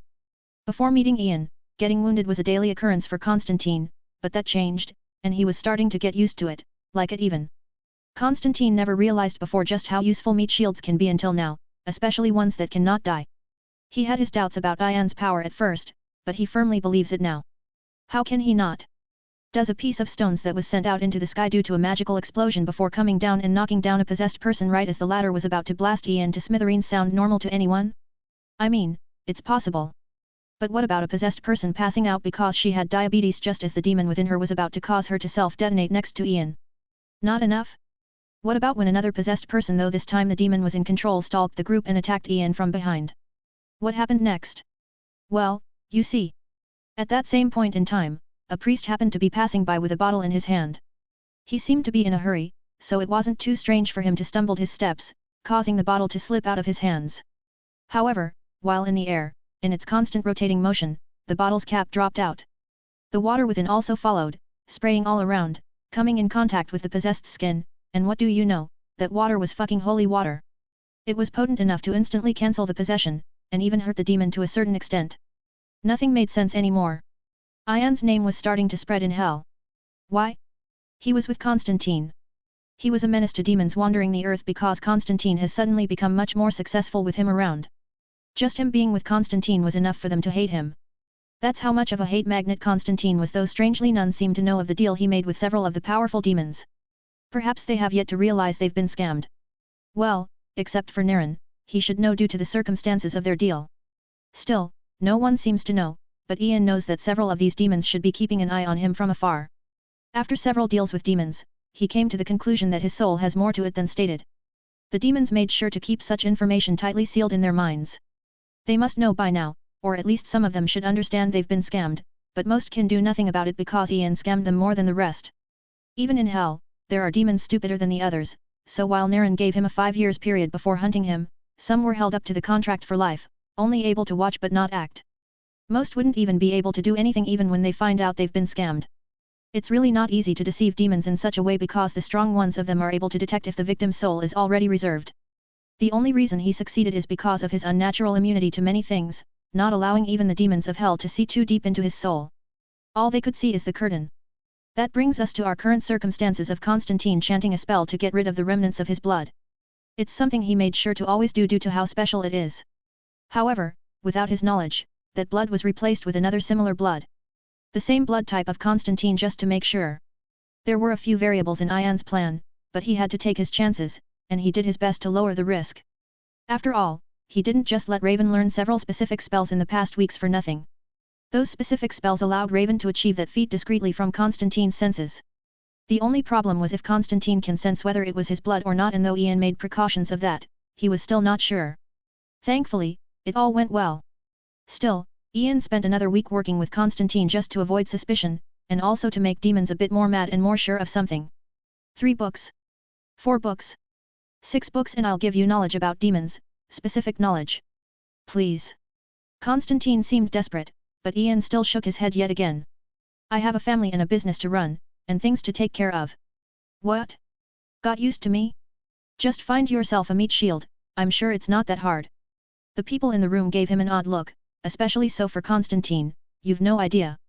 The man let out a sigh of disappointment. Oh well, if you need help in the future, just let me know, and we can make a deal. A scam, you mean? Ian smiled and shook the man's hand. Perhaps I'll be seeing you soon. Ian then turned around and went into a portal of Zaydena's making with Raven, not noticing a strange glint passing through Constantine's eyes as he watched him walk away. I'll also be leaving. Much to his dismay, Zed, who had a frown on her face, spoke, but added directly after, but if a time comes where you need my help, just let me know. I understand. Strangely, Constantine didn't seem surprised. You'll follow him? I don't know.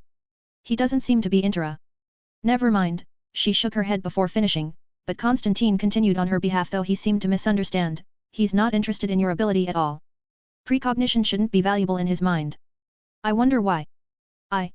Alas, Zed chose not to correct him. It was just a crush anyway, I'm sure it'll pass. Ian on the other hand walked out of the portal, finding himself facing Zaydena. Strangely, they smiled at each other and hugged as if they were friends. They were just that. Ian felt no shame in calling her whenever he didn't understand something about magic. She also accommodated him, gladly at that. She was a bit lonely, her circumstances forced her to be that way, and to a certain extent, she still is. She doesn't trust Ian just yet. After all, he is a crime lord, though the way he ruled over Gotham gave not only her but also Constantine peace of mind. A tiny bit of peace of mind for the latter, as whether that'll stop him from going easy on Ian is up to debate. Her face however soon contorted into a scowl. I do have to wonder though. Why is Constantine safe and sound? In fact, his life seems to be better than ever. Just what did he do? Ian wondered with amusement, though his next words worked to appease her, albeit a bit too much. Well, you shouldn't worry about that. I'm actually afraid I've gone too far, poor him. How far? Zaydena questioned unsurely before adding, never mind, don't tell me, there is a line you shouldn't cross and I believe you know it. I know, it should actually be beneficial for us both. Eventually. A smirk surfaced on Ian's face as he saw right through the future, imagining what would Constantine go through. Anyway, mind sending me back to Gotham? She can't. Zaydena wondered, pointing to Raven. It's complicated, but she has her hand tied right now. She can't use much magic. Ian shrugged his shoulders, and Zaydena didn't pry any further. I'll send you right next to your base. Latro. Raven silently went into the portal while Ian remained, noticing Zatanna's signal for him to stay. So I heard you invited Xanadu to a special team, and I heard that you spoke of me, not the kindest words, were they? Zatanna somewhat spoke with a bit of venom in her mouth. She believes herself to be one of the best magicians in the world, so considering Xanadu without giving her any chance at all kind of annoyed her. It's the truth though. You're just not suitable for my team. It has nothing to do with your magical capabilities, but more to your morals. Oh? Perhaps you were misjudging me because I can handle a lot. Trust me, I witnessed a lot of things, and as long as you don't breach certain limits, I can accommodate your actions. Ian eyed her strangely, looking a bit thoughtful for a while. Do you actually want to join, or are you just curious? I do actually want to join, and I'm not just curious, but I see your potential. Zatanna especially stressed the last part. My power. Zatanna remained silent for a while, but that gave Ian the answer he wanted. She saw no reason to hide anything from him or deceive him. Constantine made sure to tell her of that said power, and he especially emphasized Ian's danger, which is not specifically for his power. I owe you one, so let's do it like this. When you require my help, let me know and I'll see how we work together. Until then, I simply cannot trust you with some inside information. They came to a peaceful consensus. Ian's death immunity is just that attractive of power, thus Ian is tempting as a teammate, especially in their field of work. 2,000 stones for an extra chapter. 89, The Way of Blood 2. 30 chapters in advance on Patreon. Chapter 84, The Way of Blood 2. The area was hot, incredibly hot, and it was getting hotter by the second as the two lovers' tongues tangled around in a fierce battle. The woman's legs were tightly wrapped around the man's waist, seemingly not imagining a second without him. Her left arm was around his neck, tightly grasping the back of his head and trying to push his head deeper towards her, no matter how impossible that was. The man on the other hand had his left hand on her curvaceous butt, keeping her in his embrace, while his other hand was a bit of a naughty one, finding itself diving beneath her clothes to squeeze and pinch her erect nipples. She, in contrast to the man, was a panting mess, barely able to inhale amidst their entanglement. He was a wave of passion, too much for her to handle even after all of their previous training session. Soon, however, the impossible became possible as they found a way to go deeper than ever, so deep that she became an orgasmic mess. The passion was too much, and Ian was such a brute in bed sometimes. This was one of them. Thankfully, Ian now had 5 black roses on his fingers, absorbing his life force constantly, and more than ever, I must say. The Black Rose dimension was in constant expansion at a frightening rate as Ian released all the pent-up energy and annoyance he had accumulated for the past month and a half with Constantine. It was a losing war. Where soldiers groaned in pain and gasped for breath, she was simply a moaning mess while he was groaning in satisfaction. A lot of the burden was taken off her by the rings, so in contrast to their usual sessions, this one was long. That. Selena was panting, desperately gasping for breath. She almost forgot to breathe at all in the middle of the process. His thing constantly knocking the air out of her lungs with how deep it was, that was too much. Finally, I can feel like I can satisfy you. She seemed to be happier than ever. The satisfaction she received just from finally satisfying him was almost unrivaled. That has been something weighing on her mind for a while after all. To the point of despair, and that desperation has led her to make some bad decisions. Ian let out a long breath of satisfaction. The training session was not only lovely but also beneficial, as he had never released more life force than today. So while that was still happening, he brought out his staff and held it with his left hand while letting his life force dive into it. His expression however soon turned stern, and even a bit frigid. It was indeed amazing. I went a bit easy on you because I don't want you to pass out. Now, tell me, what did you do? Selena squirmed in his arms, fidgeting in nervousness as if she had done something wrong. She was afraid, too afraid to look at him. Sorry. Ian glared at her for a while before letting out a sigh. He wasn't really angry, he was just disappointed. He thought she'd rely on him if she needed anything, but she took things into her own hands and ended up doing something stupid. Ian pulled her closer to him and took a look at her upper back. He observed what looked like a very small clump of cancerous cells or dead flesh, almost like a virus amidst her spotless skin. I assume it doesn't hurt. She shook her head. Is it spreading? She nodded with a bit of anxiety, not afraid of dying, but afraid of leaving him, same things really. Ian had a lot of random stuff in the Black Rose dimension, among them were his phones and a few cameras in case they were needed. He brought out the camera and took a picture of the sick area. Does it look any different than before this? I want to know if my life force has any effect on it. Selena's eyes brightened and looked closely at the picture. She took her time. Alas, anxiety flashed in her eyes again as she shook her head. It looks the same? I think. I looked at it only yesterday. I told you the danger of red kryptonite, so why did you use it? And from where did you acquire it? You also told me the benefits. I didn't want to be dead weight. I don't want to lag behind. Ivy can control plants in like few blocks all around. Rachel is a magician, and I? Nothing. I want to SUPP. She was getting understandably emotional, and a bit worked up, so Ian flicked her forehead. I'm not contesting any of that. What I'm contesting is why you didn't come to me. You didn't think I had your best interest in mind. Wah. And no, Selena didn't know what to say, so she chose to stay silent. At least that's not the worst that can happen when in contact with red kryptonite. I was even making plans for you, planning to make you stronger. Alas, you're too rash. You're angry with me. Nat, I'm. Just don't do something like this again. Please don't make me disappointed, and at least tell me before you do anything as risky. Selena let out a sigh of relief, seeing that he truly wasn't angry at her, and most importantly, he wasn't disappointed in her. For now. Ian brought his staff closer to her and continued to transfer his life force into it, though this time with a different purpose. He can control it with his life force, and it felt like instinct, it felt natural. He controlled his life force specifically to flow into the first vessels where the clusters of red and green kryptonite's energies reside. His control over the staff was precise, and it was getting better by the day. A green brilliance flared from the first vessel in the shape of a sphere. Ian tried to focus the green energy specifically on the infected area. Alas, he didn't have enough control to do that. Don't move. Selena was curious but listened to him nonetheless. The red kryptonite can give people superpowers, but it's more likely for one to turn into some kind of abomination or even die. Worst, she could have turned into a completely different person, becoming a lunatic. Do you feel anything? It feels comfortable. Red kryptonite is extremely dangerous because after all, it's energy. I don't think the medicine of our era can do anything to the infected area. The infection should be a gradual expansion of that energy. I'll see if it can be countered by green kryptonite. Hope instantly surfaced on her face, and Ian noticed that as he gave her peace of mind. Don't worry, I'll heal you one way or another. It's not a big deal. Wait. A glint passed through Ian's eyes, one of brilliance as if a light bulb has been turned on. What? Instead of answering, Ian just dived in for a kiss, showing his current emotions. I just figured out something. I may need a piece of the infected area in the morning to study it. All right. That didn't bother Selena, she was just happy that it all went better than expected, and she even unintentionally helped him, though she had to wonder, you want to study it yourself? Ian laid himself back on the bed before Selena took a spot on his chest with her legs and arms clutching to him like a koala. Yeah, I didn't tell you, but I'm a very good biologist. You are? Selena looked at him strangely as if in disbelief. I mean, I used to spend a lot of time in hospitals and I take that time to read books or information on the internet. I naturally focused on biology more than anything because I wanted to study myself at the time, and find what was so special about me. And what did you find? Selena asked with curiosity. Their usual harmonious relationship coming back in the blink of an eye.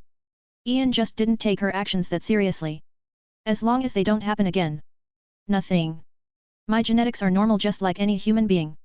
I actually worked extremely hard on biology, trying to dig deeper into my DNA, but I found nothing of significance. I'm sorry. I just learned that I'm still just as unlucky as I was. I guess that just gets nullified when I'm with you. Yeah, I remember your poor days. It's okay if you want to take risks, in fact, be yourself, be wild and empty even the vaults of the gods for all I care, but just remember to think. Think a lot before taking risks. 2000 stones for an extra chapter. 90, The Way of Blood 3. 30 chapters in advance on Patra.on. Chapter 85, The Way of Blood 3. Ian was right by his personal mansion. It was not a very big estate, but it was elegant, suiting his taste. The mansion was also right next to the newly built Cat's Rest. Money and influence can do wonders, especially in a world like the one he resides in. Having the two large buildings constructed in a matter of 4 months was a possibility. It's even more of a wonder if one considers the gorgeousness of the Cat's Rest and the mansion, befitting of the base of the roses. It's also important to note that not only did the Cat's Rest become a monumental symbol in Gotham, vibrant with prosperity. It's not just one coffee, the one next to the mansion is the main one. It's a chain of coffees under the roses. Despite its prosperity, there was another brand chain that went way past it, not only in popularity but also in revenue, especially the latter. The said brand is called Ivy's Garden. The garden contains a variety of plants, even rare ones that are hard to find. Next to his mansion was a large greenhouse, one Ian stepped into, finding ivy within. The greenhouse was exquisite, to say the least. There are about 10 rows of various planting pots, including raised planters, rail planters, planter pots and boxes, and even hanging planters. Plenty of exquisite and wonderful plants were spread all around, neatly placed and looking healthy. Happy? Ian questioned, amused by her antics. How her fingers trailed around her plans. How every plant around her moved as if alive, dancing in indication of her happiness. Her eyes lit up as she looked at him, and instead of answering, she just jumped into his arms, hugging him tightly. You have a month and a half's time of life force to pay, and only then can I be happy. The way she looked at him, and the way she trailed her fingers along his chest. It was as if she was treating him like a plant, a divine plant of sorts but still a plant, something that weirded Ian out quite a lot. Yeah, with due time. They didn't really have much to say as they were used to talking on the phone while he was away. Though she stayed stuck to him like glue, smelling him like someone who has been wandering a desert for ages before finding an oasis, and tasting its clear natural water. You're really... Ian was defeated. He just allowed her to do what she wants while telling her why he was there. Anyway, I've commissioned a few people with creating all kinds of exquisite plants. I'll also be working on the project though I was never that interested in the field. I will see if I can achieve any results. You'll be involved in the process as you know more than I do. You're a botanist after all. You also have experience in biochemistry, right? That instantly got Ivy's attention as she hastily nodded. Why do you need others? I'm sure I can do it myself. It will just take time, and I just need the tools necessary to experiment. Exactly, it will take time. You see, sweet Ivy, business doesn't work that way.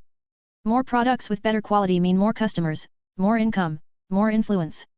Ian started stroking her hair, almost reflexively. Perhaps caressing Raven's hair regularly and for so long made that a habit. Another good news. The expansion plans have started. We've already started establishing other of our brand chains in other cities, Cat's Rest and Ivy's Garden alike. Ivy was stunned for a while. She didn't speak but just left a kiss mark on his cheek as she jumped in happiness like a little girl. The more Ian observed her, the more he realized that she behaves like an adorable youthful woman in the midst of nature, but how humans treat nature turns her into something else. He saw what she turns into, firsthand. Someone threw a planter pot out of the window out of anger, according to the Rose's investigation. The pot had a plant in it, one made by Ivy's Garden. The next day, he was found dead.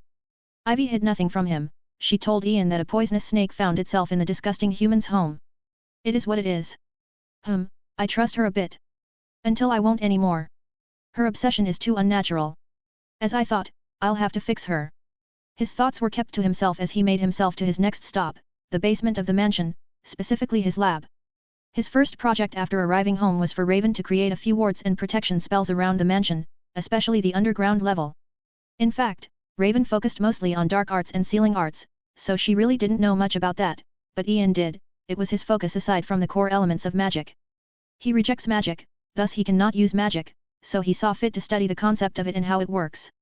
He studied the gears that make magic work how it does, all for the future. Now he stood in a room right next to his lab. It was almost completely empty and dark with only an experiment table on it. Ian lifted his left hand and focused on bringing two things from the Black Rose dimension. One is the staff of all things, and the other is a living being. His stance changed, going down a bit with the lance-line staff ready to pierce its target. He knew the exact moment she will appear, so his weapon was already on its way beforehand. And before the dazed and lost Imogen can respond, the staff went right through her heart. Her angelic physic did little to stop the demonic weapon, and what came after made it even harder for her to respond as the staff started sucking her life force.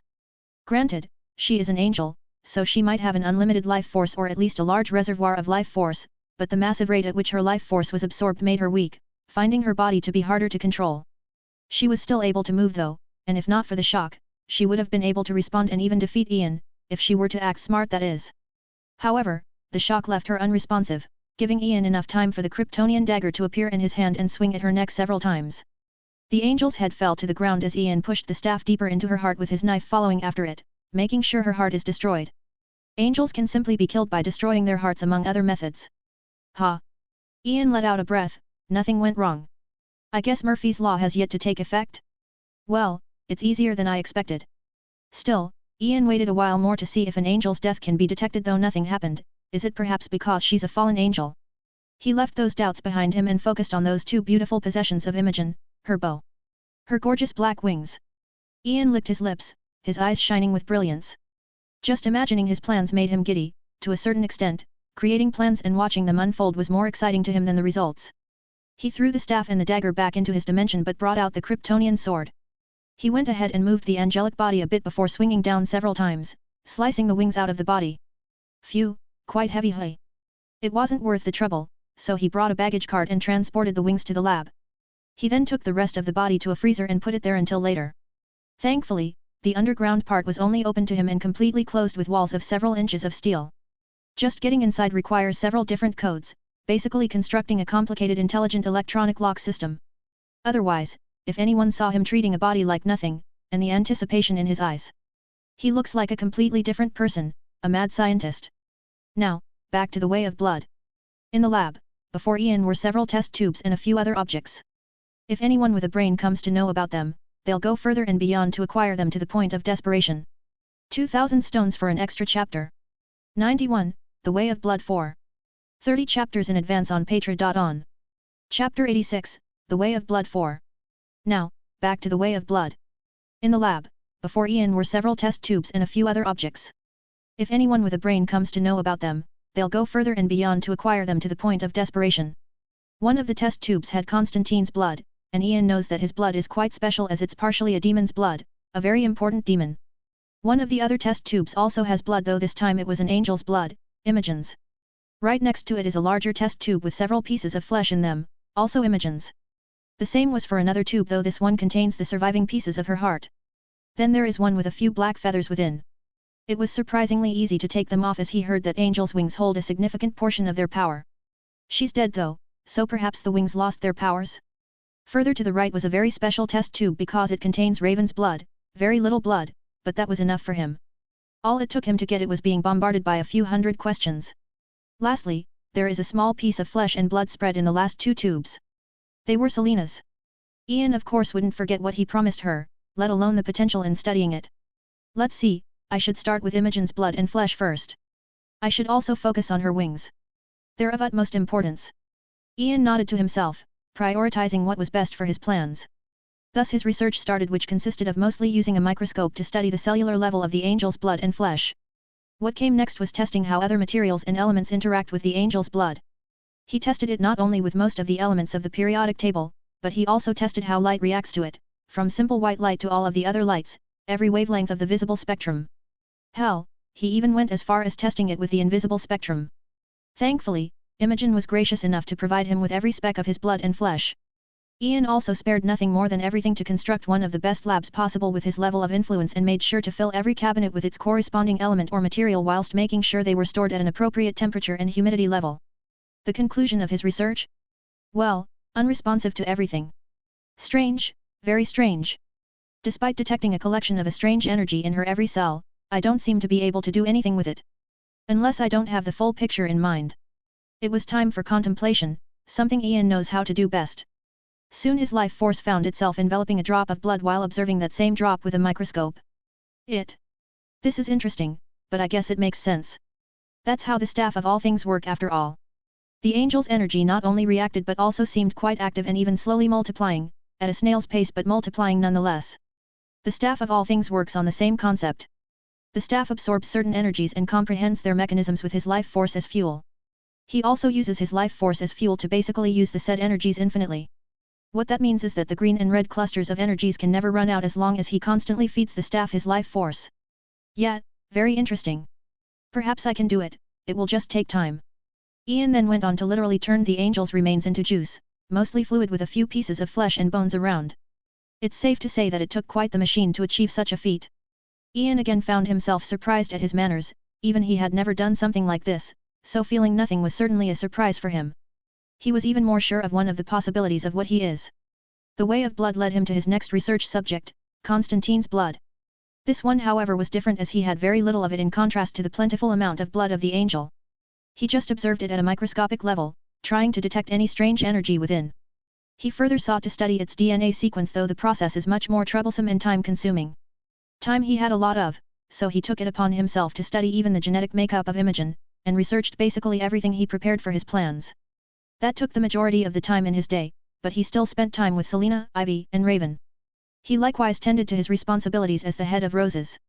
His lowering need for sleep helped a lot in that, allowing his research to go further, and his mind to open to walls beyond the third one. He came to suspect something, perhaps what I call my life force isn't actually life force but something more.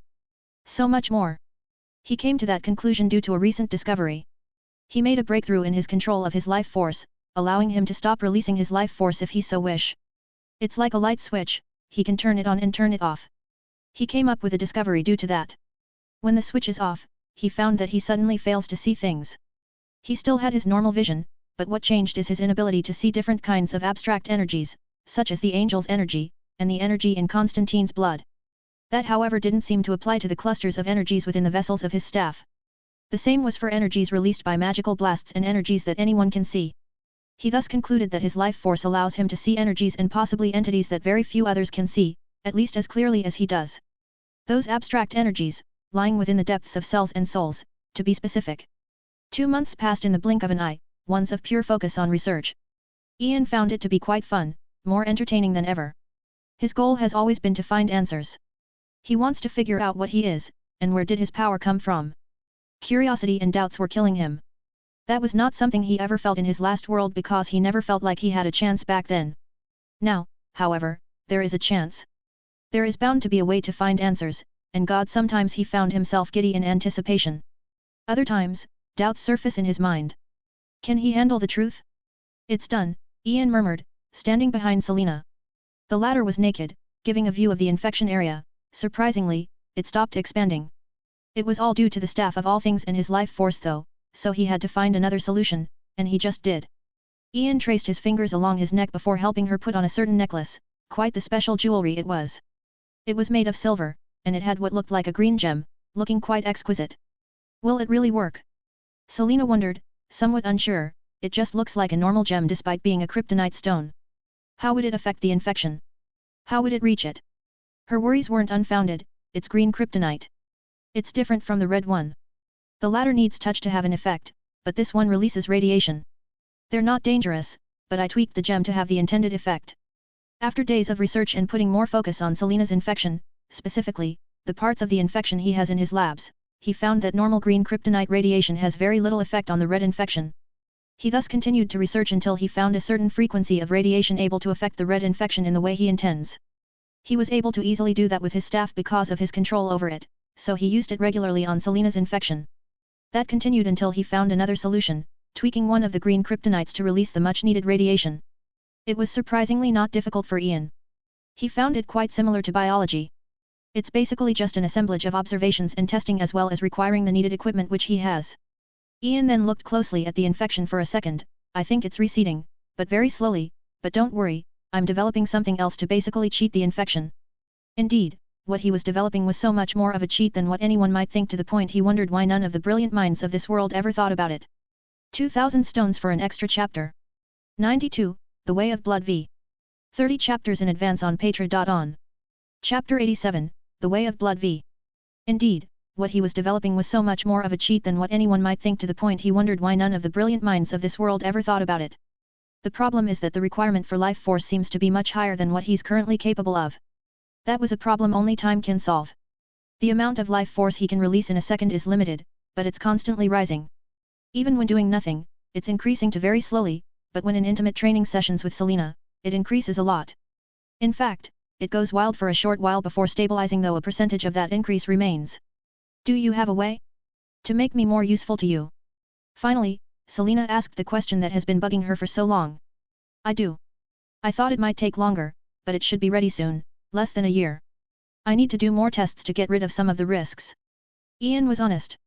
The project he's working on is extremely dangerous, and it has many variables that he needs to eliminate. A sigh of relief escaped Selena's mouth. A huge burden was lifted off her shoulders as she finally released a smile, her usual smile as she got her usual self. She moved around like a snake, finding herself hugging Ian from behind, and leaving kisses on his neck. Her voice was playful and enticing. I have a goal in mind. Wouldn't you be a dear and help me acquire it? I was already planning on rewarding you, but I'll go further and beyond. You'll love it. Ha ha ha ha, Ian was amused, to say the least. You're part of the team, and it's the duty of the team members to help each other. Never mind all of that, show. You slipped, ha ha ha. Yeah, it was all too late for Ian to take it back as he looked distraught, but don't worry, I'll make you happy. I want a diamond, a gorgeous diamond. It's called the Hope Diamond Necklace. A beautiful little thing. Oh? Reaching out so high. You don't think I can do it? Their intimate banter soon came to an end as Selena noticed something. What is this? What? It looks like a black dot, Selena noted while touching a spot on his upper back, and it's not a mole, it feels more like a tattoo, but it's just a dot. Selena stated with confusion. After all, a tattoo of a dot is quite strange. Oh, that. I don't know. Don't mind it for now. That was the furthest Ian said about it, ignoring the topic altogether. His destination for the day was also the underground tier of the mansion, though this time a different room. The room of charity. Ian remarked as he entered the room with amusement, it's really been a long time since I received charity, but well, nothing I can do. I had run out of mediums. But now he has a medium, a vial already prepared in a magical circle in the room. The chamber, like always, was dark and depressing. There were several candles at every edge of the ritual circle, though they haven't been lit just yet. He went ahead and did that, took off most of his clothes, leaving only his pants, and sat in the circle. Ian picked up the vial, eyeing the few drops of blood within. Thank you, Constantine. Indeed, the vial contains Constantine's blood, which is partially a demon's blood. It holds the blood of a very important demon, the one he's going to summon right now, and those specks of blood are the medium to do that. A skull was placed before him, a human skull. Different demons have different preferences on the mediums, and the demon he wants to summon requires these. This act of charity, though, was very different than the previous times. There is just something about this ritual that wasn't right. It started with Ian speaking the usual summoning incantations, followed by a bizarre event. As soon as the incantation was finished, Ian let the drops of blood in the vial drop on the skull, initiating a strange event. Instantly, every candle in the room got extinguished, and crimson swirling energy manifested itself before enveloping the skull. The twisting energy soon turned into red flesh, forming skin around the skull. The end result was a red-skinned, bald head. It was hideous, with its mouth cracked in two, a long snake-like tongue falling from the crack. Kakakake, you have ma blood. His screeching voice halted for a second. No. You have the pig's blood.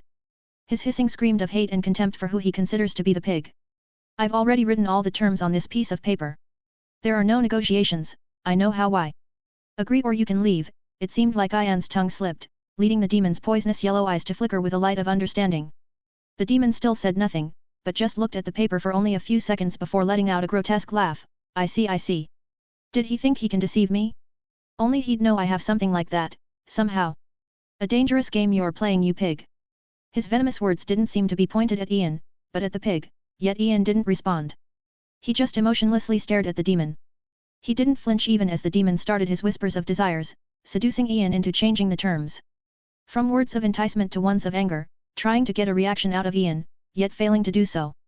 Eventually, the demon's face morphed into an emotionless look. I see. He must have taught you well. Dealing with demons always comes with consequences. It doesn't matter how careful you are, your soul will still find itself in my hands in the end. Yet Ian didn't react. He appeared frigid and unresponsive. His eyes seemed frozen, barely blinking. The demon continued speaking nonetheless. He was speaking in what is known as the way of the devil. Words of temptation, seduction, and promises of wishes and desires. Ian remained undisturbed until the demon finally had enough. I see. Kiha. You don't understand. Even you don't seem to understand yourself, but the pig must have seen it, which is why he was so sure I'll agree. Even his friends, or tools I should say, aren't safe from his calculations, and that'll come to bite him back in the end. You also doubt him, don't you? Otherwise, you wouldn't have stated the second wish. The demon remained silent for a while, as if he was preparing to say something or he was preparing something. You still don't wish to respond, hey? Very well, then remember my name as the demon of hell, Nurgle. We shall meet soon, and then you'll realize how fatal of a mistake you've made. Ian remained just as silent as he read through the contract that has manifested before him, and only then did he sign it by dropping a single drop of blood on it. Hekakihi, very well, then by my name as a Hell Lord, Nurgle. I declare the contract in effect and bound to our very souls. Now human, let me give you a piece of advice, or a piece of knowledge I should say. Death is not the end. It is only the beginning, and I will be waiting for you at the starting line. The demon's head then evaporated, leaving a vial and a piece of paper in its place. Ian finally let out a sigh of relief. Constantine was right. He's a bit of a dumbass. He then picked up the paper first and read through it with a frown surfacing on his pale face. Interesting. Very interesting. It's different than Naren's words. I guess it's not so easy to get what I want from Hell Lords. Ian once asked the demon Naren what's so special about his soul. He asked that same question to Nurgle, and what do you know? Their answers are different. I don't know how exactly they deceived me, but I guess that should be expected from such evil beings that walk amongst the fires of hell for ages. This is why my next words are necessary. Ian was certainly acting strange. Not his usual self, and he seemed much more reckless against a demon, especially when considering how lax the contract he just made was. Lucifer's blood, his true blood. Ian picked up the vial like it was the most precious thing his hand ever came upon. I wonder what Constantine wants to do with it. He started contemplating things with a thoughtful look, his whispers barely heard by a very obscure wisp of energy somewhere in the room. Should I keep it? No, I cannot handle Constantine, and I need the material. His words were faintly obscure, not telling much, but he firmly believes everything is going well. The last step was Ian letting out a sigh while shaking his head before cleaning up the ritual circle. The moment that happened, that wisp of energy vanished as if its connection to the world of the living was cut off. Poor Constantine. 93, The Way of Blood 6. 31 chapters in advance on Patreon. Chapter 88, The Way of Blood 6. Ian then made his way to another chamber at the far end of the hallway. Within that specific chamber was a shower room, and a shower he took, cleaning himself up from the ghastly ritual. Ian, being a bit more cautious than necessary, walked up to another chamber where he found another circle, though this one is a magical circle, a spirit ward of protection to be exact. He stayed in it for a while just to make sure no means of peeping remain. His next destination was his lab. It had gone through a comprehensive transformation with the most catchy things within being two large glass containers. Within those containers were two different types of energy, one overwhelmingly white to the point of blindness while the other was somewhat purplish. The energy is already condensed to such a degree that anyone can see it, yet it's still not enough? I don't get it. Why was the staff able to absorb the kryptonite stones and assimilate them, but not these two energies? The gears in his mind started turning, frying his brain for possibilities. It couldn't be because the kryptonites were in the form of stones? That wouldn't make much sense because those stones are still just condensed energy. Wait. Ian's eyes shone with brilliance before annoyance surfaced in his mind. I may have underestimated how much energy the kryptonite stones had. It must be enormous. He didn't question himself for long. Instead, he started his experimentation right away. He not only had a few more kryptonite stones from long ago, but Selena also acquired a few more. In total, Ian has 5 green kryptonite and 3 red kryptonites. Energy is force integrated over distance. You can measure force, and you can measure distance. Energy is 1/2 mass times the square of velocity, but Ian knows it's not that easy to measure the kryptonites. He knows that what he has to do is to measure the amount of radiation it releases at any moment, and how much energy it loses at that same moment. To do that, he first measured a specific kryptonite's weight at a point in time and made a note of that. He waited for about an hour before measuring its weight again in a different environment. It's important to note that the device he used to detect its weight is extremely accurate, and it can in theory measure the weight with an infinite amount of precise decimals. He of course only writes the number until they reach a set of numbers representing repeating decimals. The results were surprising but not so at the same time, especially with the accuracy of the weight device. It's the same number. It was either a negligible number that ended up being represented as repeating decimals, or nothing changed. That didn't hinder him. If something like this can impede scientists, nothing would have been discovered. Verifications of such intricate things require thousands of tests. He changed his methods to figure out how to make the kryptonite release more radiation or lose more energy. So he decided to take a risky method that may distort the results. He used his staff to devour a very small portion of the green kryptonite. He then measured the weight again and finally noticed a difference. This time, while letting the staff devour the kryptonite, he used a certain device to detect how much energy is released per second, specifically, the Geiger-Müller. Due to all of that, he figured out several values. The amount of energy released per second. The amount of weight lost per second. He used those to calculate how much energy each gram of kryptonite contains. He measured the weight of that specific kryptonite again, converted the number into grams, and multiplied it by the number of the amount of energy in each gram. The process was a bit complex and susceptible to errors and mistakes, so he repeated the process several times on different kryptonites until he came up with a final result. At least the energy of kryptonite can be measured in joules, not some unknown abstract energy, but what the fuck is with this number? Like. Fuck off. His annoyance was understandable. He really didn't expect to come upon such a ludicrous number. If the green kryptonite's radiation was harmful to humans, then a catastrophe. I guess it makes more sense for the kryptonite to have such a disastrous effect on Superman. He eyed the number again, coming to a simple conclusion: I cannot fill the staff vessels the way I'm trying to do it now. The angel's energy is countless times more bountiful than the magical one, but it should still be far. I guess I have to look for other alternatives. Since this project of his was rendered useless due to the previous information, Ian turned his attention to the things he can do right now. His steps led him to what could only be described as a unique work table.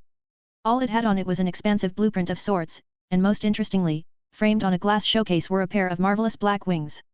Yet Ian ignored the wings and focused on the blueprint. He concentrated on finishing it, painting the few final touches to it before he can make use of Lucifer's blood. A yawn left Ian's dry mouth as he walked out of the underground tier. Been a while since I visited the Cat's Rest, hey? I'm thirsty anyway. While he was at it, Ian instructed Ralph and Layla to meet up with him at a private table in the coffee. Ian took a sip of delicious cold orange juice before questioning, so basically we got nothing? Either our information network is subpar, or they're just that hard to find and track. I think it's a little bit of both. There is a limit to our information network, especially against a force such as them, and supernatural forces like the other target. Ralph calmly voiced his opinion before taking a sip of coffee. How about using more extreme methods? Layla's words drove a chill down Ralph's spine. He thought he knew her, but some of her recent actions truly made him scared. He knows very well what those extreme methods may be. Nah, it's not worth it. I'm looking for the long-term benefits. Ian denied her proposal. I think it comes down to us having very little influence in other cities. You mean? The League of Shadows is most likely out of the city by now. I didn't expect that. Ian couldn't help but frown. It was the best decision he could do at the time, but at least he figured out something. Someone definitely informed them because I think they were gonna take Deathstroke to our target, but they changed their minds midway. Ralph pointed out. Yeah. We may not know where the Lazarus Pit is, but we at least know the approximate location. Yet, we still cannot find anything. We even used ground-penetrating radar, GPR, but we still found nothing. There must be something strange about the target. Just continue with the manual search, and we will expand the Roses of Salvation's funding, especially in other cities. Thus business started, mostly concentrating on the Roses Charity Foundation. There is something else. Layla spoke as calmly as ever. Someone special just joined the Roses. Oh, who may that be? That sparked curiosity in Ian's eyes. After all, this is Layla talking, someone special must really be extremely special. I saw value in her, someone who can replace me with a bit of training, but of course, I had to investigate her just to make sure. It turned out she was a psychiatrist in Arkham Asylum. I dug even deeper and found out she was the Joker's doctor, and she became a bit of a lunatic while assessing him. Her real name is Harleen Frances Quinzel, but she refers to herself as Harley Quinn. Oh. 94, The Way of Blood 7. 30 chapters in advance on Patreon. Chapter 89, The Way of Blood 7. Oh. She refers to herself as Harley Quinn? Harley Quinn, hey? Would it be worth it? Spending any amount of time training her? You did say she's a lunatic after all. Normally not, but I was kind of like her, so I can pretty much predict her actions. I think she can easily be tamed. You'll easily make her obedient with a few techniques. The most terrifying thing about their conversation was their calmness while speaking about a human as if she were nothing but livestock. I'm not really interested in her now. You can do what you see fit. If she's a spy from Joker, then feed her the information we want him to know. That may actually be advantageous to us. Layla nodded in understanding as Ian added, wait. He contemplated something for a while. She could be useful. Teach her the workings of the Roses and some of the things that go in the dark, especially the bloody side. I'll be taking her with me soon on an adventure. Hey? Again? Well, the last time you went away, you brought with you some crazy magical nonsense, so why not? Ralph was, in actuality, quite excited as Ian thoroughly made use of all the magical knowledge he acquired, instructing Raven to lay down some protection wards around most of the Roses' bases. Raven wasn't necessarily experienced in that field, but Ian was, though he had little to no magical energy. Ian's life simply consisted of spending time with his team, mostly Selena and Ivy. Raven mostly stayed in her room, just studying magic, and only sometimes joined Ian to study it with him. She was understandably working hard to learn more about magic, dark magic, and sealing arts to be specific. Rarely does Ian have to personally take care of problems for the Rose family. Usually, the henchmen are more than enough to get rid of any annoyances, but there are special cases. After all, Gotham is still not entirely peaceful. The crime rate may have gone down significantly, but Ian knows that treating the disease that is the darkness of Gotham will take a long time. A lot of people still die daily. New criminals still give committing crimes a shoot in hope of riches or similar things. Crime still hopes to run amok. Alas, the Roses are way too strong. And now there was trouble that the Roses couldn't take care of themselves. In fact, this new problem was an enemy of Batman, as Ian got the word they fought before. It's harder not to be found out by the Roses in Gotham. It's hard to stay discreet when any of the people walking past you could be one of them. They are the receptionist in shops, wandering people in the streets, and the old man lying beside the trash. They're everywhere, and they're watching. So when the target heard Ian's approaching footsteps, it wasn't much of a surprise. The target was tall, incredibly tall, far above Ian, and that says a lot considering Ian is 6.4 feet tall. However, that was still not the oddest thing about the target because none can look at him and think him nothing but a monster. Standing at around 7.7 feet tall with scaly skin, a greyish stony skin that looks incredible was a villain known as Killer Croc. Ian gazed into the monster's eyes, undisturbed by the smell all around. He was in the slums after all, amidst the trash. Too bad. If you had even a sliver of reason in you, I would gladly take you in, and perhaps even treat you to the best of my abilities. Unfortunately.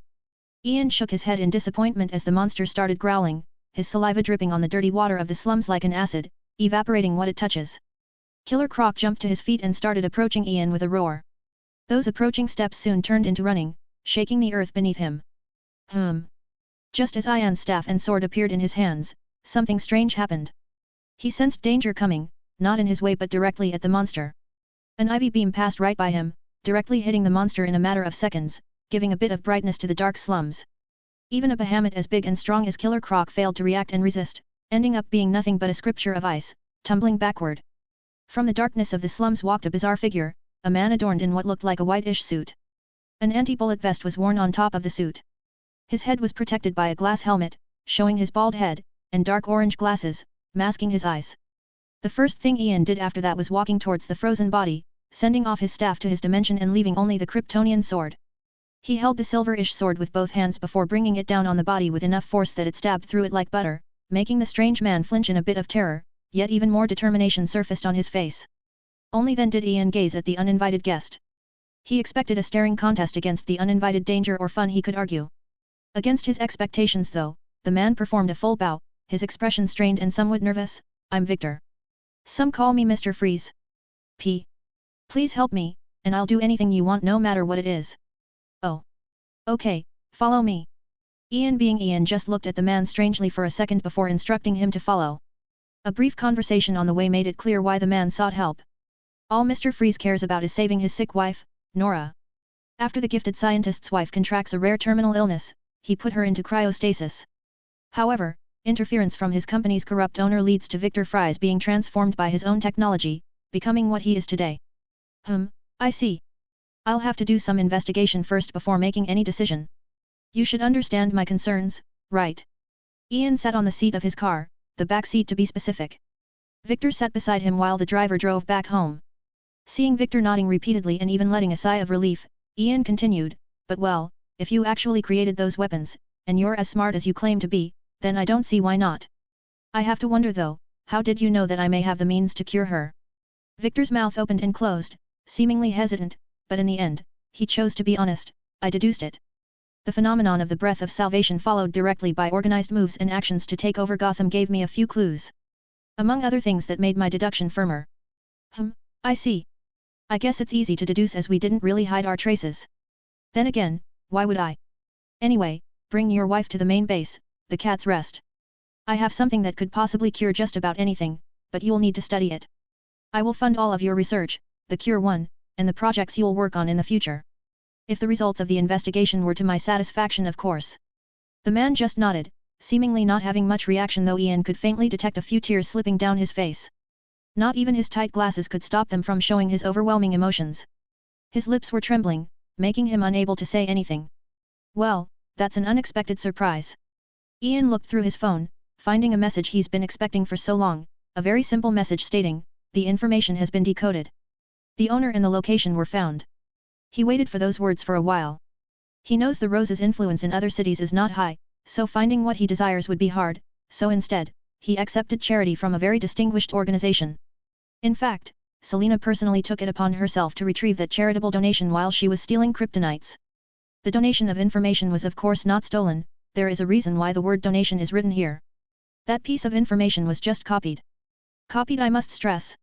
Ian must say that this piece of information was the most important thing he acquired to date. It does state the location of something desired by even the gods after all, if they can make use of it, of course. Well, what is it? It's the 95, her wings? Your wings? No, my wings. 30 chapters in advance on Patra.on. Chapter 90, her wings? Your wings? No, my wings. I wanted to get it right now, Selena murmured with a pout. She was arm in arm with Ian, both walking elegantly out of the airport. It's too valuable. It will surely be hard to borrow. Who knows if someone or something supernatural is protecting it? Ah? Something supernatural? What is it? Oh right, a new member has joined them, an odd cheerful one.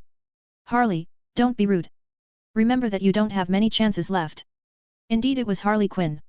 The moment she had met Ian, she acted as if she knew him for years. Thankfully, Layla was also there to reprimand her. It's okay, just let her act how she wants.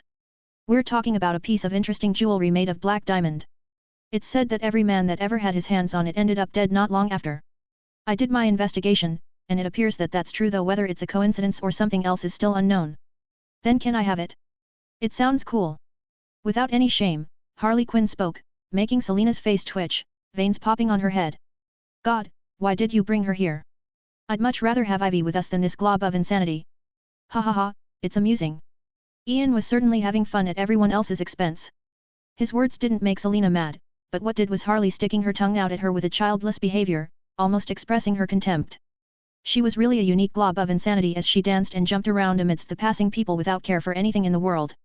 Thankfully, she didn't have her clown makeup on, it took Layla ages to convince her to take it off. A limousine was already waiting for them at the front. It took them directly to a villa Ian already rented. It's unfortunate that Raven isn't here, though I'm looking forward to what she's working on. Will she succeed in stopping Trigon without my help? A staff manifested itself in Ian's hands as he waited for Selina to change her clothes. They have business to attend to. I gave you my life, and in return, I acquired your everything. Gorgeous colorless lines branching out throughout your graceful being, a sign of our consensual exchange. Isn't that right? Something made Ian a bit poetic as his eyes carefully observed every detail of the staff of all things, his greatest creation. The staff does look exceptionally different though. The colorless lines that started appearing due to feeding it his life force only went on to grow, making the staff look unique, almost like an ancient priceless relic. It's been 5 months of constant, almost unending transfer of life force, yet I still don't feel like this is the end. The give and take process has yet to be completed. I can feel, however, the staff getting stronger day by day. I wonder, will its weakness be completely negated by the end? Indeed, he was even more sure that the energy he calls life force may not be just that. It's still life force, but it's also much more at the same time. Moreover, the thing on my back. Another dot appeared. I already know that my life force is constantly going through some kind of transformation. I remember that I had many scars on my body, and no amount of intimate contact could get rid of them, but at some point in time, that changed. The day Ivy took care of me, my scars disappeared. There are many possibilities as to why, but for now, they remain possibilities. He set his doubts aside as he heard the sound of footsteps coming behind him. The staff vanished as he stood up, ready to head to his destination. The plan will be a multi-distraction scheme. He spoke as he eyed the two beauties before him. The naughty one of them teased, when is it not? I'm sure that at some point in my life, I implemented a plan that doesn't include distractions. Right. Ian was unsure, getting a laugh of amusement out of Selina. Well, you know what they say. If it works, then why change it? I know. Because it can be changed to something better. That was the point where Harley chose to butt in, like for example, why don't we just break in and break everyone's head? I have a bat, I can do it. It's super effective. And just when Ian thought she said something kind of smart, she went on to make him speechless, though it's understandable considering she doesn't know who they'll be facing in a little while. He stared at her strangely, seeing question marks floating around her somehow before saying, Harley. Just be you. Selina, observe. Their destination was S.T.A.R Labs, quite an interesting place. Do you know that I've never left Gotham? I'm looking forward to breaking some SK. Oops, hee hee hee. Only then did Ian realize just how amusing can the clown be. She was like a chatterbox and can be annoying, yet you never want to turn it off. For Ian at least. Selina had another perspective on the matter. It seemed that the labs were already expecting them. How could they not? Ian made an appointment after all. He knows what happens when an appointment isn't made, it's common sense really. Mr. Ian? I'm Dr. Caitlin Snow. I will be showing you the way. Welcoming them was a blonde lady, seeming to be in her 20s, quite beautiful and youthful. Ian rose. It's pleasure to meet you. Ian returned the greeting, and these are Selina and Harley. You wouldn't mind going inside with me, would you? No, not at all. Caitlin hurriedly shook her head, knowing just how important such a client could be for the labs. Strangely, Harley remained silent for way too long, for like 20 seconds, then as if a light bulb lit up in her mind, her eyes shone and her mouth wandered in the lands of nonsense. You want her? You have a lot of beauty around her, so if I help you get her, will I score a high mark? How about I be the brain of the family? I can be quite convincing after all. And said all of that out loud. Selena just facepalmed in exasperation. Caitlin was speechless, her mouth agape before she murmured in embarrassment, I have a husband. And I have a girlfriend. Ian shook his head with a sigh, just ignore her antics, she's a bit special. A light of understanding surfaced in Caitlin's eyes as she gazed at Harley, still murmuring to herself like a crazy person, ah, I see. Then please follow me. I don't butt it at all. Is it because her assets are not that big?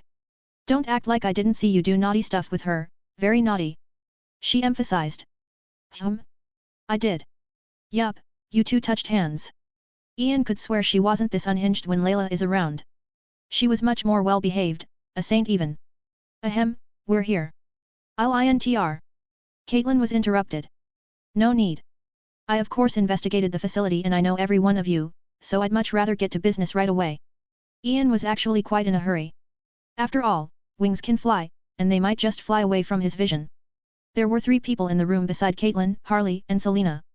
Seated in a wheelchair was Dr. Harrison Wells, the team leader. Beside him stood Cisco Ramon, a mechanical engineering genius. Then there is Caitlin's husband, a structural engineer named Ronald Raymond. In front of everyone's eyes, a large paper appeared in Ian's hand, much to their shock, but Ian didn't care. He never did anything to hide any of his powers, much less his personal dimension. Moreover, the group was not strange to such things, the Flash in a part of the group after all, though he was nowhere to be seen. Ian spread the paper on a table. This is a blueprint of a certain device I'm designing, but this is not my specialty, so I couldn't complete it. I will provide the materials and everything necessary, all you have to do is to perfect it and build it. I have already discussed the price with Dr. Harrison, so you all can take a look at it and tell me if you can do it. How did you do that? Don't mind it and just take a look. Ian ignored Cisco's question and instructed, though he could faintly see a sliver of cautiousness surface on Harrison's face. What? Did he think someone who took over Gotham in about a year would be normal? Their reactions weren't that intense as expected because they were used to such supernatural stuff by now. Cisco and Caitlin approached the blueprint first, studying it for just about a minute before the former spoke. Why do you want something so useless? I don't see how it would work at all, just a piece of metal lying around. Hey? Are you saying the boss is stupid? Boss. Give me my bat. I have to educate them on how skulls are Brock. I mean, oops. 96, her wings? Your wings? No, my wings. 2. 30 chapters in advance on Patra.on. Chapter 91, her wings? Your wings? No, my wings. 2. Hey? Are you saying the boss is stupid? Boss. Give me my bat. I have to educate them on how skulls are Brock. I mean, oops. She was doing her job well, Ian noted. He ignored her words, and explained, I know what I'm doing. I just want you to make it as small as possible while focusing on flexibility, but size comes first. I agree, size comes first. Harley nodded in agreement. Again, Ian ignored her comments and continued, the material I'll provide is extremely scarce, and I was only able to acquire a bit of it, so be careful with it. Cisco and Caitlin wanted to ask Ian so many questions, but they saw his focus on business, so they remained silent. Harrison was the one to make the decision after looking through the blueprint for a while. What material are we talking about? Promethium. Everything necessary should be delivered by tomorrow. The same material he made the staff of all things with. He still has left but very little. We can do it. The contract is already prepared. And that they did, they signed the completed the deal, and all Ian had to do was to wait for the results. Are you a metahuman? However, while walking Ian and his group outside, Caitlin, the curious person that she is, she couldn't help but inquire. Maybe? Who knows? A shrug was basically his answer. Oh, I know. I know, he's a collector. You know, of women. Harley cutely eyed Ian, almost questioning him. I guess my personal team is only composed of women? But I swear I didn't mean for that to happen. It all natural, all led by a higher power. Ian convinced himself of what he perceived to be the truth and ignored Harley again, making her pout. On the bright side, Selena was amused. She still didn't take that possibility into consideration, simply because she doesn't care for one reason or another.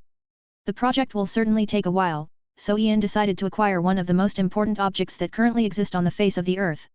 He didn't instruct Layla to do something before though, he instructed her to send a few messages. That's it. He went on to disappear for a few days, leaving the disappointed Harley in training with Layla. He did have to come back very soon though he had completed his objective, and it was surprisingly easy. His target was after all just framed in a glass case on a wall. It was almost like a charity. He was called upon by S.T.A.R Labs themselves, inviting him back for an emergency.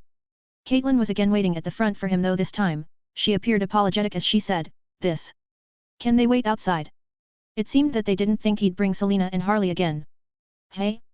Are you saying that I, the boss's right-hand man, his protector and the vice-boss of the entirety of Gotham can't go in with him?" It was like an instinctive reaction as Harley seriously and earnestly spoke. Caitlin almost believed her if not for Ian flicking the clown's forehead with a speechless expression. "Ah, why boss? Was I too gentle? But I don't have my bat, how can I go hard without it?" She was a master of nonsense, no opponent could even stand to face her. Except for someone with a tiny bit of a distorted sense of reality. Tiny bit, I must stress. "How about if you jump into a fast-moving vehicle and when you survive, she'll take pity on you and let you in," Ian suggested. "Ah? That might just be a very good idea." And she was about to try it as she turned around. Caitlin was quick though as she stopped her. "Tha, you can come in also, yeah, just please come in." She even pushed her inside when she noticed Harley looking disappointed. Much to Ian's surprise, the Flash himself was actually inside. Ian had to try hard to show a surprised expression for some reason. It's not like he was expecting this somehow. But Ian could somehow sense something. "I sense Charity heading my way for some reason. It must be a coincidence again." The Flash was adorned in his Flash outfit, not showing his face, though Ian knows that basically every one of the Flash team knows the latter's identity. "He doesn't trust me. I wonder why." "The Flash, hey? I had my suspicion, but you're really working here?" Ian murmured, letting Barry Allen knows that he knows so that the Flash can also let him that he knows and that he did. "Batman didn't lie." The Flash murmured, cautiousness appearing in his eyes. "So Batman did tell you about me, hey? I'm kind of sad, I expected better from a friend." "Really? Too bad." Ian looked downcast, and almost everyone in the room believed him, except Barry. The way Batman talked about Ian was as if he was speaking of a virus he wishes to get rid of but not at the same time. Suddenly Ian felt someone hugging him from behind. He clearly felt the sensation of two bountiful mountains on his back. "Wonder what those are?" "It's okay boss, I understand," Harley consoled him with a bit of sadness in her voice, almost tearing up. "Someone I considered a friend betrayed me once. It was head-breaking. Just remembering that sweet sensation of my bat crushing her soft skull. AHN. Wonderful. Wanna try it, boss?" Actually, the fact that Ian was considering it made everyone even more speechless. They were simply stunned, not sure whether she was joking or not. "Maybe? I mean, she's a special case, so just ignore her." "Lair. Can you be more obvious?" Even Selena was a bit speechless. Is she like converting him? But he's already crazy, it couldn't possibly get any worse, right? Anyway, what's the emergency? It's not something about the commission, is it? Ian wondered. "No. I need your help." Something is strange. I expected something similar, but... Is it Batman?" Still, Ian indicated for him to continue. "Normally, I would be able to take care of it myself, but a certain emergency happened. 3 metahumans started working together, and I want to stop them without risking innocent lives." Barry spoke seriously, stressing the last part. "Aren't you like the fastest man alive?" Yeah. Just run there and beat them up before they react. I can even give you my bat, the Skull Crusher." Childish is what she was, though one could argue she was just a free cheerful soul. It's not that easy." "Of course it's not," Ian seemed to agree, "so what's the price?" "Price? Don't act dumb. Batman must have told you how I am." "What if?" "No, I shouldn't say it." Harley interrupted again while still hugging him from behind, taking her liberties right in front of the uncaring Selena, though she stopped herself from continuing. "Just for a second. I have to continue." "Can I? What if he's actually dumb?" The silence in the room drove an apologetic expression on her face. "Sorry, my tongue slipped." Hee. Yeah, she was definitely apologetic, and everyone in the room believed her, so everyone chose to just ignore her from now on as Barry asked, "Well, what do you want?" "You're right. What do I want? What do you think, Harley?" Ian was curious about her perspective. "Well, a bat, of course.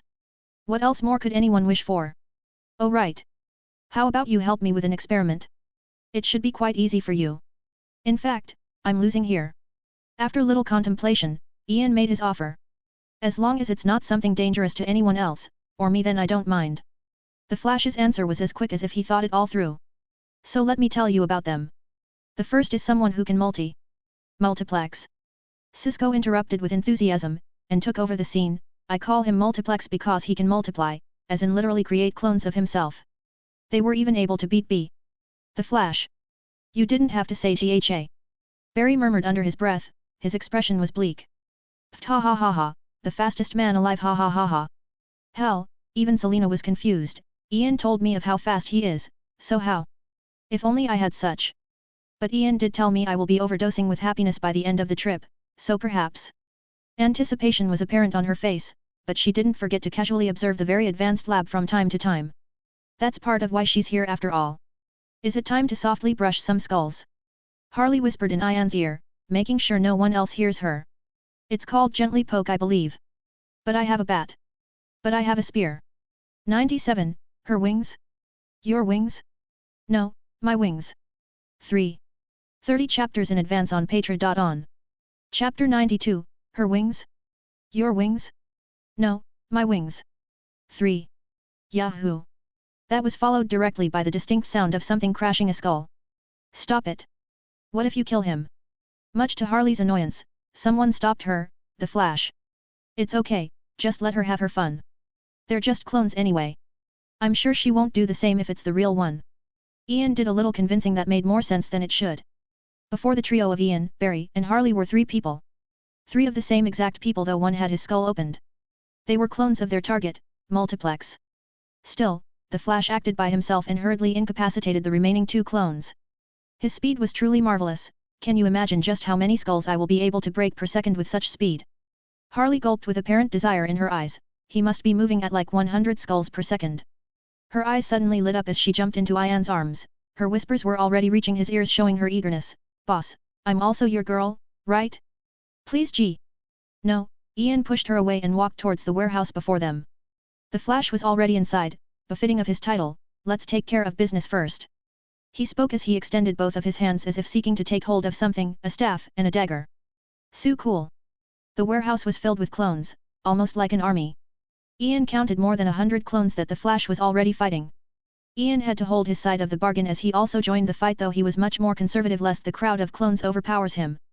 This was the first time Harley saw him in action. A lot of time passed since his fight with Deathstroke, and his training with Richard never stopped. He was still devouring knowledge and experience like a black hole, and she got to witness the exquisite result of his practice. It was more like a dance as he sliced through the clones with his daggers, and stabbed right through the ones in his way.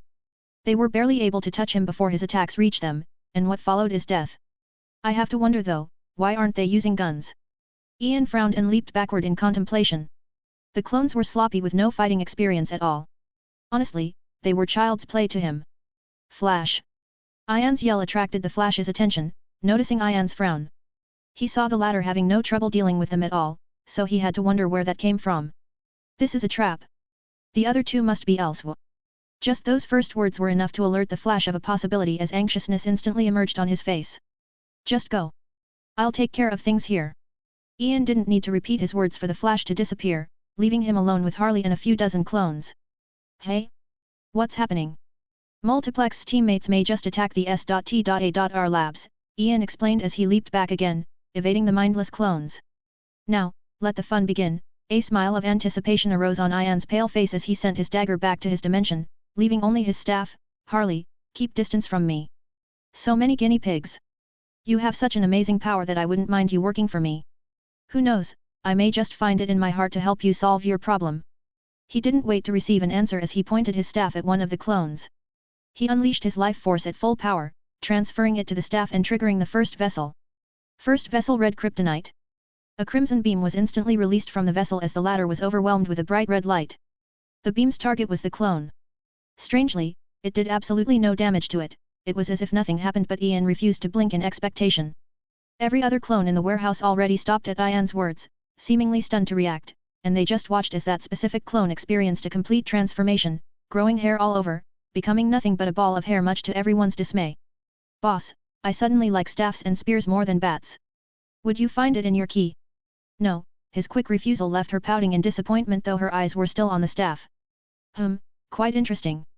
Ian was about to continue with his experimentation, but he heard a voice other than Harley near him. Who are you? He turned his head to see one of the clones looking at him vigilantly, seeming more alive than the rest. Oh, you can take control of specific clones? Even better. Happy was an understatement for Ian's mood. A guinea pig can't get much better than this. Ian performed a small elegant bow. It's pleasure to meet you. I'm Ian Rose, a crime lord in Gotham. The only crime lord in Gotham. What did you mean by solving my problem? The clones made an audible gulp as he questioned. I mean exactly what you understand. For now, just wait. Ian then ignored him and approached the hairy clone. He touched the clone's hair and observed it for a bit. Very interesting. He aimed his staff at it again and activated the first vessel, though this time, the green kryptonite instead of the red. The two were vastly different, as the former acts more as a wave or a constantly expanding zone of radiation. A glob of transparent energy was released from the staff and enveloped the hairy clone. Ian constantly increased the input of his life force, raising the potency of the green radiation until he finally noticed a change. The hair was receding, albeit slowly. Perfect. Ian sent the staff away and stood up. His expression was bright as he walked up to the fully controlled clone and hugged the confused man like they were longtime friends. You're gonna be a great genuine friend. I'm sure we'll have a great working relationship. Hey. Multiplex became even more confused once he lost connection with another clone of his, and heard a loud bang. He turned his head to look at Harley, who went on to deliver another blow to the clone's head. Boss. I think I'm starting to fall for you. Your vision is truly magnificent. You saw through my difficulties and brought me an infinite generator of skulls to crush. She was almost tearful, looking touched. Oh, right. Of course, my vision is unparalleled. Ian nodded, leaving Multiplex confused with a few words. I will contact you soon, and we'll discuss the conditions. Also, your friends have likely been caught by now. How, wait. Multiplex felt like the truth of the universe was starting to dawn on him. The messages. Could it be? Ian left with Harley nagging him with questions and wishes non-stop. She was simply acting like herself. Too much like herself. She was having too much fun, though it's in her nature to make the most out of every situation. Honestly, even Ian doesn't quite understand how Harley can be fit to replace Layla, but the latter seems to understand, and Ian can make a few assumptions based on what knows about Layla's life. She must have seen something he didn't. If he had to answer, Ian would say that he trusts Layla more than anyone in this world.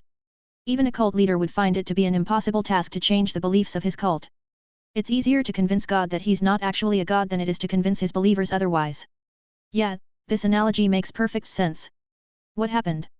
Ian asked as he reached the labs, which were looking partially destroyed. They attacked the lab. The other two. Luckily, almost no one was hurt. Cisco was the one to explain, and Caitlin added, the Flash came back just as they started their attack. Oh, and where is he? And why didn't the police investigate the incident? The crime lord wondered. He's being taken care of by a personal doctor. He's been hurt badly. About the police, we have our ways. Dr. Harrison explained, his face looked a bit gloomy. I see. Tell him that I couldn't catch Multiplex. He wasn't there to begin with, he just sent his clones. I guess I didn't end up doing much. But did you know that actors that signed a contract will get paid regardless of whether they did any acting in the film? If the director chooses to let them go after the contract because they found an alternative or something similar, they still have to pay them the full amount. Wonderful, isn't it? The power of contracts. Anyway, tell him to contact me when he feels fine. Wah, absolutely shameless. As expected of the boss. Harley's loud words forced a sigh out of Ian. She just had to go and ruin the mood every time. It's kind of amusing though. 98, her wings? Your wings? No, my wings. 4. 30 chapters in advance on Patra.on. Chapter 93, her wings? Your wings? No, my wings. 4. It took 7 whole days for the Flash to come to his door, though much to Ian's surprise, he also brought the device with him, the thing he was waiting for. Those 7 days weren't spent doing nothing though. He met up with Multiplex, or what he assumed to be his clone. Of course he wouldn't be trusted so easily. They spent a while negotiating the slave contract. Well, kinda. It appears that Multiplex's real name was Danton Black, and his wife died indirectly due to his former boss. The boss of Stag Industries took Danton's credit for the work he was responsible for, namely cellular regeneration, something he hoped would cure his wife. Unfortunately. Thus Ian had a new employee, and he made sure to exploit him fully by experimenting on his clones, specifically working on his anti-kryptonite project. Luckily, pain doesn't transfer from the clones to the main body, letting Danton let a sigh of relief after seeing what Ian's experimentation was like. The experiments were quite simple, consisting of using the red kryptonite energy on a clone and then trying to reverse the process. The majority of the time, the effect of the red kryptonite will be negative, something no one wants, but there are those rare times when the effect is positive, wonderful even. It's extremely unlikely however. Ian wants to see if he can control the positive and negative effects of the red kryptonite and if tweaking with the energy can produce an intended effect. Unfortunately, he has come to discover that that's just not possible, yet at least. Maybe he was missing something, but no matter what he did, the effect was still random, and that says a lot considering his continuously improving control over the staff of all things. So his focus changed to the next best thing, using the red kryptonite and then reversing the process with the green kryptonite if the effect is not desirable. It was a project he started after Selena's infection, and only now did he have success, though there are still some dangers he has to eliminate as some of the red kryptonite's effects can lead to instant death. This is good enough for now. I guess I should cure Selena first, but if I fully complete the project. Thus the days of experimentation were done, and before him stood the Flash himself, holding a small box in his hands. Is that it? Yup, I don't exactly what you want to do with something like this, but it's not dangerous. It's actually kinda useless, but whatever. Ian didn't pay attention to Barry's babbles. He took the box and opened it, showing the holy grail of the world. 2 pieces of dark metal, appearing quite complicated with a bunch of what looks like spider-like limbs. It looked useless, yet Ian touched it like it was the most precious treasure in the world. He then closed the box before sending it to his dimension. About our deal. Just contact me when you need my help. As long as I can, I will help. Barry further added, seemingly about to leave. Wait. What I want you to help with is actually pretty simple. Ian's staff appeared in his hand again. He extended it to the far right, away from him before making his wish clear. I just want you to run so fast and accumulate energy, then release it at the staff. Hey? Why? Barry was confused and hesitant. I'm not sure if I can do that. You're not sure? Well, just try it. I just want to test a theory of mine. Ian noted that Barry still seems a bit inexperienced, which makes sense considering his nemesis is still alive and well. I'll try. Barry wasn't sure exactly what Ian's goal was, so he was hesitant. The two walked out of the villa. The area around it was large enough to give him the chance to run around Ian and reach the required speed. However, Barry was smart enough to run far away before as if he wants to create distance, but in reality, he contacted S.T.A.R Labs and informed them about the situation. Surprisingly, it was Dr. Harrison who gave him the green light. He started running and running, reaching Ian in the blink of an eye, passed by him, and performed a full circle around the villa. He continued until he felt like his speed was enough, as going on any further may bring about some kind of disaster. In fact, signs of a hurricane were already starting to appear, faint but still there. He came to a quick halt very close to Ian and released all of the accumulated energy directly at the staff. A burst of golden brilliance traveled through time and space to reach the staff, colliding against it before scattering around as if nothing really happened. However, Barry, being a speeder, wasn't just for show. He could see. He saw a small portion of that force being absorbed into the staff, into one of its vessels, though he could see nothing within it, in contrast to the first vessel where he could clearly glimpse a cluster of green and red energies. That's disappointing, but thank you nonetheless. Ian still had his eyes closed for a few more seconds. To him, everything happened in a matter of seconds, and couldn't even react to the burst of golden light. He did however prepare beforehand, as he had released all of his life force into the staff, initiating its devouring ability, making it in constant activation, so even though he saw nothing, the staff still did its job. The Flash was also confused. He observed the staff for a little bit more before leaving, and the first thing he did is informing Batman. The staff was able to devour a bit of that force, a speck so small even he couldn't see it, but Ian can feel it. His control over staff was so strong by this point that it felt like an extra limb to him. I still don't get it though. Why was this particular force assimilated so easily? And why was I able to assimilate it despite how little there was? He tried assimilating magic and holy power into the vessels to no avail. The staff needed a constant transfer of the two powers for a long time to assimilate them, and without a stop at that. However, he didn't, and he still doesn't have the necessary amount of energy required to sustain the assimilation. Yet here he was with a power that was assimilated in an instant. Moreover, most of the force released by Barry was lost, scattered around, as the staff was only able to devour a tiny bit of it, both due to constraints of the staff and how much life force Ian can discharge at a time. Despite all of that, he was still able to assimilate it, unless this isn't the speed force. It's possible, after all, that burst of energy was mostly composed of lightning, but it was lightning built by the speed force. Ian took a bet on that possibility, whether his staff will absorb the lightning or the speed force, and he still doesn't have his answer. He went back inside the villa, closed himself in the basement, and unleashed his life force through the place, trying to sense if anything is inside with him.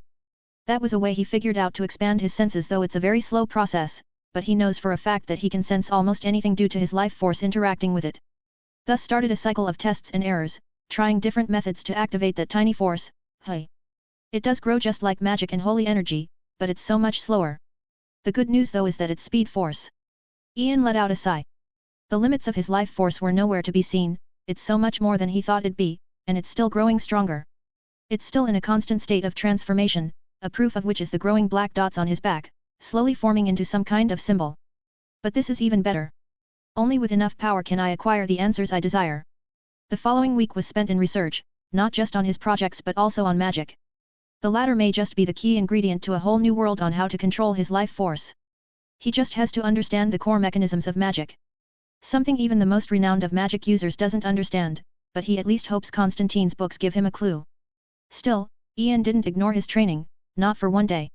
Richard taught him the value of commitment, and he plans to go all out, especially in enhancing his I wanna die fighting style. It was harmless, peaceful training, so imagine Ian's surprise when just outside the villa, in the grassy garden, he felt something strike him in the chin with such a force it sent him up in the air, almost knocking him out. Unleash. It was an instinctive reaction. Ian released the incomplete result of one of his projects, uncaring about the consequences. Not knocking him out in one hit may have been a mistake. 99. Her wings? Your wings? No, my wings. V. 30 chapters in advance on Patra.on. Chapter 94, Her wings? Your wings? No, my wings. V. Unleash. It was an instinctive reaction. Ian released the incomplete result of one of his projects, uncaring about the consequences. Not knocking him out in one hit may have been a mistake. Imagine holding a sea of fire in an empty dimension. Now imagine compressing all of that fire as much as possible, pushing it into a singular point, forming something akin to a sun, condensed to the point it looks solid. Keep that compression on, constantly through whatever means necessary, including charity from demons. Now, release it, let it go. Let it all go. What would happen? A burst so immense, so destructive that it can annihilate an entire city. But that would lead to Ian's death as the consequential outburst will envelop him in the process. Yet, Ian's power didn't activate. It didn't stop him from releasing the blast nor did it save him from it because it never happened. What he was dealing with was way beyond his level.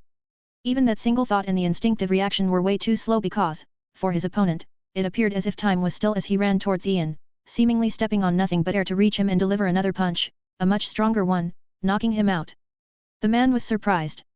Ian not getting knocked out in the first hit was unexpected, especially with all of the force in that strike, but it still didn't matter. Speed is broken. It was a while before Ian groggily opened his eyes, feeling a bit dazed though that went away quickly as he sobered up instantly, memories of what he remembered last were surfacing in his mind. He clearly felt the pain in his chin, refreshing his recollection faster. His brown eyes quickly got used to the darkness of the room, getting a glimpse of a shadowy figure before him. Who are you? He was questioned instead of the other way around. Ian took a deep breath, not losing his calm, his life force was already unleashed, slowly expanding outwards to sense things around among other things. He was cuffed, but not just that, a metallic rope was binding him tightly to a pillar behind him, restricting his movement. He was almost entirely naked and he didn't have his rings on. However, he can sense them, they're in the room. He can even sense his staff within the rings as his connection with it was much stronger. The give and take process allowed for such a thing to be possible. Let's see, you're definitely not the Flash, but you're like him or you've some kind of time powers. I don't believe I've done anything to incur the wrath of someone like you, did I? Ian's words fell on deaf ears as the shadowy figure asked again, who are you? He cannot sense my life force, hey? Not too strange, only a few beings were able to sense it so far, and it seemed to be getting harder to sense by the day. He took a deep breath, holding back whatever emotions he was feeling inside. Ian Rose, the crime lord and only lord of Gotham. Anything else you want to know? Who are you? The man still asked again though this time, his tone was much more threatening. Can you just ask a specific question? The shadowy figure remained silent, contemplating something before he got right to the point. Why did you steal it? Ian narrowed his eyes, he already made an assumption about who was standing before him, but he was even more sure now. The only thing I stole since I came to the central city was information. Is that what you're talking about? Do you have anything to do with Team Flash? Why did you steal it? The man repeated. Simple deductions. Everything that's happened in the past led me to believe that all the meta-humans appearing here have something to do with S.T.A.R labs. All I had to do was some more investigation, leading me to the particle accelerator. Ian was strangely cooperative, even as the man asked more specific questions, he still answered them all. What do you want to do with it? Of course recreate it, study it, and see if I can have more control over it. Perhaps even being able to create meta-humans in a more controlled manner. Where did you get those rings and the staff you used before? Charity. Hey. The shadowy figure waited for a while, but Ian didn't seem to mean to explain his words. You're not going to answer. You don't want me to answer. A smile surfaced on Ian's face, seemingly undisturbed by the potential danger. The webs of his life force already found what he was looking for, it was all in motion. Do you know who the Flash is? Not really, not yet at least. Not really? So you know something. How did you get to your position despite being so weak? Hey. Ian was confused. He was certainly weak in comparison to a speedster, but he's quite sure that he was one of the strongest crime lords there ever was, and that's without his rings and staff. I guess I just think a lot. If someone smart took 10 minutes to solve a problem, then I take an hour to eliminate the concept of the problem from existing ever again. I also have a very strange superpower. You do. The presence in the room tensed. Even though that was already a possibility in his mind, he was still cautious. Yeah, I'm a natural attractor of charity. Some being and people always find it in their heart to send things right to my doorstep. Ian had his eyes closed for a while now, perhaps because the area is dark and he couldn't see anything anyway. That's what the shadowy figure thought at least. But now, he felt something different, he felt danger. He clearly felt a chill run down in his spine. Normally his speed would slow down time to such an instinct that everything becomes still in his eyes, and that did happen, but Ian had already acted long beforehand, the initiation of the plan was instant. The dark room became bright in an instant as a massive ball of fire appeared surrounding Ian. Not just that, the speedster also felt a sea of fire being unleashed from a bag in the side of the room where Ian's rings were. How? How was he able to use them when he's so far away? The speedster was naturally confused. To function, Ian's rings just need his life force, and he can release it outwards and even control it, so what's stopping him from using them from afar? All he had to do was to spread a part of his life force around him, creating a field of sorts. The other part of his life force was sent into the rings and created a similar field within the sea of Trigon's fire. You see, the rings work in a complicated way, as an exchange in space. An area enveloped in his life force is exchanged with another area also shrouded in his life force. Ian humored the vague figure who he was quite sure is Reverse Flash. He answered his question and stalled for time until the exchange in space was ready. And thus, a field of fire was created around him, a barrier isolating him from his enemy without hurting himself, but that cannot go for the long. The temperature in the room will surely raise fast, this is Trigon's fire after all. The speedster's reaction was quick as expected as time instantly became still for him. He didn't escape, he saw no need to, instead, he ran directly towards the fire. Quite odd, isn't it? Not so much for him as his figure became fuzzy but also clear. The man was adorned in a yellow outfit, very similar to the Flash's. The vagueness came from his strangely vibrating form as he went through the fire as if it were nothing. The atoms of his body were vibrating with such speed that he became intangible. What? Much to the man's shock, Ian was nowhere to be seen. He wasn't inside, nor were the cuffs and the metallic rope. Everything seemed to have vanished, ceased to exist. Just what the fuck is happening? 100, her wings? Your wings? No, my wings. 6. 30 chapters in advance on Patreon. Chapter 95, her wings? Your wings? No, my wings. 6. What? Much to the man's shock, Ian was nowhere to be seen. He wasn't inside, nor were the cuffs and the metallic rope. Everything seemed to have vanished, ceased to exist. Just what the fuck is happening? Things that made no sense were nowhere near their end as an instant change happened again as if he had entered a trap. Within the field of fire was a large vacant area on which he stood. The fire around him was spreading but at an extremely slow rate, in his eyes at least. However, that changed because in an instant, the area was vacant no more, a sea of fire shrouded him in a moment. His senses alerted him to the danger all around him, but especially behind him. Something or someone appeared behind him, and he could feel something stabbing him instantly. His speed didn't seem to matter as he felt himself burning, his skin scorching hot, and something akin to a spear stabbing him in the back. From it, he felt a suction of not only his life force but also the speed force. He was being devoured alive. Unfortunately for Ian, a speedster as experienced as him isn't so easy to catch. The Reverse Flash reacted quickly and basically fell into the floor, ignoring the solid ground and falling into the lower floor. Neither the fire nor the staff was able to affect him anymore, but Ian also acted quickly. He vanished with the staff. All that was left was raging flames, swimming about in hunger and devouring all that they can reach. Nothing was beyond Trigon's flames as even the metal structures of the small house were evaporated into nothingness. Nothing was left. Nothing except 5 rings, lying on the ground, looking barely affected by the destructive flames. Within those rings resides an odd dimension, and within that dimension floated a person, aimlessly moving about with a staff in his hand. In an oxygen-deprived space such as this, he was using a portable oxygen tank to keep himself going while observing his staff, uncaring about all of the injuries all over his body. His injuries were serious, to say the least. Most of his skin was burned, in fact, large parts of his flesh were missing, devoured by the flames he released by his own hands. Yet he seemed calm. Ian was used to pain, accidents where his legs or arms end up broken weren't uncommon for him, but nothing even came this close. He knows he should feel pain, and even scream at such a torturous experience, but he felt nothing. All he did was transfer his life force into his staff to heal himself, seemingly obsessed, his brain ignoring all the pain signals sent by his entire body.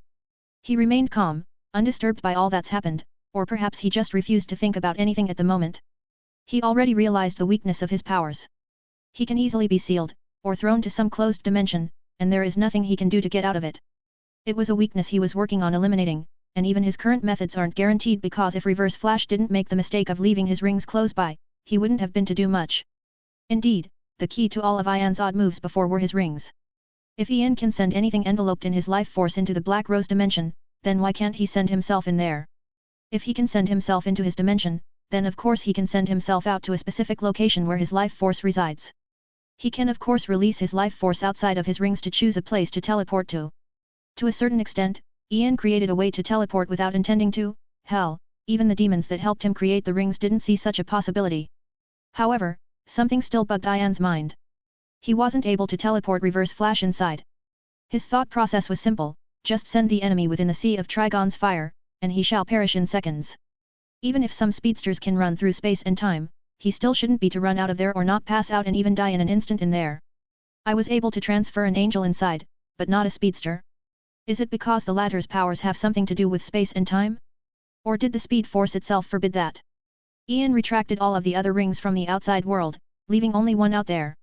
He then started releasing some of Trigon's fire outside, creating a sort of barrier around lest Reverse Flash comes back. The ring may get damaged even more as a result, but that was a sacrifice Ian was willing to make. He still kept his life force wandering around the ring just in case. He remained there for quite a while, sensing no one coming close to the area, specifically the Flash who should have responded to an emergency such as burning flames devouring a house. That led him to believe that he was in an isolated area, either in an abandoned place or somewhere far from the city. All alone, floating in the darkness of space, no air within, quite cold but the pressure wasn't low, not like normal empty space else he would have been dead by now. His only solace was constantly pumping life force into his staff, slowly healing his wound while waiting and waiting. He couldn't risk going out, not with the potential danger of Reverse Flash. Unless a hazy purple figure appeared within the sea of fire, unconcerned about the flames that sought to devour her. A massive purple barrier was protecting her as she released a wave of purple magic around, quickly finding her target, Ian's ring. Ian only stopped releasing the flames once he saw who it was, but he still didn't go out. Instead, he looked through the things he threw in the dimension, quickly finding a piece of paper and a pen. He wrote something on it before sending it out to Raven's hand as quickly as he could. The first thing written on the paper was "Don't touch the ring with your bare skin. The ring can after all suck one's life force at an alarming rate." The second was simpler: "Take the ring back home and be careful. Don't cancel the barrier but enforce it if possible." Raven saw the severity of the situation and acted quickly. She didn't go to the closest city, which is Central City, but in accordance with his instructions, she made her way home. Ian disappearing amidst his practice was certainly strange, and not seeing a shadow of him even after hours was alarming, so Selena instantly informed everyone on the team. Raven naturally arrived first with all of her magical nonsense and instantly sensed the sea of flames. It's after all Trigon's flames, and he is her father, so her connection allowed her to easily reach the flame zone. Raven didn't let her worry get to her, instead, she informed the team before focusing on flying back as fast as possible. Thankfully, Ian had plenty of oxygen tanks in the dimension, that and plenty of other useless stuff which can prove to be useful in certain circumstances. Raven received yet another piece of paper when they arrived, instructing her to head to the basement door and keep her barrier on. Then he appeared before her, stark naked. She would have been dying in embarrassment if she didn't see all the scars and burns on his body. She almost teared up as she stuttered her words, "H. Warehouse. Are you okay? What should I do?" She was confused, trying to approach him but afraid of hurting him. Just that much was frightening to her. One can only imagine how she would have felt if she saw him right after the incident. Most of the burns were healed by now, yet he still looks dreadful. "I'll be inside. Also, Call Victor here.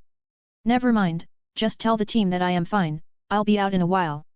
He was unusually calm, making Raven scared and unsure of what to do.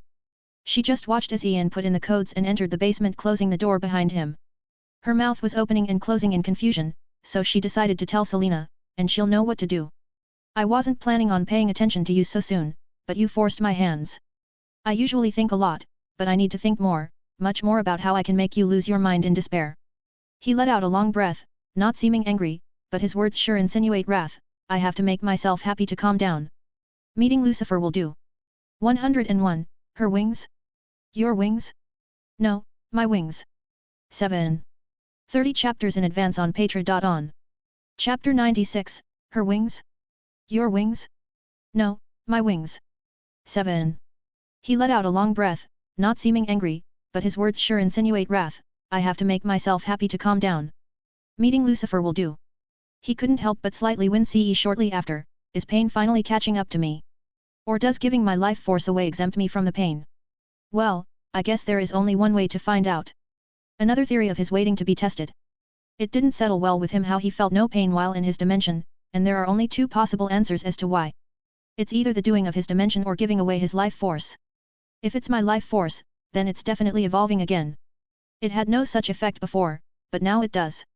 He would have definitely noticed such an odd thing since he had his rings on all the time. While preparing for the important meeting, Ian brought out his staff and continued giving away his life force, testing his theory, and indeed, his life force was evolving. It wasn't long before Ian found himself in a very elegant room still on the underground floor. It was a room he prepared for specifically for meeting Lucifer. He wouldn't want his guest to be dissatisfied after all. The room was exquisite, having an air of the 80s, tranquil and ancient, a stark contrast to where he usually summons demons. Even the summoning ritual is different.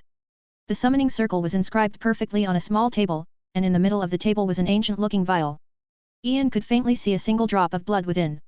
Other than that, the only other prominent things in the room were Imogen's black wings and the two metallic devices Ian brought with him from Central City. Ian first wore underwear and comfy white pants but nothing else. He really didn't want his clothes to stick to his injuries, especially the burnt places. Afterward, Ian let a drop of blood fall on the magical circle while chanting an incantation. Lucifer is quite the special case as summoning him is extremely difficult. Most importantly, summoning Lucifer means him arriving with his real body, his true form, just like now. Seated on a chair right before Ian was Lucifer, a handsome blonde man, adorned in a graceful suit. I've heard and read that he rarely uses his powers if ever. I can only hope that's true, though I'm sure he wouldn't mind even if he saw through what I'm planning. Probably. Ian also took a seat, though he didn't let his back touch the chair for obvious reasons. He watched with interest as Lucifer picked up the vial, looking at it with what appeared to be reminiscence. This is the third drop of blood I spilled that day. A symbol of my failure, but also an antique of the past. Experience, it is a wonderful thing, is it not? Ian agreed with a nod. Indeed, I try to make up for my inexperience with more thinking, but it doesn't always work out. The result of which is my current state. I can see that. Lucifer caressed the blood vial for quite a while in silence before murmuring loud enough for Ian to hear, "You should know that I never do this kind of thing." Yeah, it was quite the surprise when I found out. Who knew that the devil himself refuses the act of deals? I do not refuse it. I have no interest in it because it's of no use to me. Lucifer shook his head. Predictable. Why would one of the strongest beings in the entire Omniverse bother with something like that? Unless he found amusement in it, of course. You know of that, yet you still summoned me. You can no return to me what is already mine. I could have gone there and taken it back myself at any point in time. You must have a way to convince me, right? So go on, amuse me. Ian would like to disagree. He truly believes that the vial was enough for Lucifer to grant him a wish despite all of the latter's words, but his guest wants to be entertained, so who is he to refuse? Let me think. Ian contemplated his words for a bit, articulating them in a way to make them more amusing. I've never been to hell, but I've had the honor of meeting many of its distinguished inhabitants. I found each and every one of them to be lovely. He seemed to be succeeding in his goal as Lucifer looked intrigued, curiosity surfacing on his face pretty quickly. I've never in my life seen a society with as much kindness as those of hell. How can I not love them when each time I summon them, they grant me my wish, all for absolutely no cost? It was an act of charity, was it not? If it is indeed as you say, then it is charity. Lucifer agreed and continued eyeing Ian, waiting for him to continue. Ian let out a chuckle, his vision zoned out for a bit in recollection of their kindness, quite the show he was putting on. What was even more shocking to me was that the kindness came from the lords of hell and some of its most powerful inhabitants. If the beings at its top were so easygoing, then what about those beneath them? They'll either be the worst of the worst, or the kindest of them all. Befitting his wisdom, Lucifer spoke of discerning words. Ian nodded, even he was amused by the next part of his tale. For some reason, the demons were mad. Not at me, but at a friend of mine. His name is Constantine, he's easy to hate, so I guess it's understandable. Another friend of mine told me they're hunting him. She told me that Constantine's luck went from -1,000 to -100,000, and asked for my help. I assured her that he's going to be fine, he'll surely be able to handle it himself. His words were vaguer. He made them hard to understand and deduce anything from them, but Lucifer was following along as he asked the important question, they didn't pursue you because of their kind nature, I assume. That, and I've done nothing wrong. They're powerful and wise, so if they think Constantine is the one at fault, then they must be right.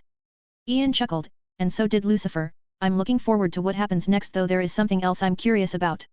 How many? Ian understood the question as he let out a smirk. I'd say more than a dozen. Ha ha ha ha ha ha ha, I didn't expect hell to one day face such a situation, ha ha ha ha ha. Lucifer was certainly having a laugh at a few hell lords' expense. Ian also smiled as he brought out a piece of paper. This is what I want. Lucifer looked at it for a second. Why this? I can just give you new ones, or directly transplant those black wings. All it will take is a snap of a finger. In case I want to change them, or if I want more. Oh, I see. Quite the ambitious person you are, aren't you? Lucifer stood up gracefully, straightened up his clothes, and added, it's done, and thank you for the entertaining tale. He then vanished. Wah. Yeah, of course it's done. I totally saw it being done. Ian shook his head, speaking sarcastically to himself, stunned at the ridiculous powers of some beings. Ian eyed the box that housed the device before, but it was nowhere to be seen, the wings were still there though. He made his way towards a mirror and turned around, looking at his back. That's fucking ridiculous. Ian noted, seeing a pair of metallic large slits on his back, on each side of his infraspinatus muscles. He made sure for the instructions on the paper to specify which position they should be on, a bit away from the dot tattoos on his trapezius muscles in the middle part of his upper back. The metallic slits looked like a part of his body, looking almost robotic but natural. However, they look vastly different than how they previously looked, many parts of them were missing. Well, not anymore, as Ian started transferring his life force into the slits, causing several metallic limbs to spurt from them. God, I love my life force, it makes everything so easy. Creating things to only work with his life force have many benefits. In contrast to his expectations, controlling things such as his staff with a life force is nearly instant as long as the link is established. He arrived before Imogen's black wings. Then he sent them to his dimension, seemingly uninterested in them for now. His next stop was another room far into the hallway. The chamber has one thing within with miraculous beauty, seeming to be the most graceful thing in existence. Even the strongest of minds would feel the urge to kneel before it. It was 102, her wings? Your wings? No, my wings. 8. 30 chapters in advance on Patreon. Chapter 97, her wings? Your wings? No, my wings. 8. The chamber has one thing within with miraculous beauty, seeming to be the most graceful thing in existence.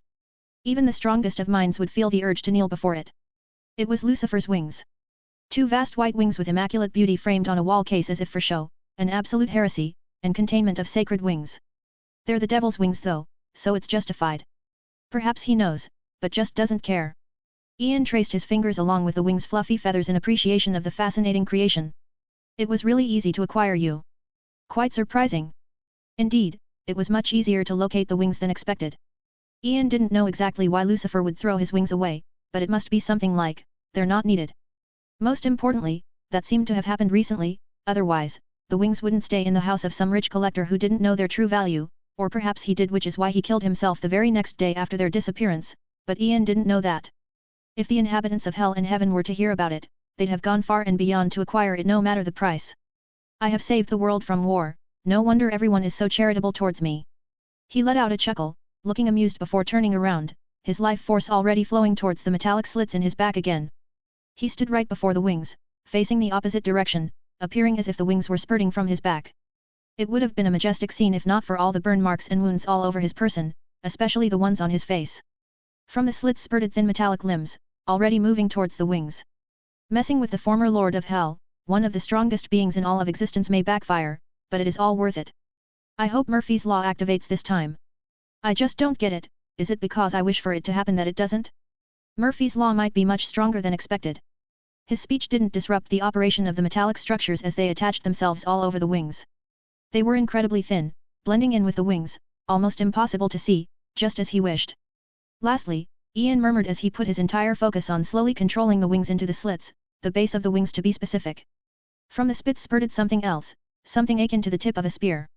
The two narrow metallic cones' intentions were clear, piercing the wings' bases to establish a deeper connection with them as well as attaining full control of them. The process took quite a while. They weren't just any wings after all, they were Lucifer's wings, and Ian tried to leave any impact on them before to no avail. In contrast, Imogen's wings were relatively easy to handle. Things that were meant to happen eventually happened as the wings took root in the slits, getting under Ian's full control, well, relatively so. It all looked natural as if Ian was their owner all along. It didn't look like something artificially achieved, but more natural. Even their movement looked natural as they flapped under his control. I can fly. You never know how much those words mean until you say them yourself. It was odd. The wings were barely fluttering, yet Ian was still hovering above the ground, looking absolutely marvelous if not a bit sinister with all the burns. I wouldn't expect angels to need such a thing either. Angels needing to flap their wings to fly? That wouldn't make sense. It's all due to the power I can clearly feel within them, so strong and overwhelming, but it seems obedient. Ian took a deep breath as fell to the ground, now for the most important test. He concentrated even more, feeding the wings directly his life force with a specific intention, and just like that, they vanished as if they'd never existed in the first place. Ha ha. Ha ha ha ha ha. Ha ha ha ha. He couldn't hide his happiness and excitement as his maniacal laughter reverberated throughout the room, befitting someone of his perfect mental health. The wings were still there, hidden deep within the slits, and he can clearly feel that he can call them out any time he desires. That was one of the abilities angels are capable of, and him being able to do the same saved him so much trouble. I should get used to the wings for now and feed them my life force, initiating the give and take process. Perhaps, just perhaps, I can take absolute control of them, but the main focus should still be my staff. He made some notes to himself before continuing with getting used to the wings, constantly feeding them his life force to get himself rid of the pain as well as heal himself. It was a miracle he was even conscious at this point, attesting to the miraculous nature of his life force. Suddenly, Ian felt the building shake as if something was colliding with it, the source seeming to be the entrance of the underground level. Right, I lost myself for a moment, a while. He retracted his wings and hastily made his way to the entrance, opening the tightly shut door, finding a giant vine heading his way, though stopping mere inches away from him. Instantly, he found himself embraced by two figures, throwing him backward on his back. Selena with tears in her eyes just wanted to yell at him to release her anger for leaving her worried for so long. Until she finally paid attention to his appearance, causing her to jump back in horror. Raven mustn't have told her about all of his injuries as they both had similar reactions. What did I hurt you? She was on her knees, her hands shaking, so wanting to hug him but afraid of hurting him. Ivy on the other hand was much calmer, but also much crazier as she remained clutched to him, hiding her anger deeply within, not at him but at who did this to him. She showed him only her obsession and perhaps even love? Accept it. She murmured as her clothes disintegrated by themselves, leaving her entirely naked, trying to replicate the previous time she helped him heal. However, this time, she went even further as she tried to transfer her own life force to him, and she certainly doesn't have an infinity of it as Ian does. Her actions were a shock to Raven who was standing far back, but not much to Selena who already understands how his power works. Her eyes lit up in understanding, instantly letting out a sigh of relief. Ian on the other hand shook his head in exasperation.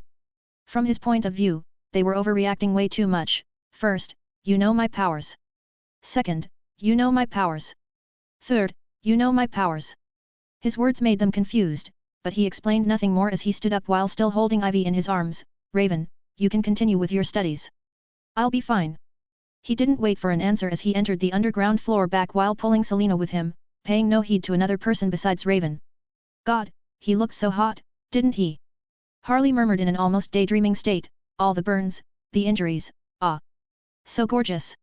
On the underground floor, specifically within Ian's personal room, there were three people. There was Ivy who was looking at Ian with expectations. Ian on the other hand was hugging Selena from behind. The scene looked quite kinky due to several reasons, the most prominent of which was his state. You noticed, didn't you? He whispered in her ears. Selena let herself rest in his embrace, and with a nod, she responded, I did. You're growing more distant. Since he knows that she noticed, she decided to let it all out, let all her worries flow. and I don't feel scared. It feels natural. Is that why your actions became more extreme recently? Despite their odd conversation, the cat felt tranquil in his arms, finding her worries to be meaningless. She almost forgot a great lesson she learned from Ian himself. What's the worst that can happen? Yes, and I know for a matter of fact that my actions will only become more extreme from now on. Ian caressed her hair, also feeling tranquil, his mood soothing down further since the previous incident. Which is why you want answers.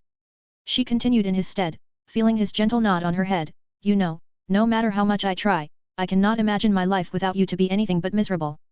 The more I mature, the easier it is for me to see what my future would have been like if you didn't exist.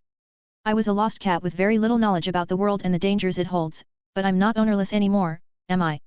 She turned around, looking up at him with her arms wrapped around his neck. Yes, I expected this. I even wanted this, to help you get your answers in any way I can. That's why I pursued more power, remember? She wasn't done just yet as a mischievous smile emerged on her gorgeous face. So as my owner, wouldn't you find it in your heart to make me something? Her mouth was soon on his ears, whispering what appears to be amusing words. Wow. Just wow, you sure dream big, but that's how I like. I guess we have to also borrow. To accept a bit of charity from Olympus.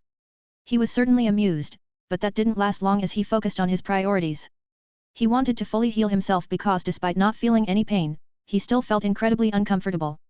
And so, the naughty cat's giggles were interrupted by his lips latching to hers, initiating a fiery kiss. He picked her up in his arms, and she fully cooperated, wrapping her legs around his waist. He slowly moved towards the bed without breaking the wet passionate kiss for even a second, at least not until he reached the envious but obedient Ivy. Her envy was soon thrown out of the window as his lips sealed hers. And thus it thundered, rumbled, and then it rained. No. It was a waterfall. Even more, it was a broken dam. Zeus was crying. Olympus will surely be weeping. 103, for God's sake.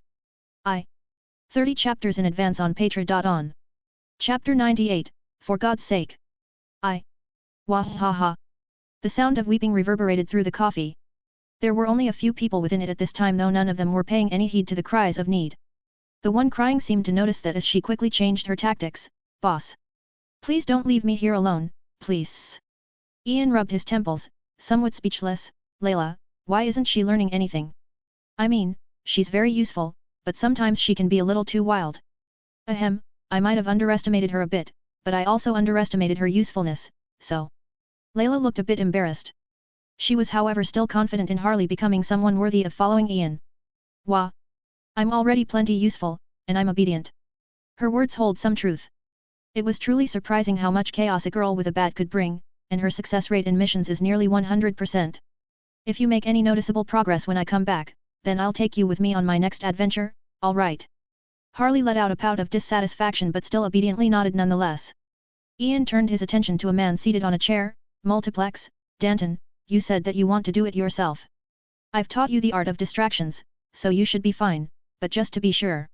He brought out a vial from his pocket and handed it to him. Just one drop is enough to do the job. I wouldn't want to lose a guinea. A genuine friend, now would I?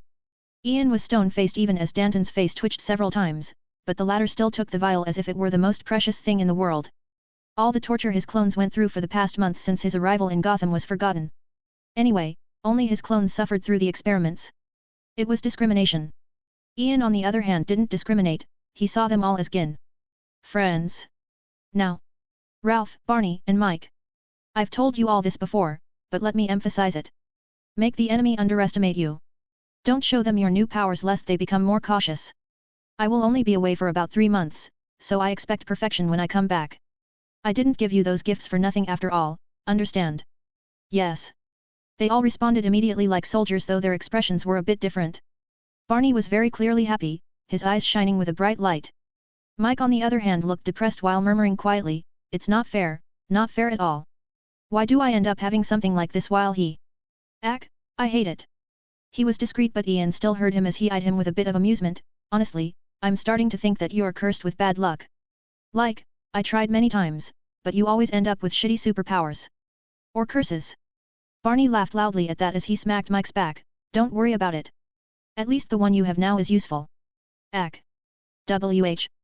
For some reason, Mike groaned in pain, instantly eyeing Barney's hand, noticing its strangeness.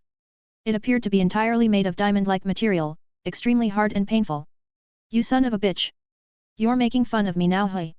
As he spoke, his rage got the better of him as he shone with a blinding red radiance. Everyone instantly perked up in curiosity, watching without blinking. The only ones who know of his superpower are the three of Ralph, Barney, and Ian, of course. Then there was silence for quite a while before his screams resumed. Useful, you say? How is this useful in any way? A fucking dragon, he. His speech halted as he lost his balance, falling on his butt with a thud, so fucking heavy. Indeed, he transformed into a dragon nonetheless. Unfortunately, only his head can transform into a huge red dragon head, and he can barely walk with it, let alone use it for anything.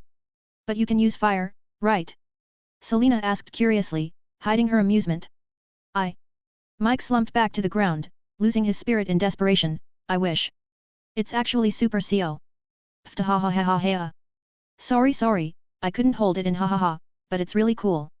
Someone who couldn't hide their amusement was Harley as she quickly approached him, her bat in her hand, her intentions with her compliment becoming obvious by the second. Can I hit it? Will you head break? I hear dragons are strong. You won't die, right? Please let me try. What? Hi, he's my friend, you can't hit him. He might just break down, but you can hit me. Ha ha ha ha ha, the sliver of hope Mike felt when Barney started talking began to crumble the more he listened. I wanna die. Just as Harley was about to take him up to his offer, a string of hair enveloped her bat, taking it away out of nowhere. Its source was none other than Ralph. He was looking quite different, his baldness seemed to have disappeared as he had very long hair and an even longer beard, style in Viking fashion reaching his belly. His hair was dancing wildly around him as he calmly advised, though the experienced in the ground could faintly notice a spark of glee in his eyes. Calm down all of you. We're here to send the boss out, not to show off our powers.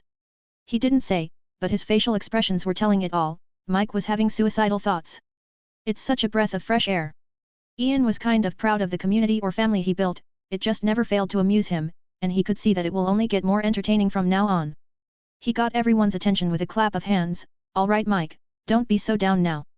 I should have more control in the process when I come back, and who knows, perhaps I will make you a full-fledged dragon. Indeed, all of their powers were granted to them by Ian, who made use of a glitch in the Matrix. Once he eliminated the dangers of the red kryptonite, it all became too easy. All he had to do was to infect people with it, and see what kind of power they acquire, though the majority of times, they end up with a negative effect. If the effect is not to his liking, he uses the tweaked green kryptonite energy to reverse the process. It's basically a process of trial and error until he scores the lottery, and his staff of all things made things incredibly easy. In fact, he doesn't believe it have been possible if not for it. His control of the two energies was miraculous, to say the least. Ralph, Layla, I will leave everything to you. I left you the tools you may need in case of an emergency, so don't hesitate to use them. Also, all of you, don't forget to continue with your training with Richard. Things should only get more dangerous from now on, understand? Everyone nodded with a serious expression. The time for laughs was over. It's something they can do plenty of when Ian is present, but when he's away, things change. What? Oh, right. Ian felt Ivy pinching him slightly, trying to get his attention, seeming to be quite cozy while hugging him from behind, a common occurrence to the group by now. Ralph, I told you about the button, right? To which, the old man nodded, leading Ian to continue, if in desperation, tap it. Don't ask what it does. Selena was also in Ian's embrace, leaning back at him from the front, with his arms around her. She added to the conversation, and remember what you should do when the guests arrive. It's very important. The meeting went on for a while more before parting ways. The only people going with Ian were Selena, Ivy, and Raven. A private jet was already waiting for them. Its destination was a very distant location. Does such a place really exist? Raven wondered with a pout. If you told me earlier, then I could have gone there and made so much progress. Taking my advice about knowledge seriously now, are you? To answer your question, yes, it does exist. I sent people near there to verify its existence long ago, and you cannot just go there and enter. I had to prepare a few things. Nanda Parbat was it? How about we take over it? It does sound like an amazing place. I can build like a colossal tree there, and surround it with all of the exquisite plants we've made. Ivy was already fantasizing about converting the place green. Her obsession was truly something else. We'll also have plenty of time to make more plants, invent fascinating kinds of flora, and spread it all around the world. She was giggling just like a little girl, her happiness written all over her face. Ian has come to discover something about Ivy. She wasn't as annoying as he expected her to be. In fact, she was very obedient and cheerful, especially when talking about plant life. She was way easier to tame than he expected. Then again, he tamed Gotham in less than a year, so is there really anything else he can not tame? I still need to fix her though. The effect the green has on her is way too strong to the point I cannot judge whether she's loyal to me, or if she's just influenced by it. I guess I can only find out when it's time. But the green Hui? How should I do it? Fire perhaps? Wait. An odd brilliance emerged within Ian's eyes, his expression becoming strange. A project of his will surely be completed very soon, and I need someone to voluntarily take the blame for me.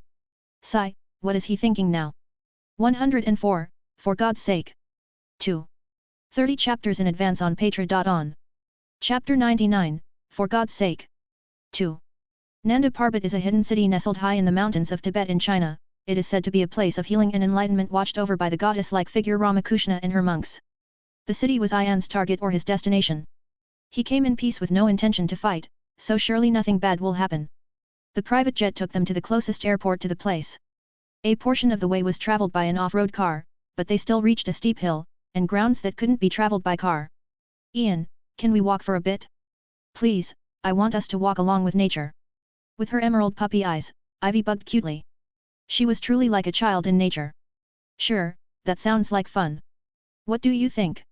Ian shrugged his shoulders, not minding it much, but he still asked the two other companions.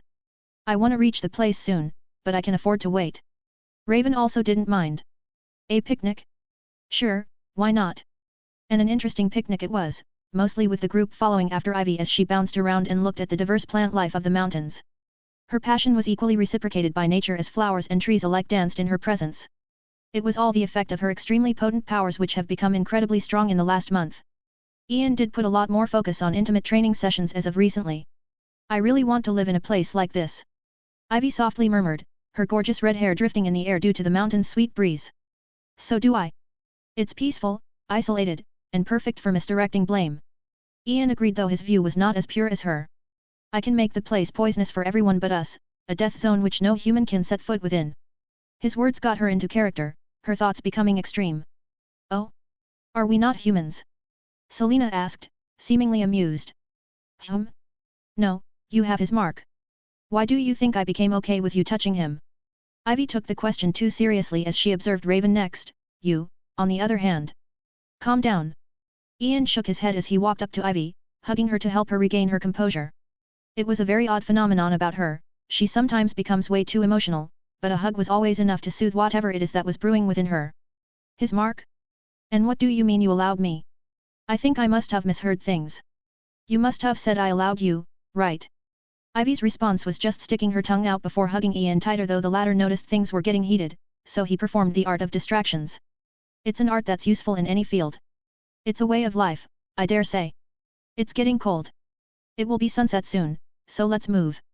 He then let Ivy go and pulled Selena into his embrace. Let's fly, shall we? Selena let out a giggle before also sticking her tongue out at Ivy, much to the latter's annoyance. Humph, you only get to do that because you're a weak bitch. You always pass out before me anyway. She expected Selena to get angry, but strangely, a smirk emerged on her face. She didn't answer but just hugged Ian tighter, her legs wrapped around his waist in a very intimate pose. She just let Ivy's brain rot with curiosity, but that didn't last alone as she moved, and so did the plants, the leaves, and the bushes. They all moved, flying around her like a hurricane, one that soon settled down, leaving Ivy with two colossal green wings on her back. Another person with a smirk was Raven. She was used to their antics by now, so she didn't pay much attention to them. Her focus was elsewhere. Another race? Who knows, you might just win this time around. She was gloating while soaring into the sky, her purple energy spinning wildly around her. So silly, Ian let out a chuckle, his life force already in motion. In an instant, a pair of massive wings spurted from his back, inducing a gush of wind around him. She is adorable, isn't she? She's faster than you though, Selena laughed and added, but I guess that won't be for long. Ian raised his brows at her, surprised she noticed. Yeah, it won't be for long. His feet lightly tapped on the ground, seemingly trying to jump with no force whatsoever. His jump was unsuccessful because what took place wasn't a jump, but a zoom into the skies. He reached the moving clouds in a matter of a minute or so before rotating mid-air, making sure to hold Selena tightly.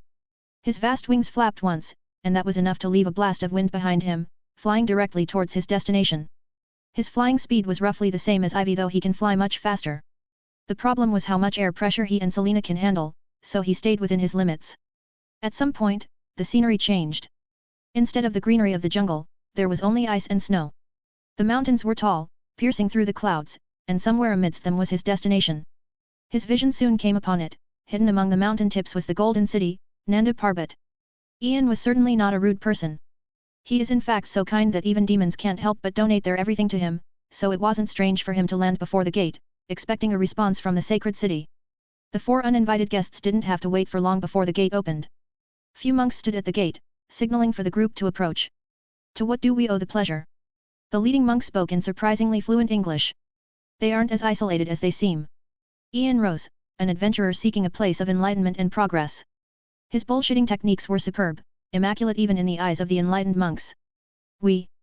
The monk strangely remained silent for a second before his expression became more welcoming. We welcome all who seek peace in here, so you are naturally welcomed. Please follow me.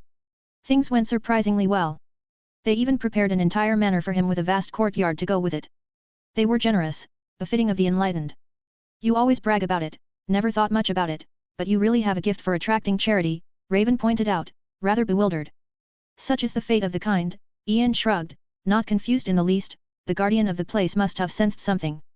Was it perhaps scared of Raven? I am harmless after all. Too bad I didn't have to use what I prepared though. He didn't dwell on those thoughts for long.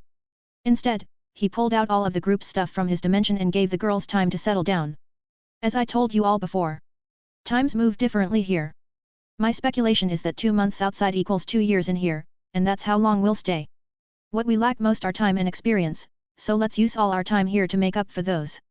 A wise man once said that charity arrives at those who await it on its sacred road. The stronger we are, the more roads we can access to. I assume that the wise man has a name. Selena questioned, barely holding back her laugh. Of course not. How can he be called a wise man if he wasn't called a wise man? Absolutely shameless behavior, but an amusing one nonetheless. Once the girls laughed their hearts out, Ian continued, we'll spare constantly. We'll fight tooth and nail until exhaustion. We'll learn and study because knowledge can mean power. We'll contemplate life, diving into the ways of enlightenment because tranquility can alter reality. His speech was magnificent, vibrant with words of wisdom, but even in wisdom, stupidity thrives. Ian's eyes were laid on Ivy and Selena as he continued, most importantly, we'll descend into the depths of debauch. We'll train our bodies in the ways of nature. All for the greater good. It was really for the greater good. He truly believes that. Now, what greater good are we talking about? That's left for deliberation. 105, for God's sake. 3. 30 chapters in advance on Patra.on. Chapter 100, for God's sake. 3. Nanda Parbat was a very strange place. It was a place of peace and tranquility. Rarely can steps be heard, mainly because the monks' steps are silent, and they rarely move in the first place. It was truly a golden city as most of its structures were made of gold, looking absolutely fabulous. Ian didn't find it too much to his liking though. Gold was never to his liking. The building architecture however was to his liking. It had a sense of peace to it which only helped to better his mood. He hid his anger deeply within, but it's still there, waiting to be unleashed. He always thought himself to be quite the calm person, but somehow Reverse Flash's actions made something snap within him. He was very much looking forward to the future, to his enemy's future. Just as Ian said before, what he needs most is time. He understands more than anyone else what he has to do. He has to lay a foundation for the future, and that requires a lot of training. Spending 2 years within the place when only 2 months passed outside was too good of a thing to pass. His focus lies mostly in advancing his life force, increasing how much he can output at a time, his control and its movement speed. His intimate training sessions with Ivy and Selena are what he will be relying on for the most part. The control part is something he has to tend to himself. Another important part was studying, specifically magic. He wants to explore the gears and cogs of magic and find out if manipulating his life force like magic can produce any effect. If not, then there is the alternative, a project he was working on, one that needs time but he didn't have much before. Now he does. The Black Rose Dimension allowed him to achieve some spectacular feats, one of which was bringing everything from his lab here, basically creating a lab within the manor. Something that would have taken a lot of time before will become much easier here, with how fast the transformation of my life force has become and how much more free time I have, I will definitely be able to use magic by the end. His musing stopped as he arrived at his destination. It's only been a month, yet Ian has already started treating the place as his backyard. He could be seen walking amidst the golden structures toward a vast square. He was adorned in a traditional ivy blue robe as the upper garment and a white skirt worn as the lower garment, the traditional style of clothing in the place, and it did fit him well. The city square was quite vast, but there were only a few people within, just about 2 dozen. There aren't many people in the city anyway. Each and every one of them was bald, and even the ones that have hair had very little of it. Ian on the other hand was immune to a lot of things. In fact, he was letting his hair grow longer, already falling to his shoulders. No one of them paid attention to him despite his peculiar hair, they just continued performing a certain move set repeatedly, almost as if it was a ritual of sorts. Ian also silently joined them. He very much appreciates the peace of the place, so he'd hate to damage it in any way. The move set was odd. It was a very slow motion of arms, hands, even fingers, and sometimes legs. Everything was moving in a synchronized manner, movements of beauty. That went on for a while before everyone stopped. Their steps were now taking them up nearby stairs with Ian following closely behind. They came to a very high platform, lining up in a line like the organized people they are. To the side of the platform were numerous wooden poles on which they jumped onto. The poles were quite high, so falling down means certain death. On top of that, they weren't large, making it hard to keep balance on them, yet the monks moved on the poles like feathers, with no hesitation and perfect calculations. Ian of course participated in silence, moving along the poles with immaculate nimbleness before standing on a very narrow pole on one leg. His eyes were closed and his breathing steady. Soon, the entire rest of his group joined him, including Raven, who rarely leaves her room. They repeated the same moveset from before, though this time on the poles, making it many times harder for them, Selena having the least trouble doing it aside from Ian. Her agility was already amazing before, but after her recent transformation, she reached a new level altogether. A very specific transformation that took very long to get right, though she looked no different. The next thing on the schedule was sparring. It's basically just Ian fighting everyone else in the group at the same time in hand-to-hand combat, and surprisingly, they never ever came close to winning. Ian was as much of a monster a human being can possibly be while still in the realms of being a human, reaching the absolute limits but being unable to breach them. What came next is the four flying out of the city into the forest and starting their next practice, which includes Ivy manipulating numerous vines to attack them while they evade, mostly working on their reaction time, which Ian considers one of the most important things in any situation. Next came tranquility, each focusing on their own thing, whatever they want, have fun, study, or whatever it is. You really don't think so? Raven frowned, questioning in an emotionless tone. I don't think it's enough. Always assume that your enemy is 100 levels stronger than he actually is. It's never a bad thing. Ian replied, his tone more to the calm side, and like Raven, he also has a book in his hand. In contrast to the first time he met her, she was much more calm and mature.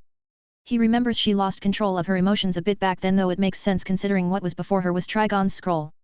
Now she was more serious and more focused. She took Ian's advice and studied every book she could get her hands on. She was an introvert by nature, preferring to keep to herself, but there are exceptions to everything. Okay, Raven didn't say much, but she took his words to heart. What do you think about this?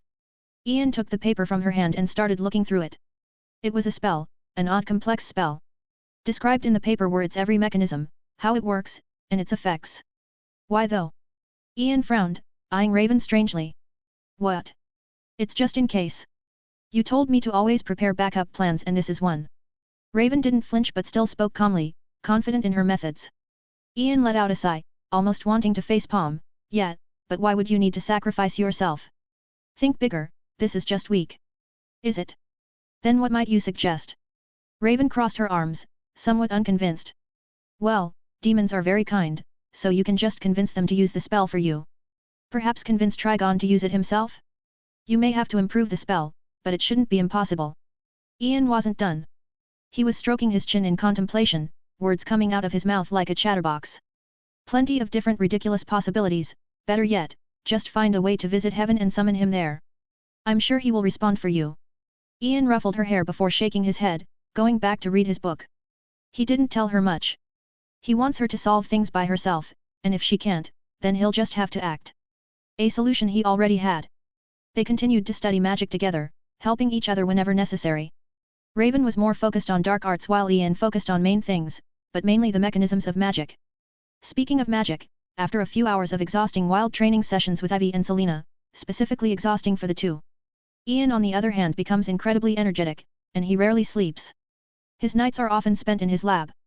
His power made him broken, but it also set a lot of limits on him. Studying how to break those limits was the most fun he ever had since arriving in this world, and his research was already seeing results. 106, for God's sake. 4. 30 chapters in advance on Patreon.on.